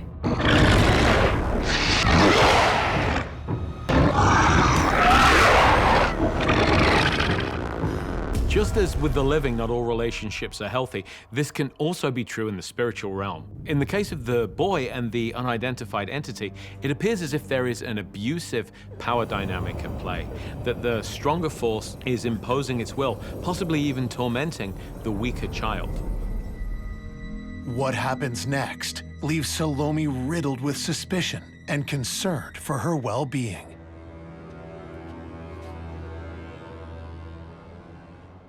Barbara passed away. She was in good health, and one day she's good and the next she's just gone. Could this just be a coincidence? Or was there something greater at play to explain this tragedy? The little boy was trying to reach out to Barbara. I think he was trying to get help. So I think it could be the dark spirit who could have played a role in her death. I think that the trail of blood drop was a message to me from the dark spirit that he can hurt that boy. He was warning me to stay away or not to meddle. Although there are several ways in which the blood, which Salome sees and then finds gone, could be interpreted, she sees it very clearly as a warning to her, a caution from the entity in the corner. It's telling her, don't delve too much into this death. After that particular night and after Barbara's death, that makes me really worried about the residents. As an employee or a worker, I get to leave, but they don't. They live there.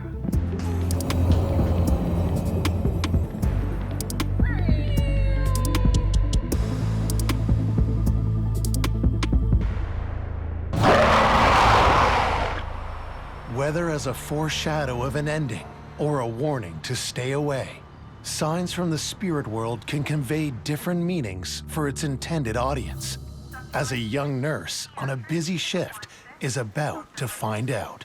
My name is Meg Harrell. I am a registered nurse. I've been a nurse for about 14 years. I was working night shift one night and it was particularly busy. We have another patient being admitted. The entire hospital was full. We were at capacity, trying to discharge anybody and admit everybody that we could. The only space left is room 720, but it needs a bed. Can you help me bring one up? Of course. Let's go. We went down to maintenance. This is in the middle of the night. It's a little bit dimmer in all departments. Only about half the lights are on.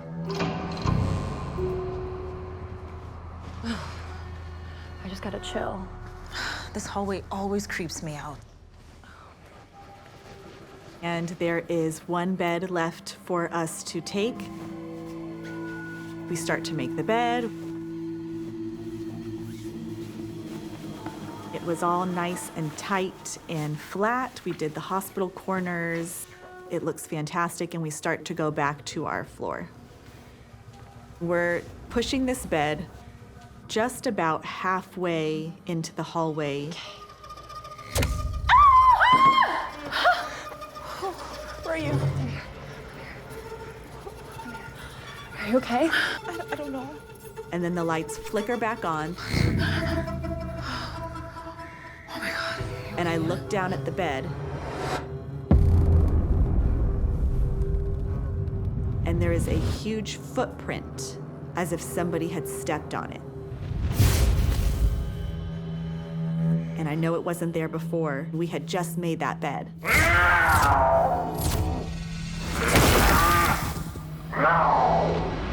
We both look at each other in this way that says we need to get out of here.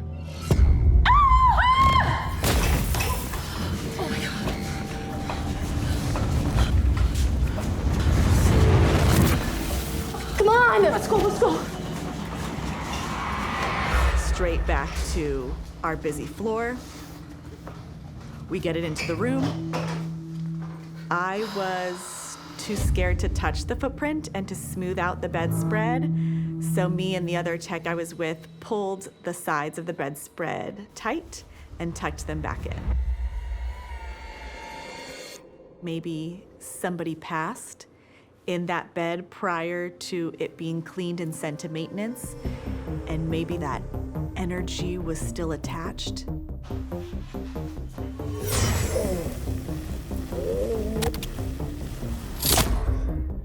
It's possible this patient died in this bed. When Meg sees this footprint in the bed, it can be a spirit just trying to convey, I'm still here, I need acknowledgement. I noticed that every time something off happens, it's on one of those extraordinarily busy shifts. Unexplained sort of ghost activity ramps up during that time. We will see something fall off the nurse's station, an entire vase of flowers, or doors will close on their own. And I don't know if it's all of our frantic energy that brings it on, or if it's the fact that they want more attention. Even after shift or days later, we're sort of recapping and thinking back to that unexplained moment, and we brushed it off because we were so busy.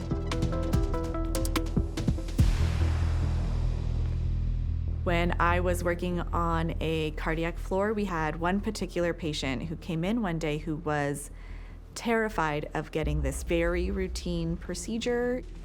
So I'll just have you sign this consent form and we can get started. I can't have this surgery. Sometimes people are nervous about how things are going to be done in the operating room, but nothing would calm this woman down. She was terrified. I can't do this. I'm gonna die. She kept telling me, I'm going to die. I'm going to die if I do this. She was so overcome with fear in her eyes. It was like she knew something terrible could happen to her if she agreed to this. She actually wouldn't sign the consent forms until the very last moment. Thank you. The doctor will be right in. I tried to reassure her, we're gonna have this room waiting for you when you're done. And she was almost angry that she did consent to the procedure. And I didn't know what to tell her, but I just kept that positive attitude. I'll see you soon. And she said, No, you won't! No, you won't.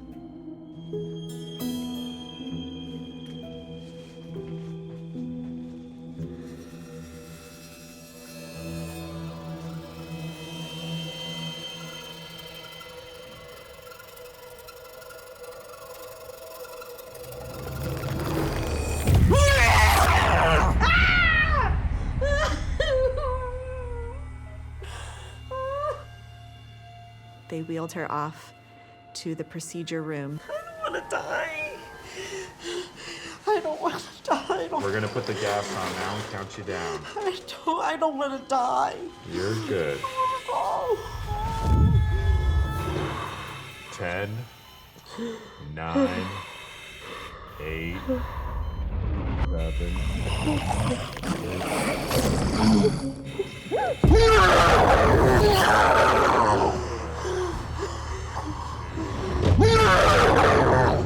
A few minutes later, after she had left, I'm taking care of another patient, running around the halls.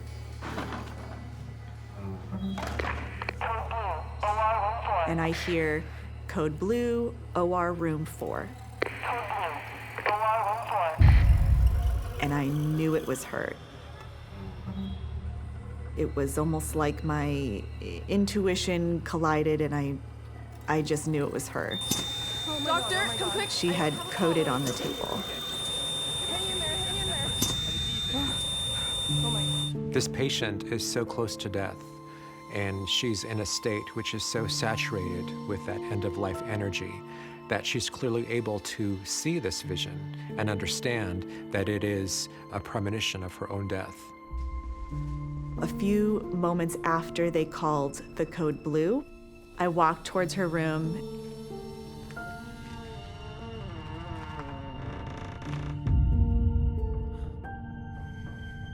And I walk in through the doorway.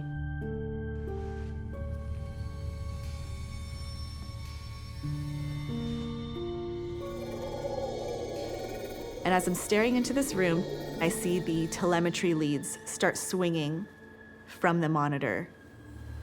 And at that moment, I see the entire hospital bed, whose wheels were locked, move all by itself. No one was in the room. Oh my goodness, that's her.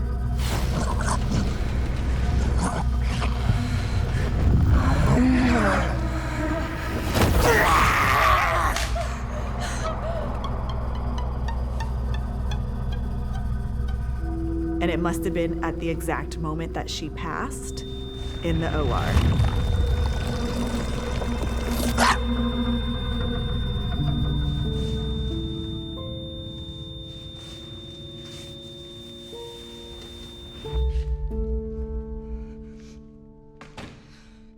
It's like she took a moment before heading to wherever she was heading to stop by the room to make sure she could tell me, "I told you so." I think this patient had a premonition of her own death. A lot of times with premonitions or visions, we'll dismiss them, where it's just too fantastical to really invest in. The spirit just can't leave until it conveys that message. I wish you would have taken me seriously. I told you so. Sometimes I don't think that these spirits or these energies are angry. A lot of people in the healthcare setting don't pass surrounded by family and friends, and maybe it's an attempt to be noticed or to be recognized by somebody. I think those particular stories will kind of confirm that there is a spiritual side to humanity. There's a spiritual side to healthcare and caring for others that is undeniable.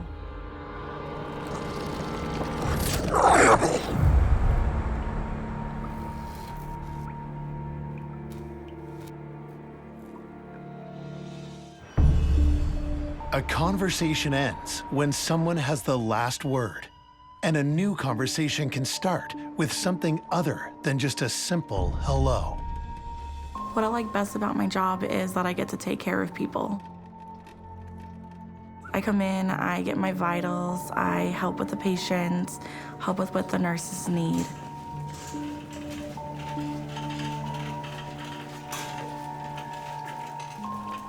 How's it going? Good. Just finished prepping room 221 for the next patient. My coworker and I, we were giving reports, and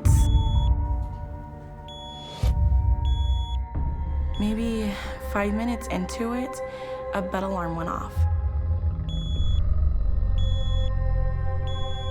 And we both looked at each other, and I told her there's nobody in there. There is no reason to cause the bed alarm to go off. Better go check it out. So we both went in. The curtain was kind of like drawn a little bit.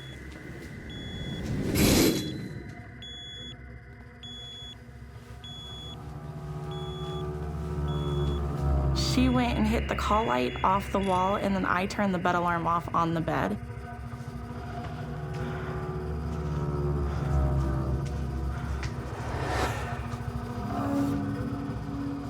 And then we both walked out of the room.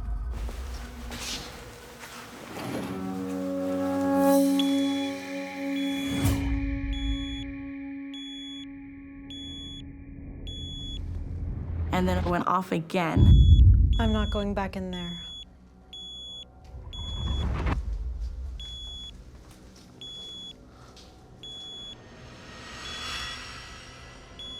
There was no way that bed alarm should have gone off by itself unless somebody was in there and got up off the bed.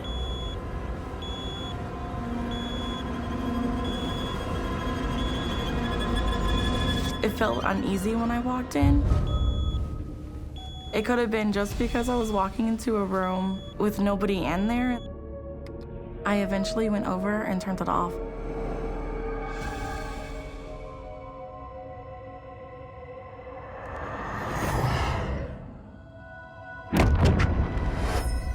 One of the most common reports of paranormal activity from hospitals and nursing homes is the setting off of call lights.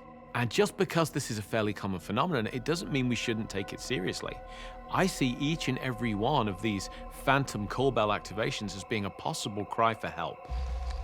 For Amy, these mysterious alerts are only the beginning. There was this place we called the haunted units. Normally during the wintertime it's open, but in the summertime it gets closed because the snowbirds go home. One night when we were working, a coworker and I were like, let's go see this one wing because it was closed down and it's been rumored that the call lights would go off on its own. It was around 2 o'clock in the morning.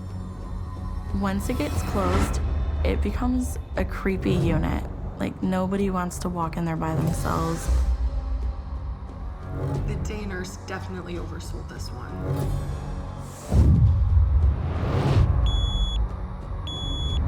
All of a sudden, all the call lights were going off. It was like each room had a patient in there, and no one was answering them. Okay, I'm officially creeped out. At that moment, I thought the bells going off probably was somebody trying to get our attention. They're blinking, they need assistance. It was a lot. It was a light show going off in there. We did not think about staying there. We left immediately. In a hospital, the primary way of letting a nurse or any care provider know that somebody needs attention or is in distress or just wants to be validated and acknowledged is the call signal, the call light. And so little wonder then that we see these spirits that are trying to attract the attention of the living reaching out in what seems to be the easiest and most familiar way for them, the universal call for help. Amy soon finds there are other ways to get her attention. I need another bed pad. Do you mind getting some? Yeah. I was working night shift and we ran out of bed pads, so I went next door into an empty room. I walked in and it was dark. And as I opened the drawer, I heard someone sit up in the bed and there was no one in there. When you move in bed, you can hear the frame squeak a little. That was not a person on the bed. I freaked out. I grabbed what I needed and I walked out of the room. The minute that I heard the noise from the bed, I felt uneasy on every single room on that floor.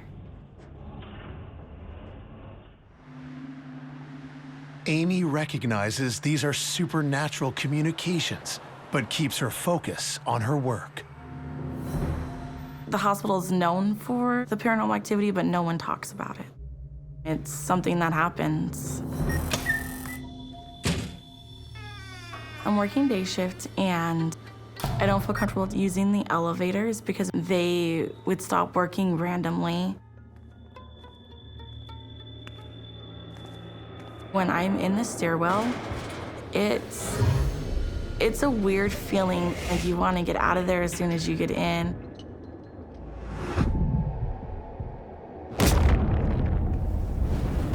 I'm feeling somebody watching me.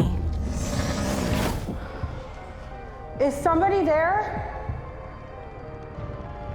It's a weird feeling that you know you're not alone in that stairwell. I feel like Who's ever watching me is literally right behind me as I'm trying to put my key in the door.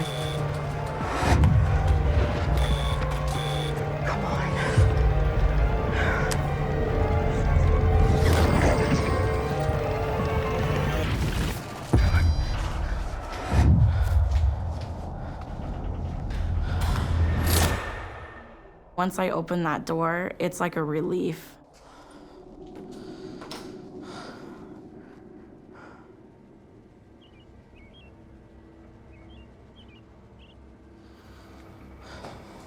So I'm working day shift this day, and I'm just sitting there getting my laptop out. And then I heard a male's voice in my ear whisper. My right side got all tingling, like somebody was standing on my right side. And then I looked over, nobody was there.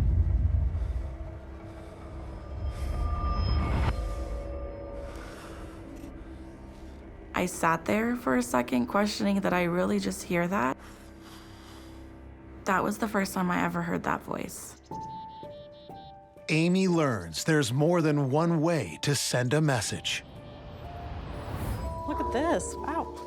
This isn't a bad space. No, not at all. The unit we were on was being moved to a different unit, and a coworker and I decided that we were gonna go and venture to see what the new floor was gonna look like. So we were walking around, talking about how everything looks, and we go in to walk into a room. Well, it's definitely not the Four Seasons.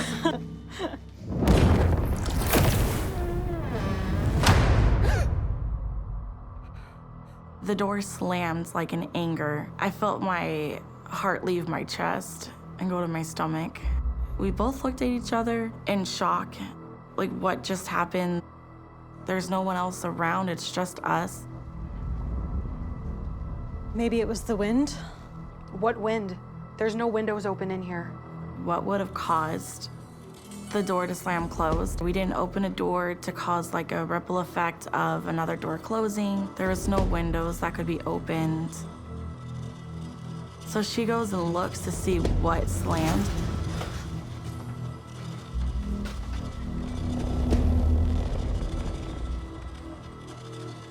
And there was nobody in the bathroom.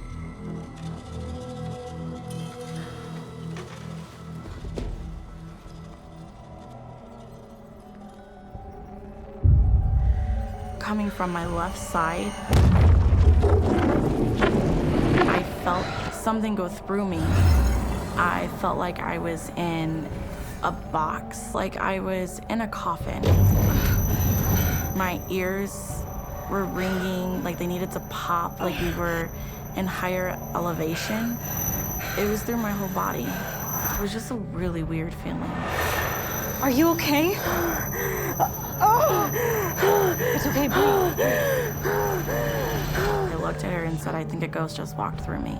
Are you serious? It didn't feel like I was in my body. Like I was not there. Let's just go.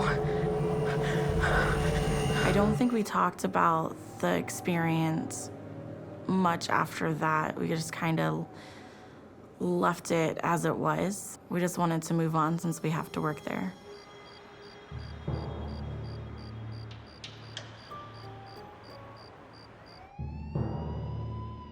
After moving into the new unit, Amy hears a disturbing story. Hey, Aim. You use the staff stairs a lot, don't you? Uh-huh. Why? I just heard about the creepiest thing that happened. What? Before we started working, there was this guy who got trapped in the stairwell.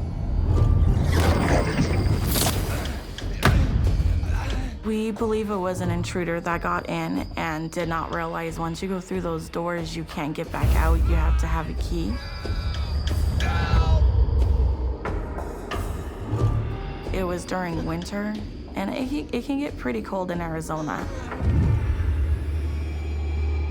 And he ended up passing away. I believe it's that guy that passed away that's in the stairwell watching us. I believe that as time passes while we're there, he's been refilling himself more and more. Like at first it was just the little things, the slamming of the doors, hearing the hello. But now it's more of, okay, now you're seeing me and now you're feeling me. And soon the spirit begins to reveal itself to others at the hospital.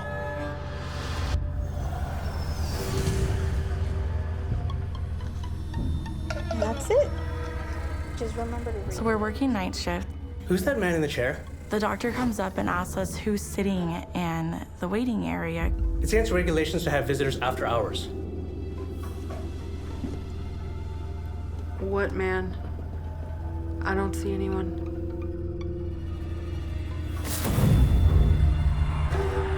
He was right there. We looked at him and we're like, there's nobody should be there. And he looked at us in disbelief, and I was like, maybe you saw a ghost? He did go look to see if he could find the same person that was sitting there, and he did not see him. Anyways, can you print off the staff memo? Yes, doctor, right away. I'll take care of it for you.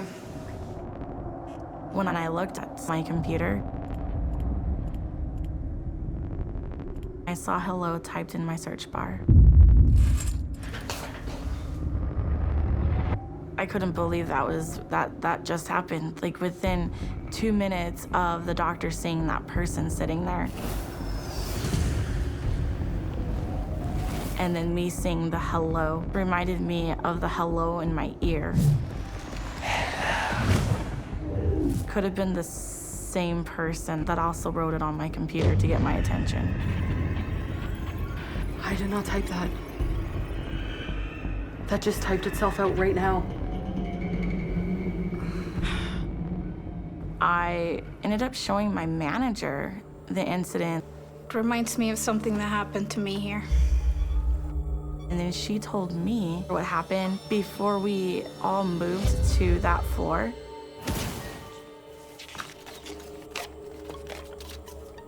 My manager was alone at the time.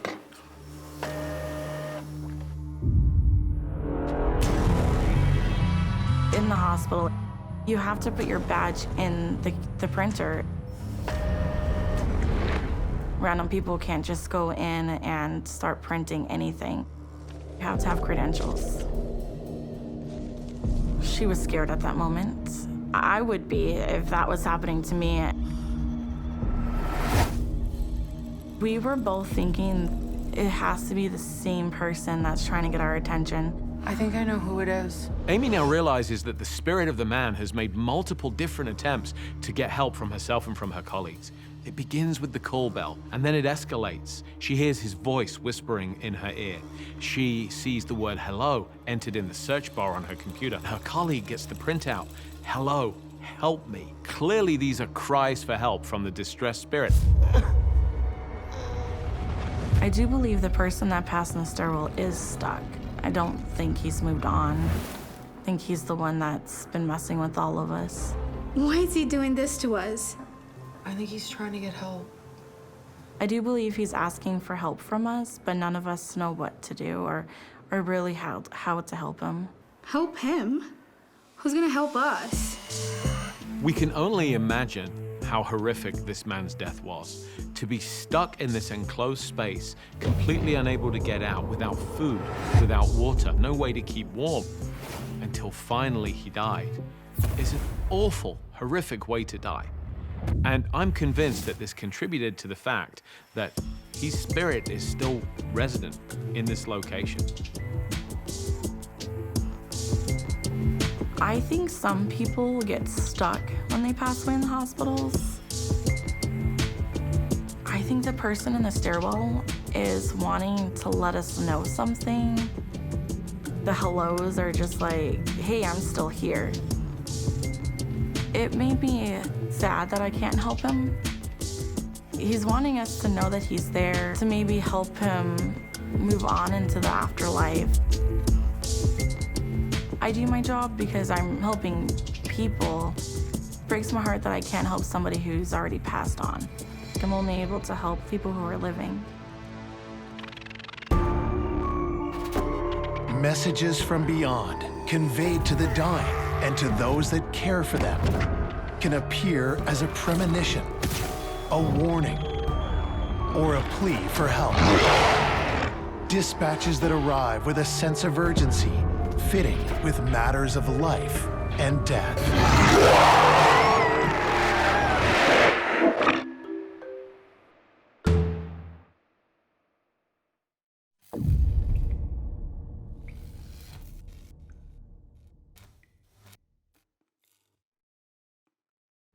There was a hospital that was notorious for being haunted. It felt creepy when you were looking at the cameras, almost like there was a presence in there watching you. I was assisting with being in charge of this unit. Staff had made me aware that our unit is haunted.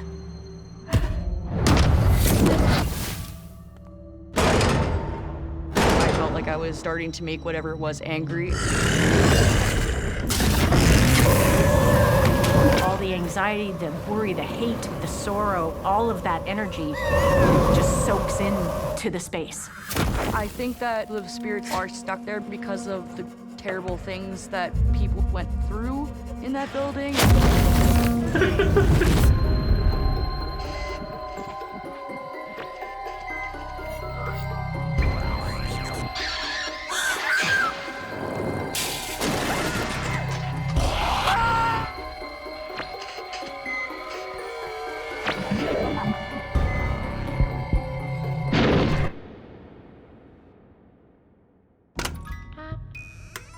It's not uncommon to hear whispers that an old or abandoned building is haunted. But when more than one spirit is rumored to roam the halls, it may be more than a simple haunting. It could be evidence the location is a supernatural hotspot. Certain locations can be a lightning rod for paranormal activity. Places in which there was a great deal of emotion, whether positive or negative. Places of great tragedy. Places where people have died consistently or en masse can all be attractors of paranormal activity. And in a small town in northern Ontario, at a psychiatric facility with a storied past, 17-year-old Annabeth Besner plans to sneak in and spend the night in this haunted hotspot on a dare.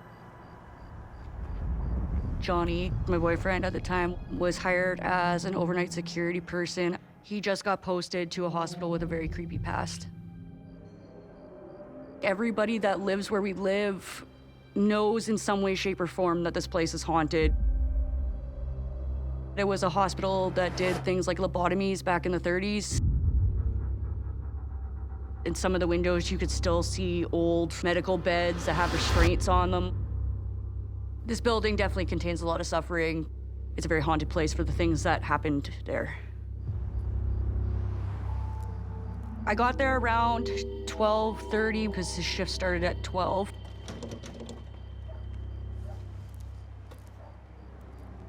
Being out there by myself, not knowing exactly when he was finally gonna come let me in the door, really gave me the heebie-jeebies. You felt a sense of like someone was watching you all the time.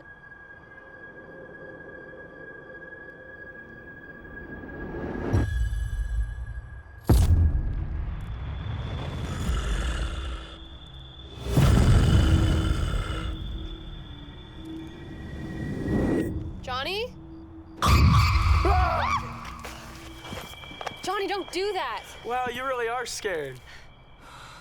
I have a huge fear of the paranormal, like to the point that I can't even watch a movie and I know it's fake. But something about being young at the time and kind of just wanting to impress my boyfriend, like, oh, I'm tough, you know, was ultimately what led me to go. Let's get on with the tour. All right. Don't say I didn't warn you. I went into that hospital knowing it was haunted just because I was being kind of reckless. I felt like I had something to prove.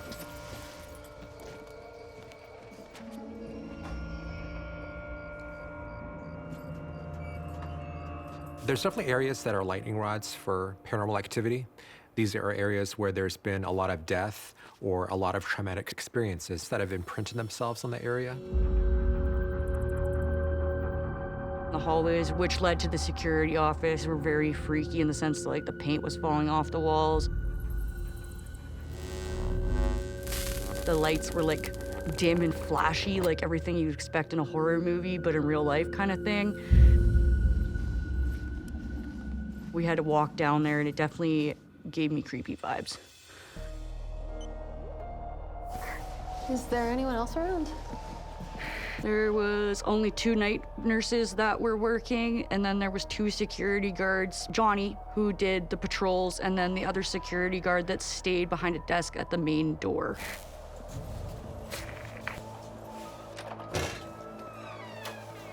Here we are. It was just like a little tiny room, had like a couple filing cabinets in it, and there was a desk with a chair and a computer screen on the desk. Copy. Thanks, man. Be right there. Hold on. Just gotta do this first. What am I supposed to do while you're gone? Watch some TV.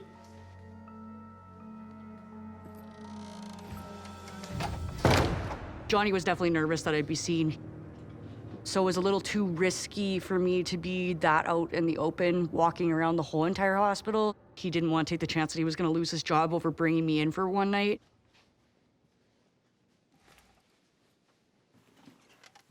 All the camera angles were just looking at different hallways around the building. I could see Johnny walking around on them while he was doing his patrols. Nerd.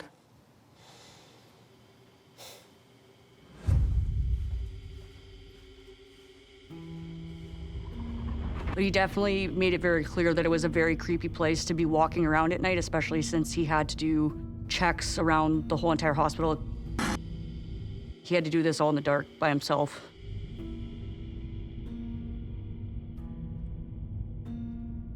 There was a lot of creepy things that went on the cameras.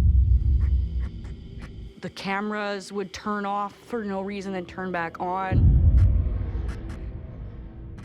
That room felt creepy when you were looking at the cameras, like almost like there was a presence in there watching you.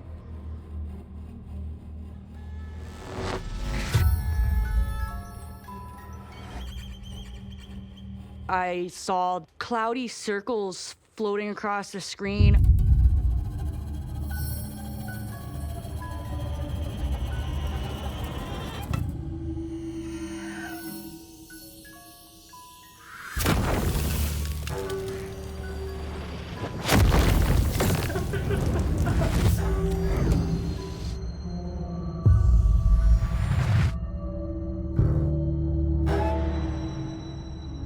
Of all the various types of locations, perhaps one of the most active would be the hospital.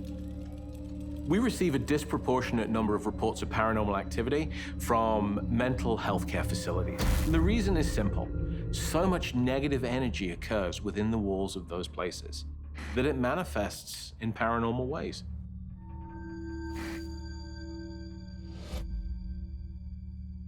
I felt very afraid when I was looking at the cameras because I didn't want anything to pop up.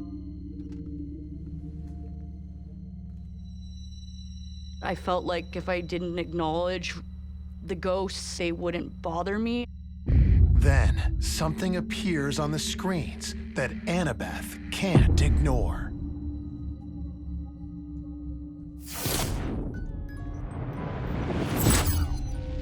When I was looking at the camera, a youngish boy came down the hallway, and I kind of like rubbed my eyes thinking that I'm seeing things.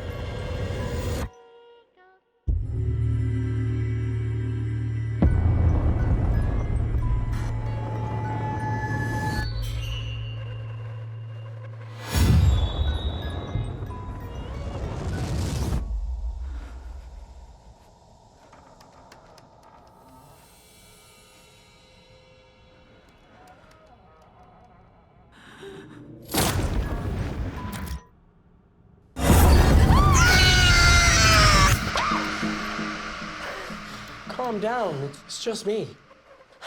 Look at this.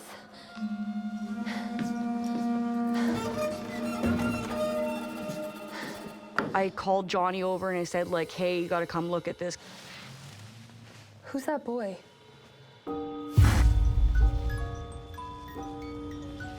and he comes and he sees it as well.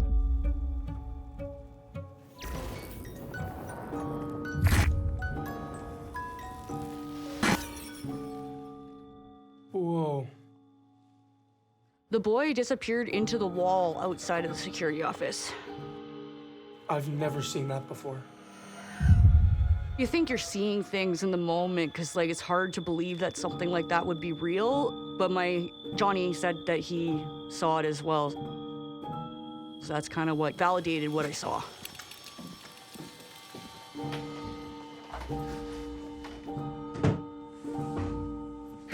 He opened up the door and I could see him on the camera and there was nothing there anymore.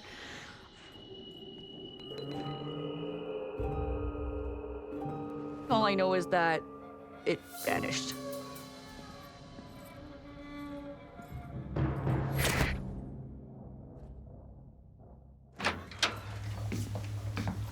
There's no one in the halls. I have no idea who that boy was. All the patients here are adults. He thought it was weird because up until that point, he hadn't seen anything on the cameras. It just happened to be the night that I'm there that something appears. You have two entities in the same space. They want to get someone's attention. They want them to know that they exist. They want to see how they're going to react. It's unpredictable. You know, we don't know what these spirits are capable of, how the environment is going to react to us. Okay, can I get out of this room? In a minute. I have to finish my rounds first.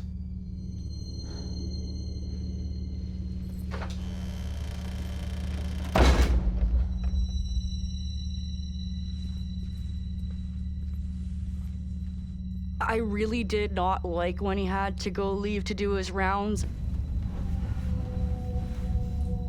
I would actually sit in the corner of the room on my phone, trying not to look at the screens.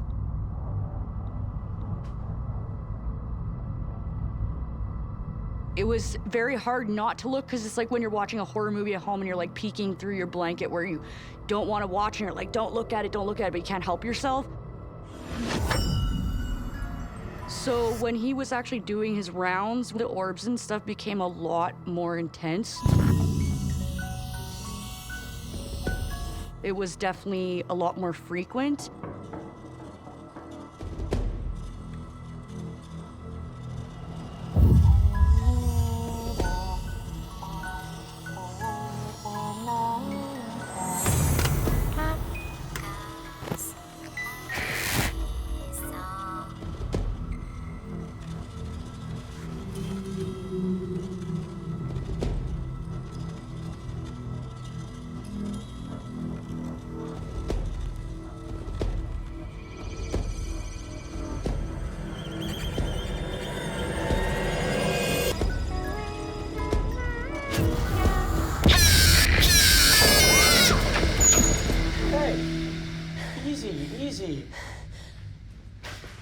My rounds are done. Can we finally get on with the tour like you promised? Yeah, let's go. Around 3 or 4 in the morning, that was when I decided that I wanted to finally go see the experiences he had talked about.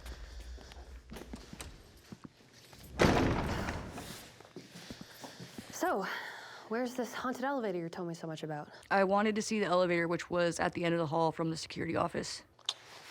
This way. I definitely felt a little bit of fear. It was almost like a wake-up call from being all tough guy in the office to going out into the actual experience itself.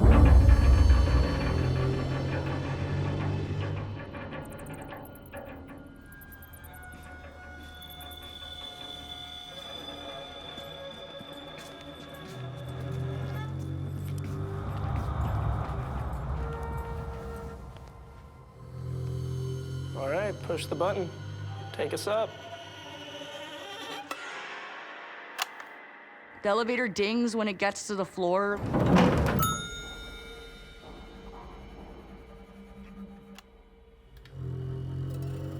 But then the doors didn't open. What's wrong? Is it broken? You have to say, hello, Harvey. Are you serious? That was when Johnny told me there was a ghost named Harvey. You have to say, hello, Harvey, for the door to open. Hello, Harvey. I was like, there's no way this is actually gonna happen.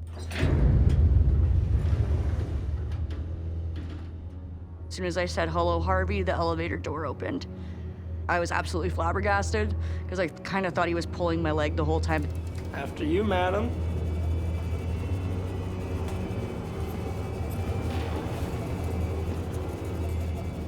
Are you sure we're safe in here?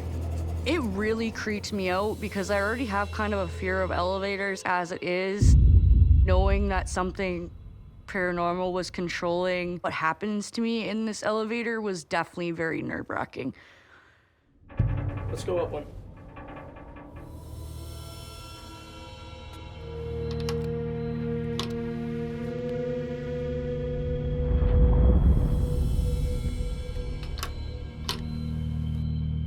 So I pushed the button to go to the second floor, and normally the elevator doors would close, but the elevator doors didn't close.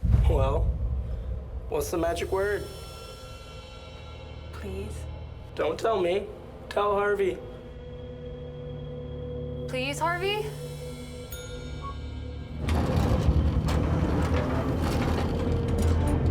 When you push the button to go up, you have to say, can we go, please, to Harvey. I had a lot of fear while that elevator was moving. What is this elevator capable of?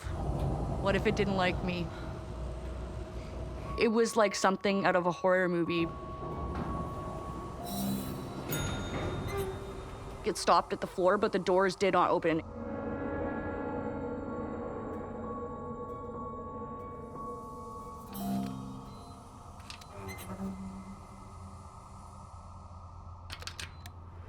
It didn't matter if you clicked the button. You have to thank Harvey. Thank you, Harvey. When I said thank you, Harvey, the doors opened right away.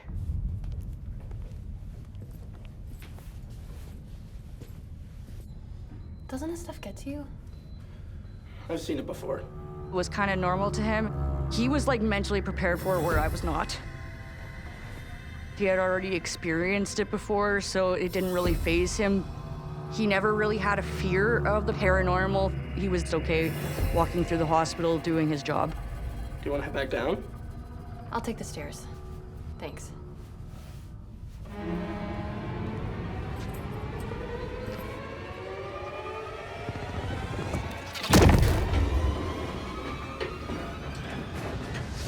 This might be a spirit who decided to remain in this area because it had some kind of significance to that spirit. For spirits that know that they have died and they are staying for whatever reason, a lot of times there's a lot of loneliness associated with that. So that spirit does seek an acknowledgement. You know, it doesn't want to feel invisible for the rest of its existence.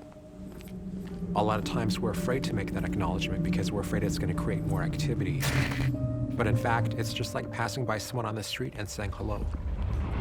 After experiencing these bizarre paranormal encounters, Annabeth seeks refuge outside the building. I really needed to just like take a minute to breathe and process what had just happened. Johnny also smoked, so we kind of just went together anyways. You can go home if you want. You don't have to go back in. There was definitely times I considered leaving. No. I'm staying. I just decided ultimately to stick it out. You ready to see the basement? Let's do this.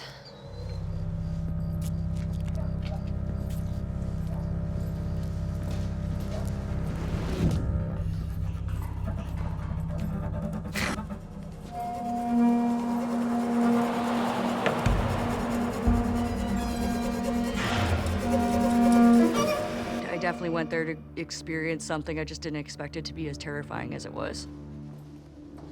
Annabeth's boyfriend leads her into the most haunted part of the hospital. Lights don't work down here. We're gonna have to use flashlights. Are you kidding me? Here. You want to come? Ready? Yeah.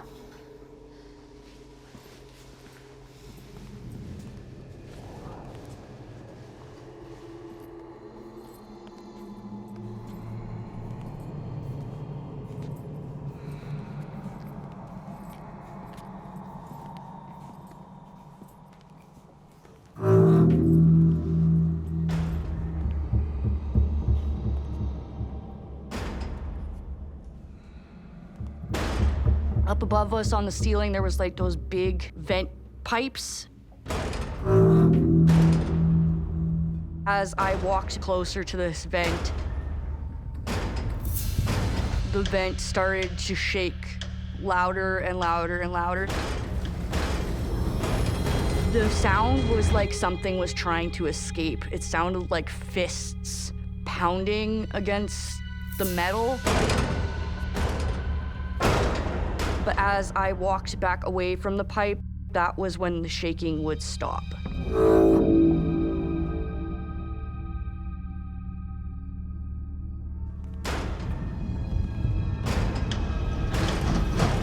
I approached the vent again because I thought maybe it was a weird coincidence, and it was kind of like hard to believe.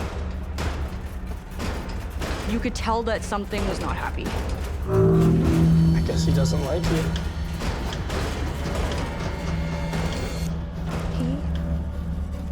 I was totally freaked. You felt a lot of anger, especially anger. I felt some sadness as well. A long time ago, a patient went missing. They finally found him in here, dead. I dare you to do it again. So I ended up doing it the third time because Johnny wanted to dare me to do it.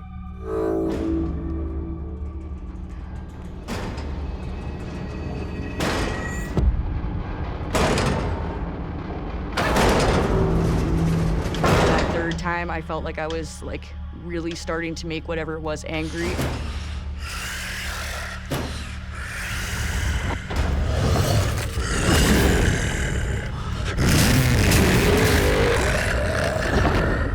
I started to feel like a lot of anger more than the first and second time. I just felt like I was intentionally making this thing mad and I needed to leave.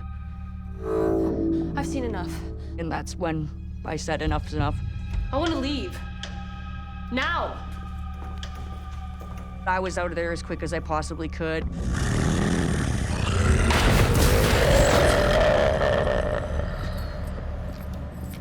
This spirit in this vent might be either a spirit that's trapped there or wants to remain there. So as people approach it, it starts that baying, and that baying generates fear. The message the spirit is trying to convey might just be, this is my area, stay away. I think that some of the spirits are stuck there because of the terrible things that people with mental health issues went through in that building, especially when practices with mental health weren't addressed properly. I went to wait in my car for him to finish his shift. I don't know if I was in shock, but I was definitely in disbelief that I had actually experienced the things that I did.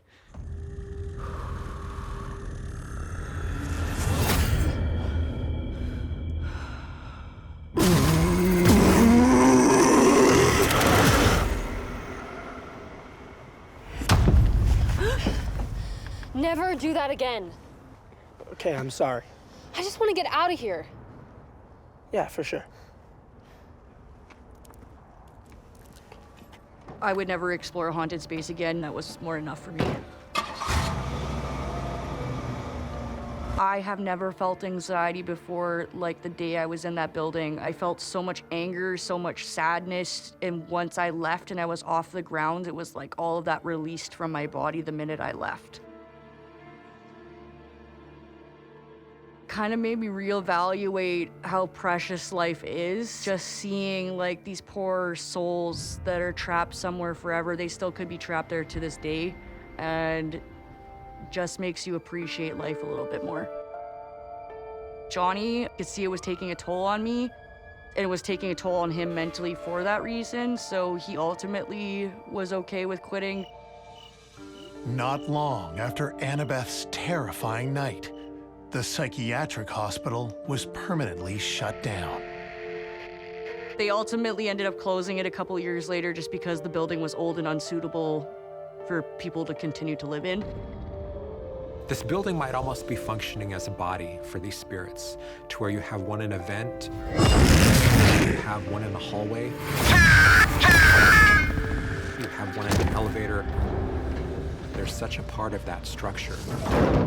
The demolition of this building might in fact set these spirits free. Even though they scared me and it was a lot of stress, I don't wish ill upon any spirits. I always want them to find their way home.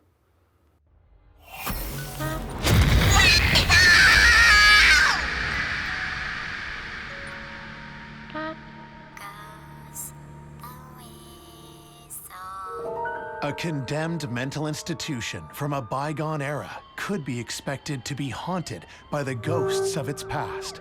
But a modern hospital complex can also be a hotspot for paranormal activity. It may only require the ability to see the truth of what's really there, as a veteran nurse is about to discover. I'd worked at that particular hospital in different roles, but this was a new position for me.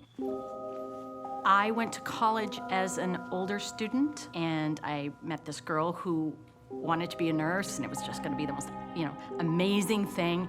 And I'm like, why are you all jazzed about being a nurse? She goes, well, it doesn't matter. It's not like you'd ever get into the course anyway. That was a dare. And so here I am, 31 years later. Being a nurse suits me in that I'm a very logical person, and I like to figure out problems.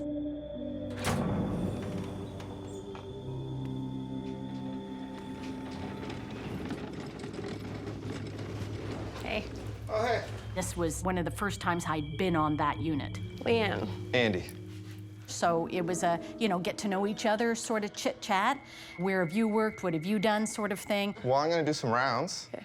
Do you want to come with me and check it out? Yeah. Okay, so this thing hasn't worked for a while. Every hospital has their own story. Do you need supplies or anything? We've got some in here. If you're new there or unfamiliar, there will always be someone or a group who will let you know what that hospital story is. There was a shared piece of information from the staff about, oh, by the way, our unit is haunted.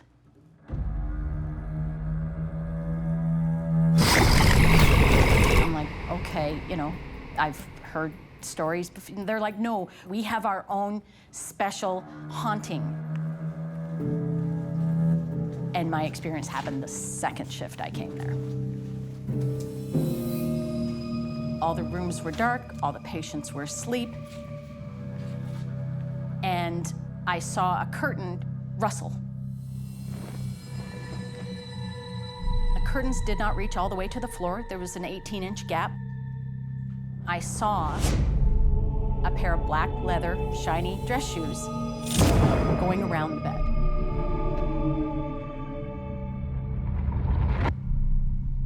Sir? Black socks, black slacks. Very clear, very distinct. My first thought was, doctors don't wear patent leather shiny shoes. I had not heard the door open. I had not seen anybody come into the unit.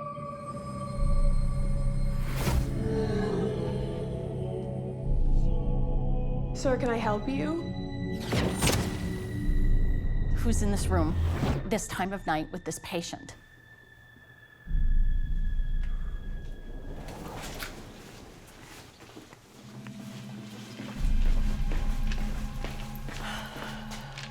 Andy, visiting hours are over, right? Yep, same as every other ward. Were you expecting your patient in room 240 to have a visitor? And they said, no, there's nobody here. It's 11 o'clock at night. And I said, well, there's someone in the room with your patient. All visitors are supposed to check in with me first.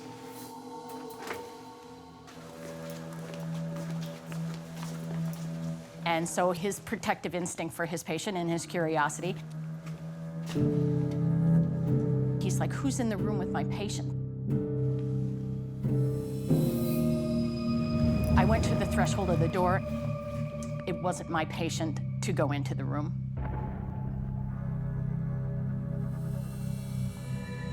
The nurse pulled back the curtain. I could see that there was no one else in the room besides him and the patient. sure you saw someone? What do you look like? Well, I didn't see a whole person. Well, I just saw the shoes. He said, what shoes? I think you saw the priest. Who? Every hospital has their own story about having someone who's a harbinger of death. It was a Catholic hospital, and over the years, there had been many stories of a priest. Everybody understood that if anyone saw him, that was going to be a patient who would pass sooner. You okay? I'm not sure. It was confusing, it was unsettling.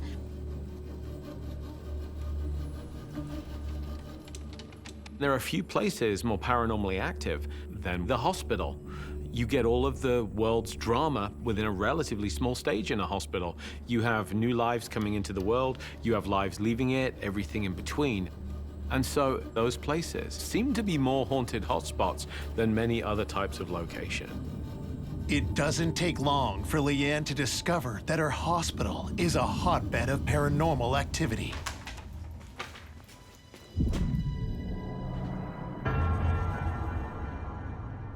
This was very late in the evening. It was too early for morning lab to have arrived, and too late for anyone else to have entered the unit.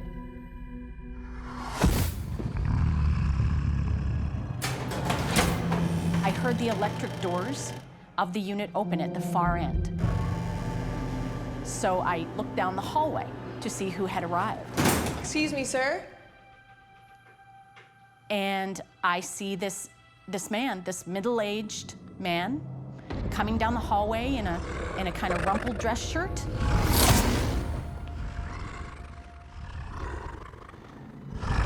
Visiting hours are over. My first thought was, who's coming down the hallway in the middle of the night?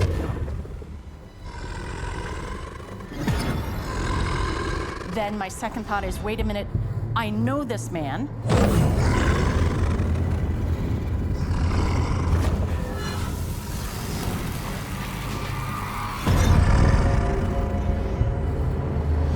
This was someone who had passed away a year ago.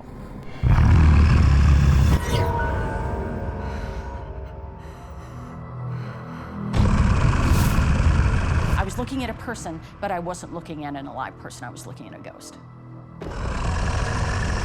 And this was his unit. These were his patients. He made an abrupt left turn and went straight into the patient's room.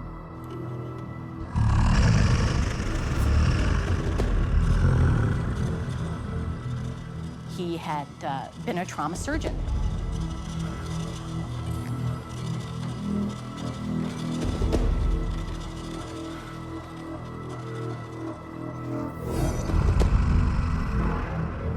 He was standing at the end of the bed, looking at the patient.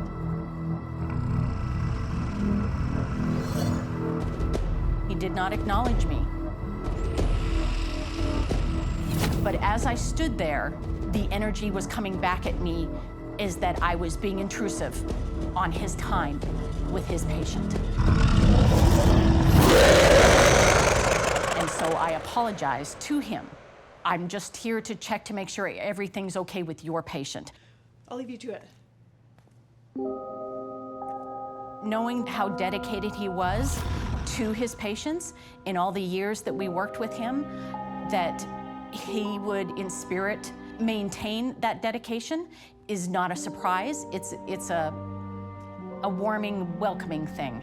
No matter what they needed, no matter whether it was day or night, he would show up.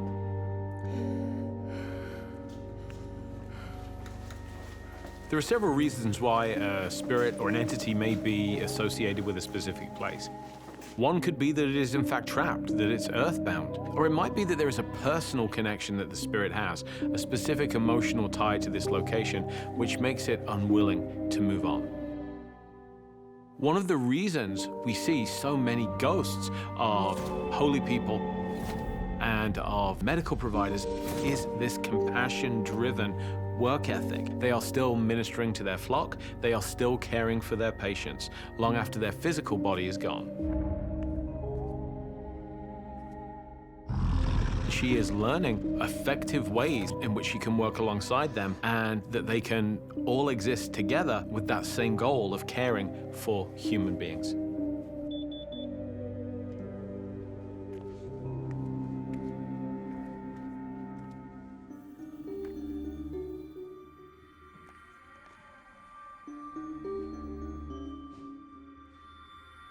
As nurses, we hear stories all our careers. And, you know, for patients to have visitation in some form or another is not an uncommon story. So one evening, I was alone recovering a patient. I am standing facing him, so my back is to the open room. And I hear noise behind me. I assume it's one of my colleagues coming in. Andy?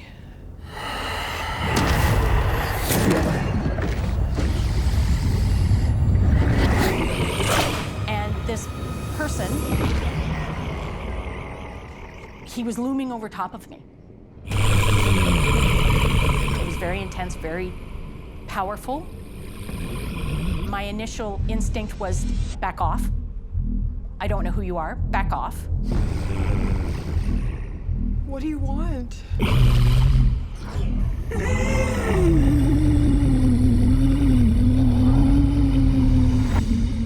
And then I realized, okay, this isn't anger, this is anxiety.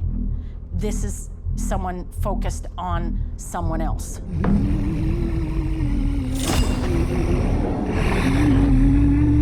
This isn't a negative energy. This isn't directed at me at all. This is directed at the patient. So he's here for the patient.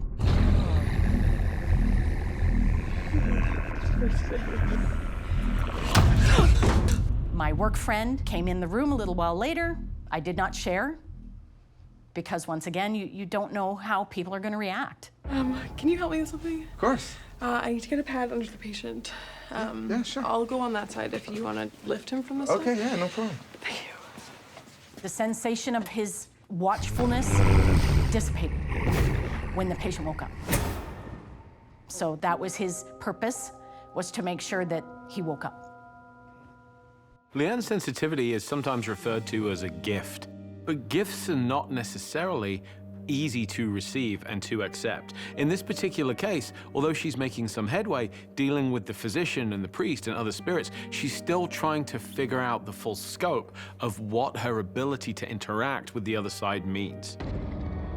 I have the ability to recognize what I'm experiencing, accept it, and to observe, as a nurse does. Nurses are problem solvers.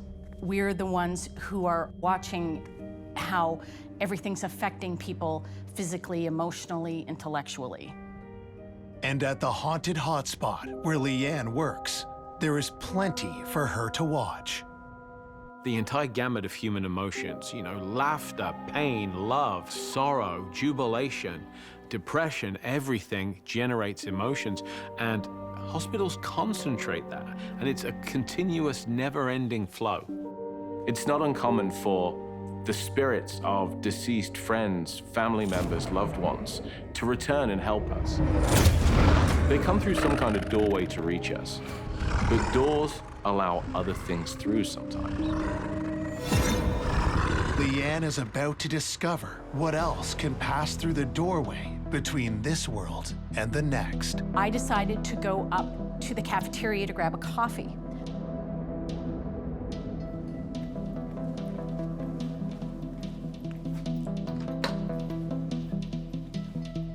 There is a bank of elevators outside of my workspace. There was no one waiting for an elevator. Unusual. These elevators pass through some very major communication areas in the hospital, and there's always lineups to get into these elevators. It's constant, nonstop, 24 hours a day.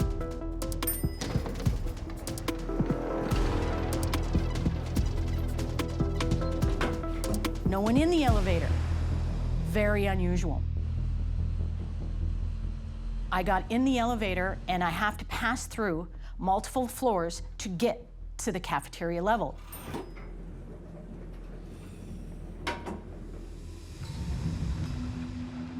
The elevator stopped at the surgery level. I'm expecting to see stretchers and tons of people, and there's nobody there.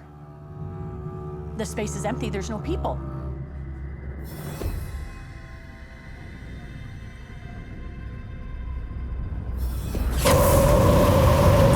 I was rushed by something that came at me through the elevator, slammed me up against the back of the elevator.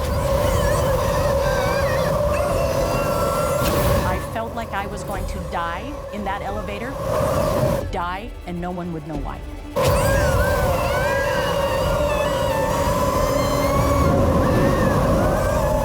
It was this overwhelming pressure. It was control. I have control over you. You can't move. You can't do anything unless I let you.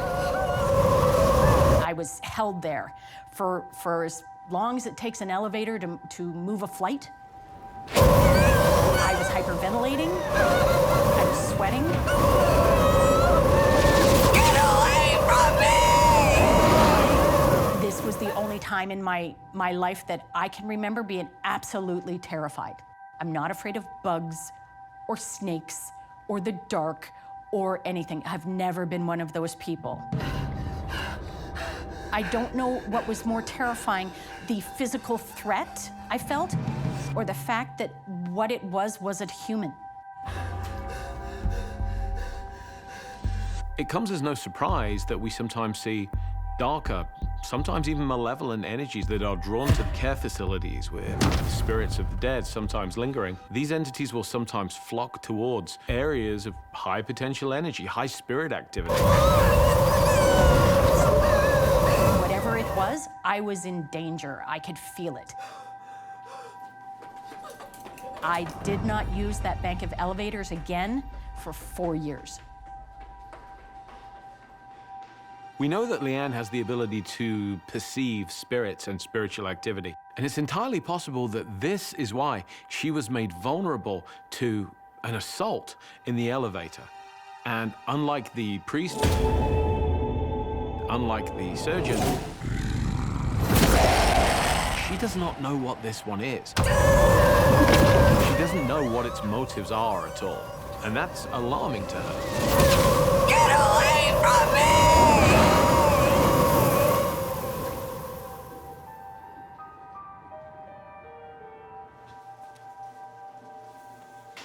A couple of weeks afterwards, the staff were changing shift. And there was this young nurse. He was very tall and lean, and I didn't recognize him.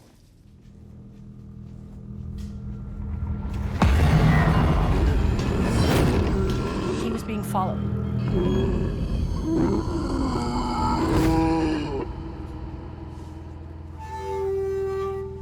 Who's the new guy? That's just John. He's working the night shifts.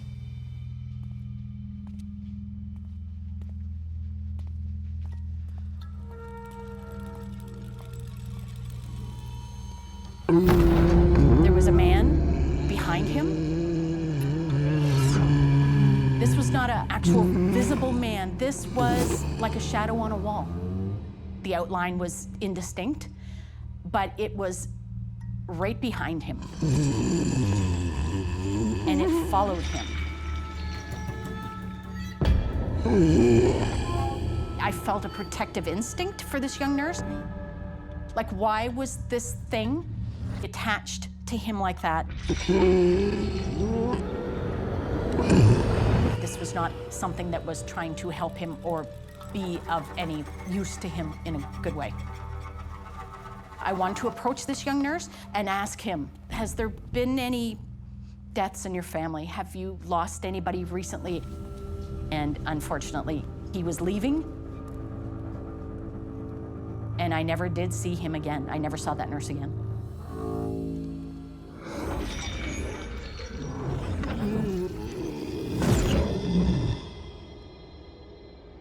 Certain locations are certainly lightning rods for paranormal activity. We're lightning rods ourselves. We generate such a unique energetic signature. I think there is a lot of energy in hospitals because of the heightened emotional state. The joy, the sorrow, all the anxiety, the worry, the hate, the love, that all of that energy just soaks in to the space. I'm a witness or a conduit to what's going on. I can see what others cannot see. But at the same time, what is my responsibility in acting or not acting?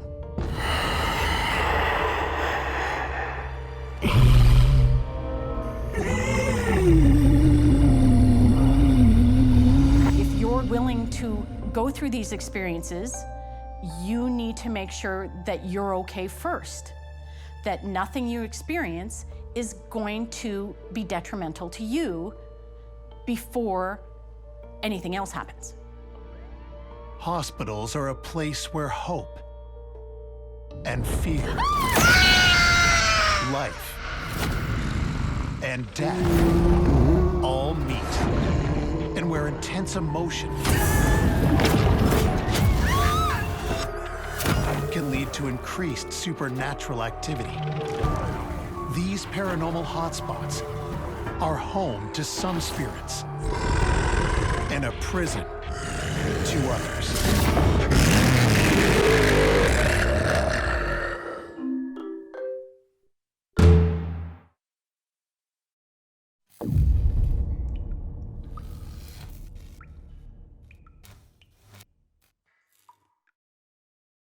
I was an emergency telephone operator at a hospital. I kept getting the feeling of being watched. I have been a certified nurse's aide for 30 years, and I've seen a few things. Call bell comes on. I went to check in on the patient. No! There was a spirit there that was doing his best to end her life. A lot of the residents complained that they felt afraid. I believe that there was something worth being afraid of. That was not going to be the last that I'd seen of them. I was scared out of my mind.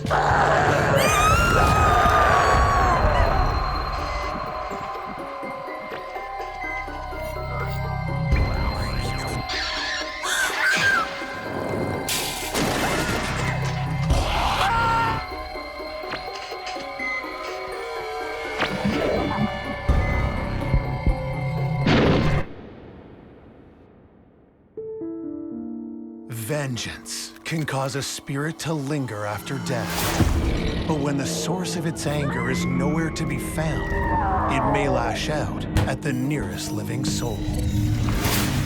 Vengeful ghosts are signs of intelligent entities. They might be people who died in a state of anger, and they might, in fact, be acting out even more now that their life is over and there's nothing they can do about it.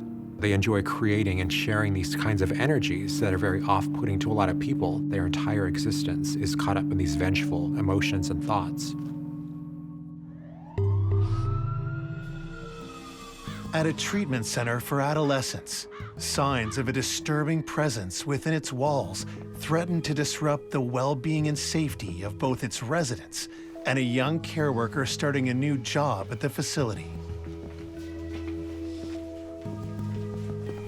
I had just recently graduated from university, and I was working with inner city youth at the time, and that didn't pay exceptionally well. So I was looking for a higher paying job, still working with youth, and found a job posted with this organization.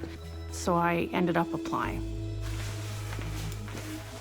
When I first took the job, I knew very little about the building.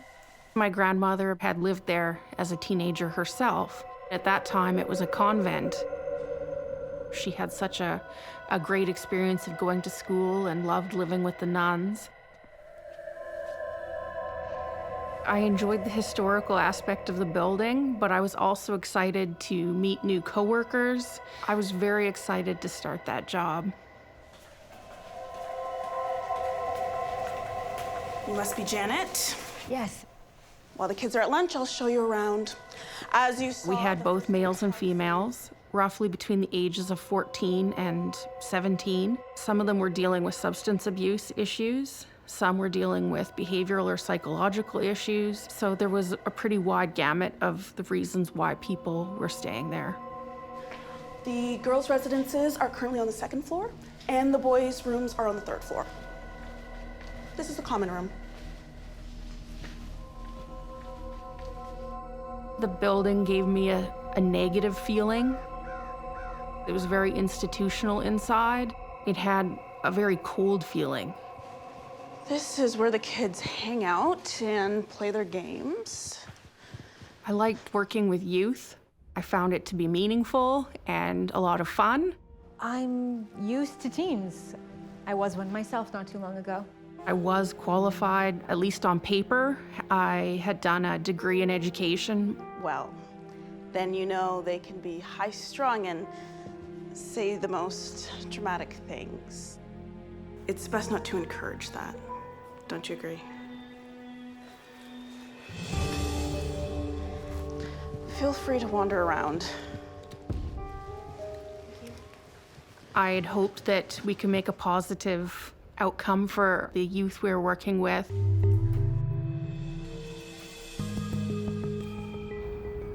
Janet settles into the routine of her new job, but she soon realizes there's something unusual about the building where she works. The 2nd floor had a very unusual aura to it. It was typically cold throughout the building, but that sort of corner of the building always felt colder. It almost felt like there was a dark cloud on the 2nd floor at times. It creeped me out.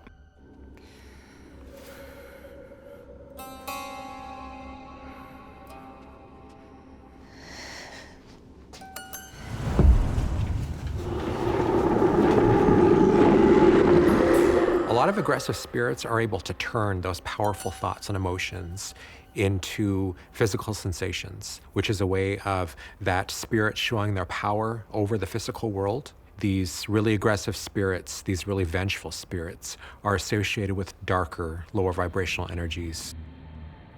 Barely older than the residence herself, Janet settles in to a challenging job. There was times that the building had a really positive energy. The 2nd floor had a games room, so sometimes we would be playing ping pong or foosball.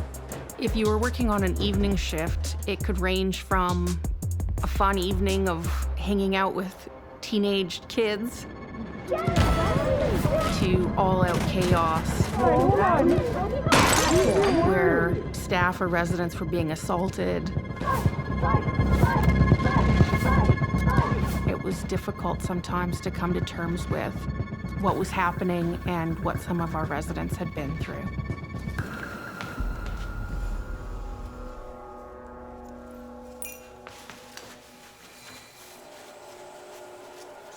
A lot of the residents complained about the facility and that they felt afraid there, particularly the residents that lived on the 2nd floor.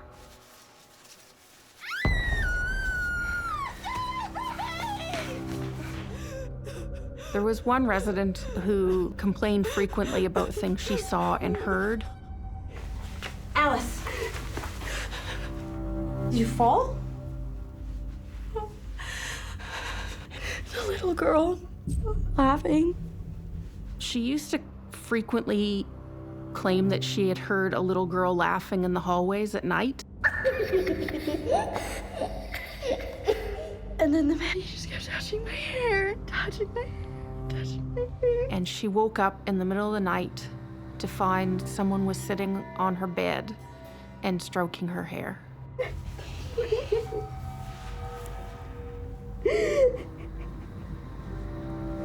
The first time I heard the story, I didn't believe it.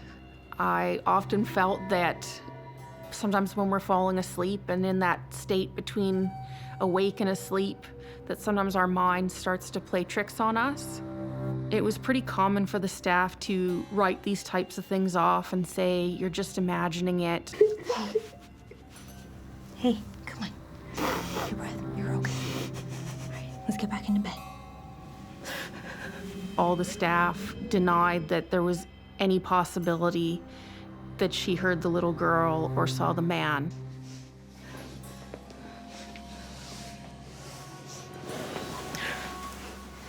It's getting really late. I need you to try and get some sleep.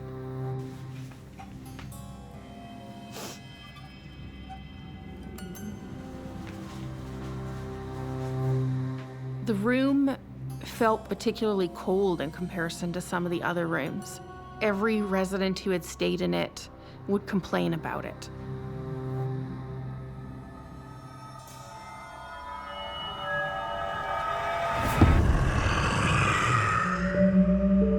We have a situation where there are a number of people experiencing things, and yet you have people in authority not doing anything about it, not listening to them, telling others not to listen to them.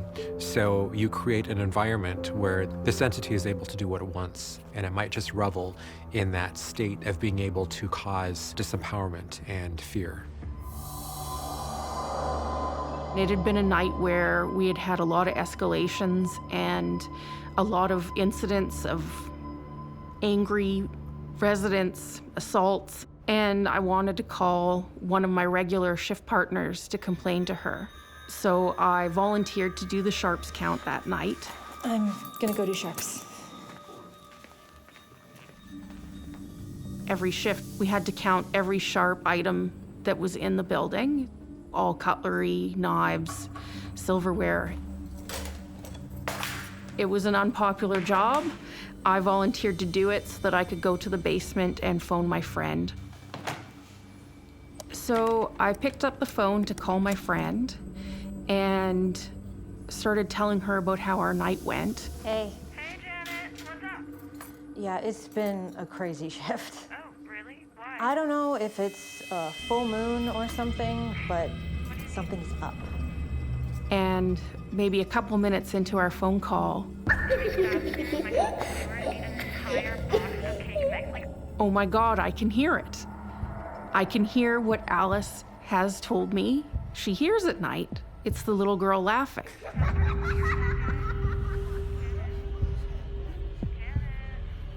I couldn't believe what I was hearing.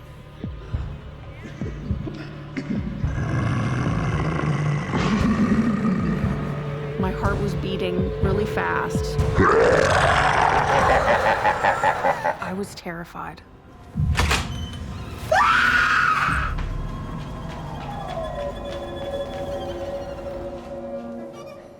At that moment, I had to think that maybe Alice was right.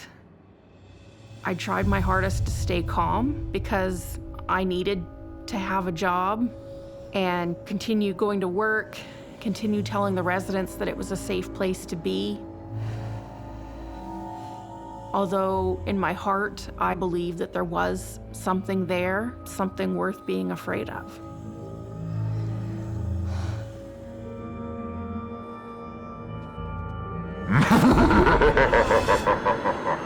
Janet stays focused on her work, and the end of the year quickly arrives, and many of the teen residents head home for the holidays.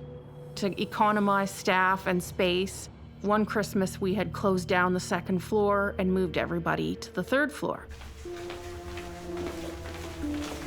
All right. I got everything that the kids asked for. Do you have that board game they've been playing? No. Thank you. I went down to the second floor recreation room.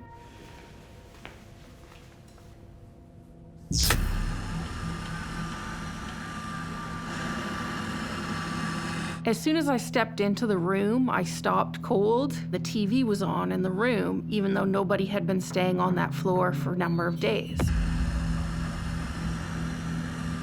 There was something very ominous about it. It was kind of a feeling like when you enter into a room and someone in the room has been arguing before you came in.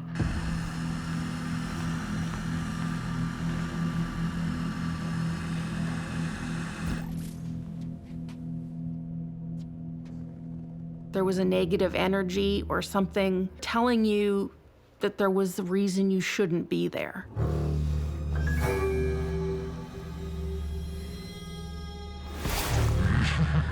I looked to my right. I looked to my left. And there was nothing there. I did what I needed to do as quickly as possible and left.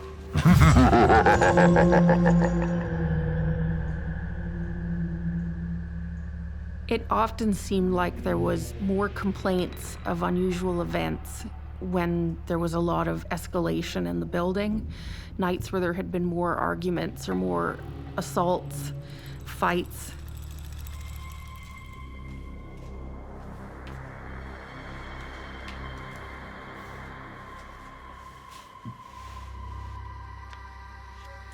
Hi, Kelly. I hope you weren't too fazed by that fight in the common room. Nothing I haven't seen before. Residents had told me the same story about what happened in their room at night. I was having a nap and had a nightmare.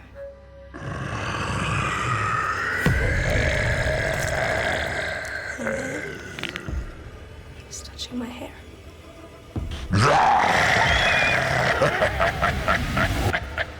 I want to change rooms. We typically did not assign new rooms to people. If we assigned a new room for one person who complained, then we would be assigning new rooms for every person that complained. And oftentimes we were too full to accommodate room moves anyways. The facility is full right now. I don't... I want to change rooms. Every resident who stayed in that room asked to be moved to a different room.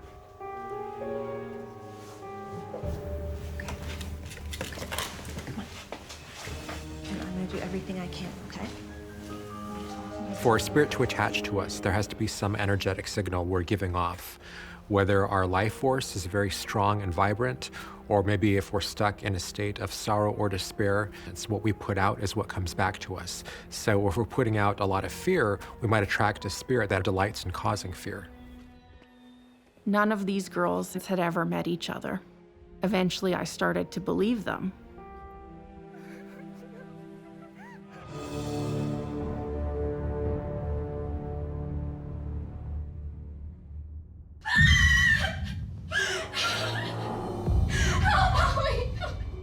Kelly! Hey, what happened? It happened again. Hey, what's going on? The man's Come. We have a room down the hall that's empty. Could you collect your things?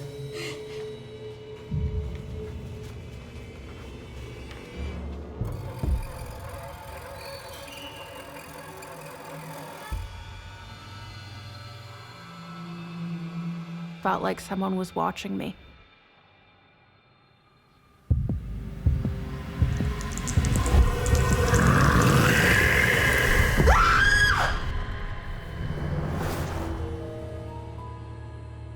On some level, it's tempting for me to think that it could have been the spirit of a nun trying to comfort the residents, as I know the second floor was previously where nuns had resided.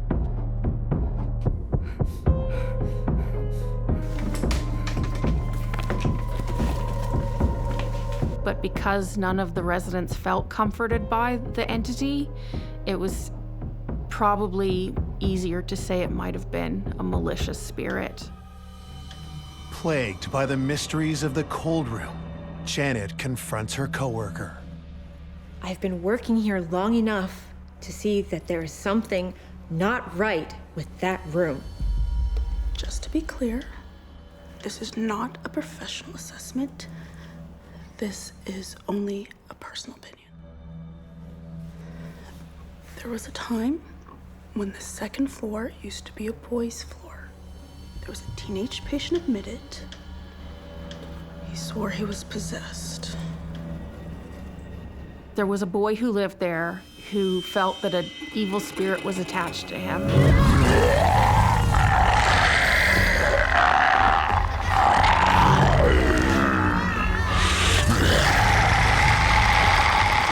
And he asked his therapist to arrange to have something akin to an exorcism performed to detach the evil spirit.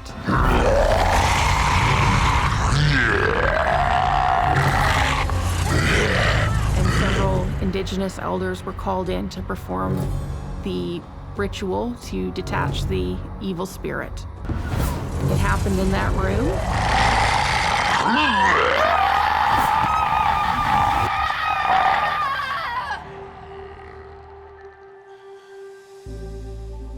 And apparently, afterward, he felt as though the spirit was no longer with him. There's an indigenous practice of separation where you remove the spirit from the physical.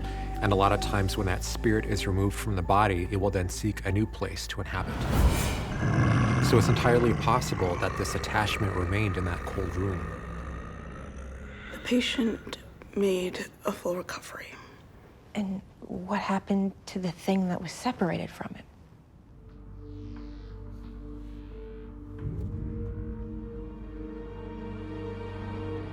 I feel like the room was cold because of the evil spirit that was detached from the former resident.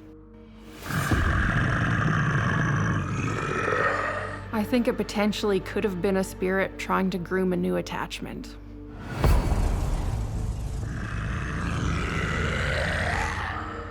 That building gave me nightmares. I had hoped that we could make a positive outcome for some of the youth we were working with. But there was moments where it was the last place on earth you'd want to be.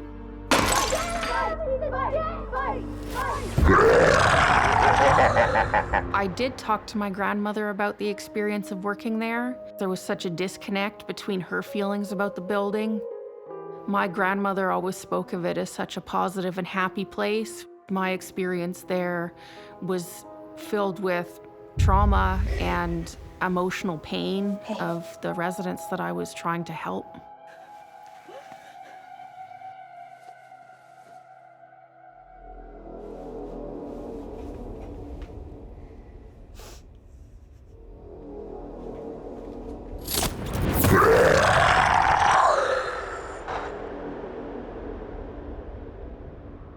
On some level, I think I was burnt out.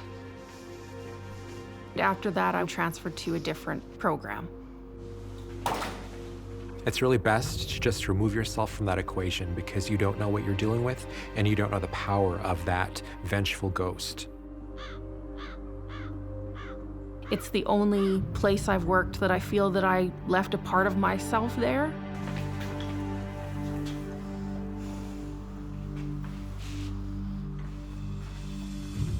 I lost a part of my innocence there.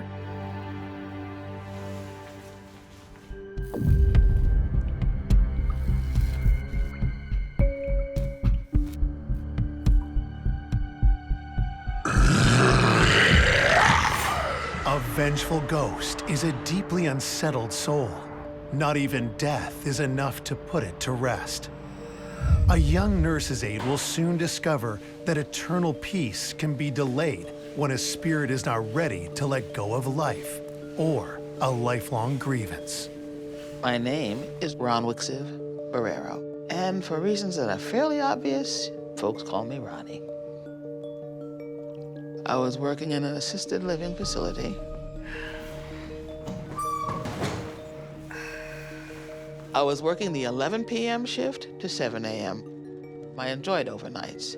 This nursing work isn't so bad. I wouldn't get too comfortable.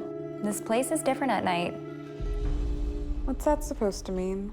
I have been a certified nurse's aide for some 30 years, and I've seen a few things.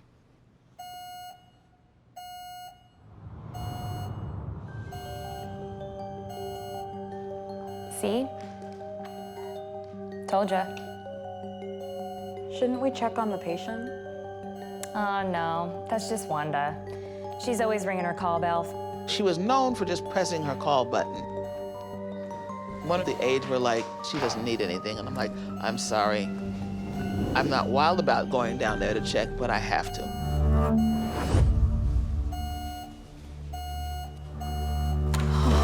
Hi. Would you please open that window? I'm sorry. I was told not to open any of the windows. I'll make the place too drafty. Most facilities these days will not allow a window to be opened. But I feel like I can't breathe in here. Why don't we try leaving the door open for now? Okay. A call bell comes on, you have to answer. Things happen in a nursing home late at night.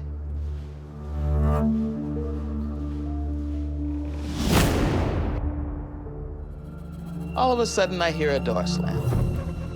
I was totally unnerved by that.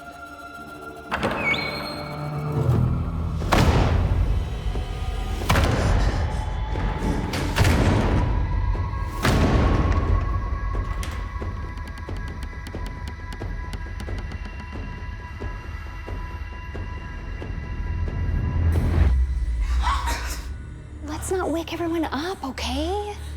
Did you see that? See what? The door was slamming on its own. My coworker seemed nonplussed. No, that happens quite a bit. No big. Go finish your break. We've got a long night. This door slamming, I knew it was not necessarily regular, but often enough. It was just too unnerving for me. I asked to have my shift be changed to 3 p.m. in the afternoon till 11 at night, because I knew the door slamming was going to happen after that, and you needed someone more seasoned and accustomed to things. I was quite young at the time. Ronnie welcomes a shift to early evenings instead of overnights. After putting the residents to bed, she takes a much-needed break. I normally stay awake. I don't really have a problem with sleeping. I don't know how my day went, but that day I fell asleep.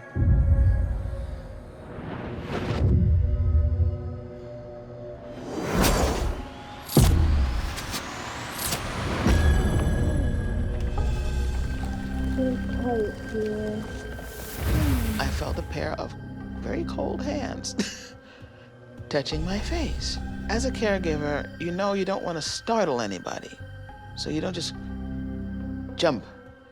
You have to look up and see who it is that's addressing you, whatever's going on. I opened my eyes. And there's nothing there.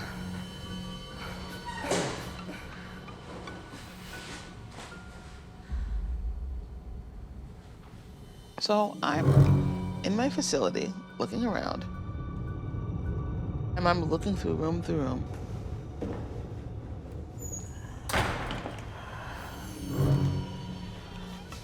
Ronnie, is everything okay? There's a patient wandering. I said, the sweetest little old lady, she's got the coldest hands, sweetest little old lady, just touched my face. You must have met Dolores. We need to put her back in her room. Dolores is dead. She used to be a patient here. Dolores is dead. I was like, excuse me? She must really like you. So everybody knew her. And I was a newbie, and they thought it was funny. They're just giggling, and, she must really like you. She touched you. Everybody knew the spirit was there.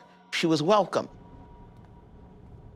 It took me a while to make the adjustment, but it was fine. I was fine after that, because I just figured this was a spirit that wasn't quite ready to go yet. She just was still happy to be around people, and people were still happy to be around her. And it was a mutual agreement, I guess, for lack of a better way of putting it. Ronnie learns to accept the unexpected but friendly ghost. But other spirits have more nefarious reasons for lingering.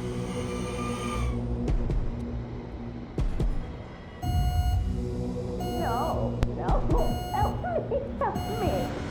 A call bell comes on. I went to check in on the patient. I entered the room. Oh my gosh!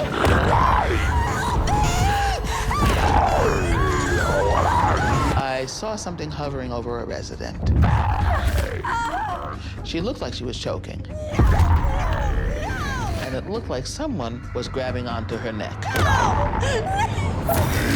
I can see what might be a head, and I could tell that it was turning in my direction, like to look at me. Open the window! She just looked at me with such terror, and she kept saying, "Open the window! Open the window!" Got to the window, I could barely open it, but it was enough. I felt a cold wind, but it wasn't coming from the window, it was coming from behind me, where the lady was laying down.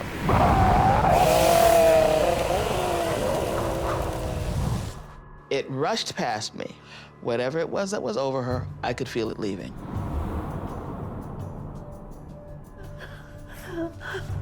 Thank you. Thank you. Is he gone? What was that? She told me who he was. That was my husband. It was her husband. When he was dying, he said he'd come back and he would kill me. There was a spirit there that was doing his best to end her life. That ghost was trying for some time. Revenge and hatred are such powerful emotions.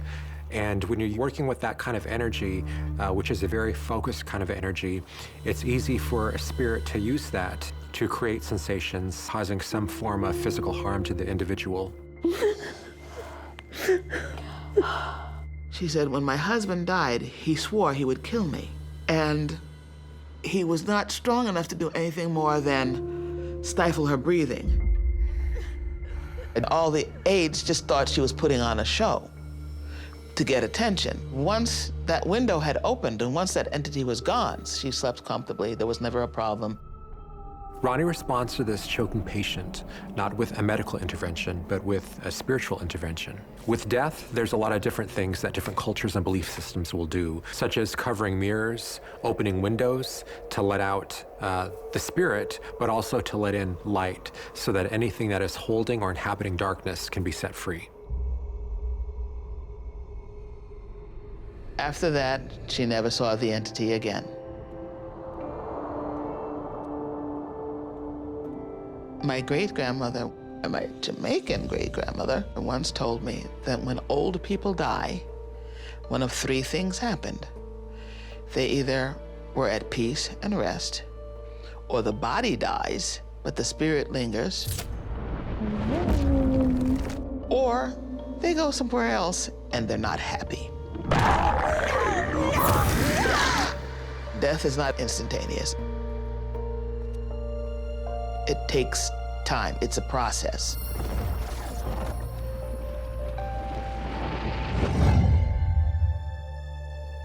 It does not happen quickly.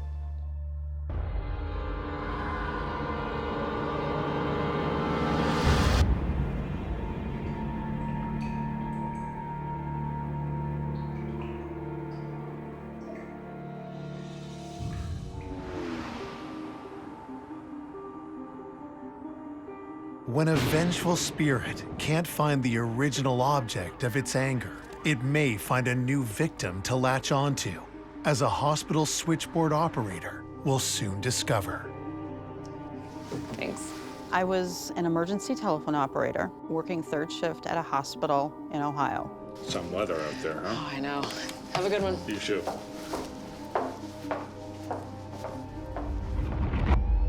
Third shift is the overnight shift, commonly known as a graveyard shift. It was from 11 p.m. until 7 a.m. the next morning. Emergency department, how may I direct your call? How may I direct your call? Great, connecting you now. One moment, please. Okay, hold on, please. I would take phone calls constantly, either from people calling in wanting to know how patients were doing, or emergency calls would come through. Emergency department, how may I direct your call? And we would have to dispatch a trauma unit to the emergency room or to a floor. Forwarding you now, please. I would just take calls nonstop from 11 p.m. until 7 a.m. But what starts as a routine shift soon takes an unexpected turn. It was just a normal night, and after a few hours, I got tired.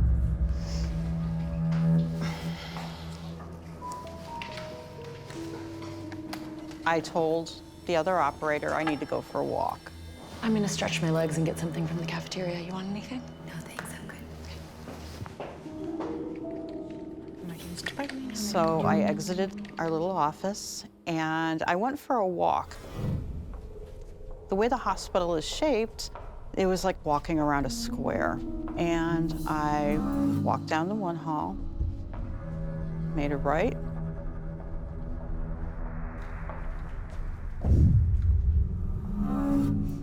And I smelled cigarette smoke. I was dumbfounded because usually people realize you can't smoke inside of the building, especially in a hospital. And as I walked by the door, out of the corner of my eye, I thought I saw an outline of a person.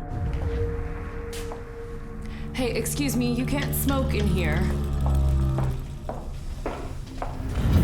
So I turned around to let them know, you know, you have to take your cigarette outside. And they were not there. It was like poof, gone. It was a little bit rattling. Did I really see this, or am I just that tired? I was kind of questioning myself. And I started walking back to my office. And as I turned the corner, there was somebody standing there. And they were leaning against the wall, and they looked like a patient.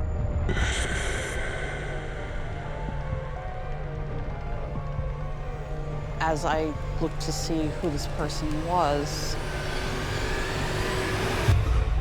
I knew that it was not anybody that was a patient there. His neck was cricked, but the worst part was that he had no eyes. There was just two huge black circles. And when I realized this is not a living person, adrenaline just like rushed through my arms and down my legs. And I'm like, I've got to get out of here.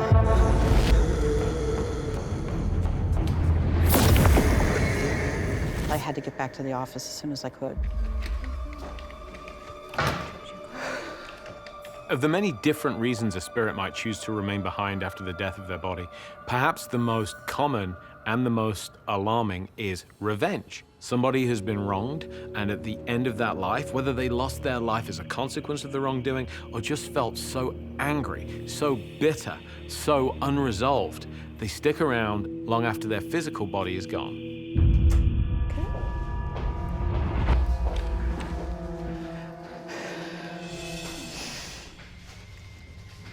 I was thinking, what did I just see? And I started feeling shaky. Maria, you look like you saw a ghost. My coworker looked at me and she said, you look like you just saw a ghost. No, yeah, it's nothing. I'm fine. Thank you. You know, I tried to brush it off. It seemed like it was an unspoken thing that people would see spirits at work, but then nobody wanted to talk about it. As the hours pass deeper into the night, Maria settles back into her routine. Okay, we'll cover for you. Security is going on break. Usually we did our security walkabouts when security took their break. Your turn to do the rounds. You okay? I can go if you want. No, I'll go. Be right back.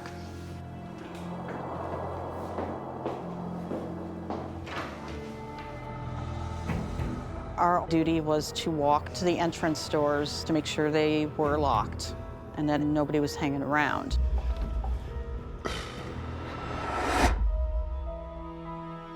And I looked over and I saw what looked like a figure, and I smelled cigarette smoke. I got the chills. I felt like I was just freezing from the inside out.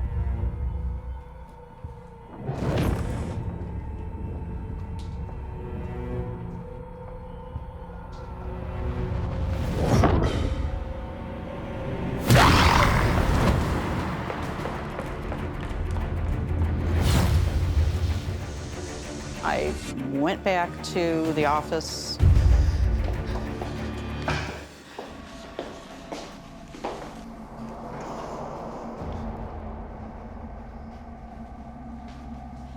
Is everything okay? Mm-hmm.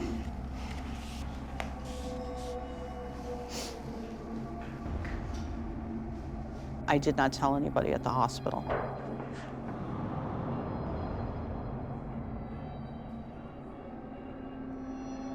I just wanted to get out of that hospital as fast as I could and get home. There are several reasons why a spirit or an entity may be earthbound. Many mediums have said that we don't become angelic in nature as soon as we die. Just as there are aggressive, violent individuals in life, so too there are in death. The following night, Maria heads back to the hospital. I'm thinking, just let this be a calm night.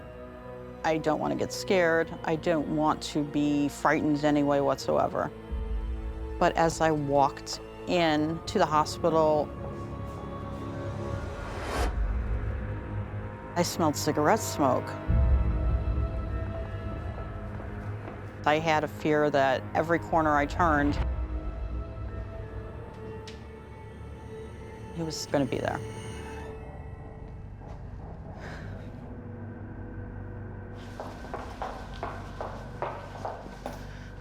I got to my office, and since I was working by myself, I made sure the doors were locked.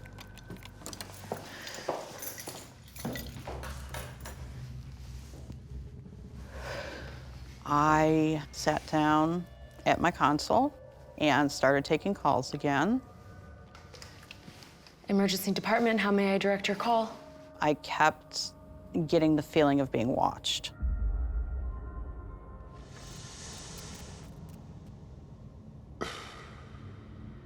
It was the eeriest feeling I've ever felt in my life.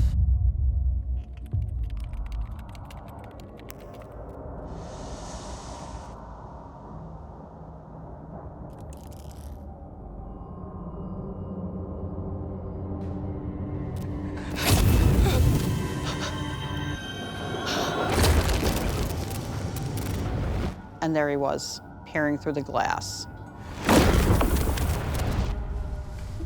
I closed my eyes. Please don't be at that window. Please don't be at that window. And I said, please, please, please do not be in that window again. I opened my eyes, and there he is, right in the window. No. It just felt like he was looking right through me. I didn't know if this was somebody that perhaps had passed on in the emergency room, or do they need to tell me something? Why are you here? What do you want? And so I said, what do you want? And it just disappeared.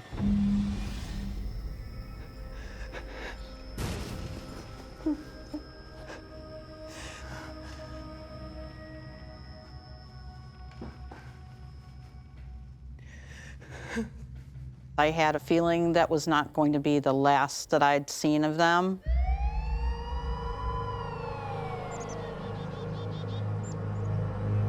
The shift ended at 7 a.m. Hi, Maria. How was your shift? I have to go. Okay, see you tomorrow. I just wanted to get out of the hospital and go home. I looked left and right. No one there.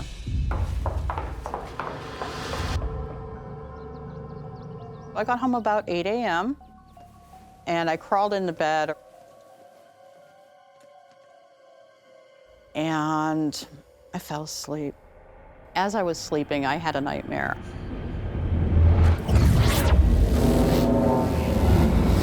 This spirit was chasing me down the hospital hall. I was trying to run, but it felt like I was trudging through quicksand. They were behind me. I could not run. I was scared out of my mind.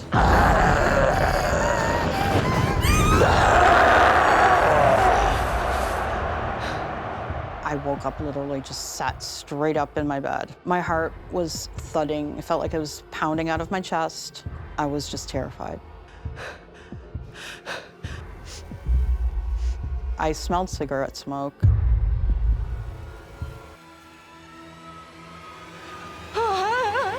I looked over. He's standing there. Cigarette in hand. He must have followed me home from the hospital. No. No. What scared me the most was just thinking that he's in my house now. What do you want from me?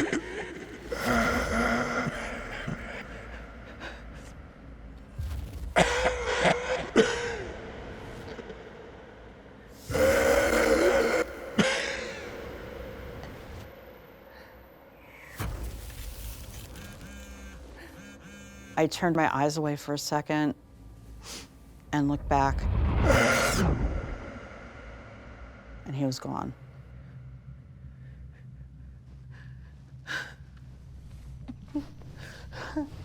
So Maria first encounters this terrifying apparition at work. When she goes home, she should be safe, she should be secure, and then opening her eyes, she finds out something horrifying, that this entity has followed her home. Maria realizes her only option to get rid of him is to set a hard, firm boundary. Maria takes steps to detach the ghost from her life once and for all. I did what people would call a cleansing. I burned sage. I sprinkled salt in every corner of every room. And I even went outside and I sprinkled it around the perimeter of the property and across my front door.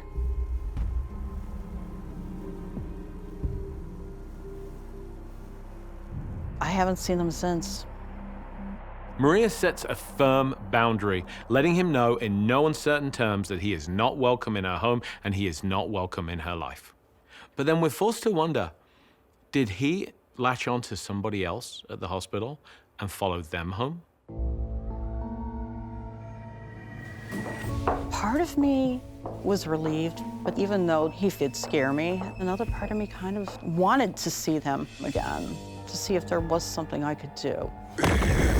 Maybe they felt they were forgotten and they just wanted somebody to know, hey, I'm here.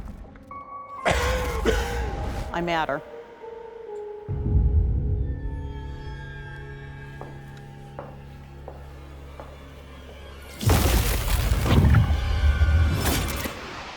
Driven by a grudge that won't die, a vengeful spirit aims to punish those who wronged it.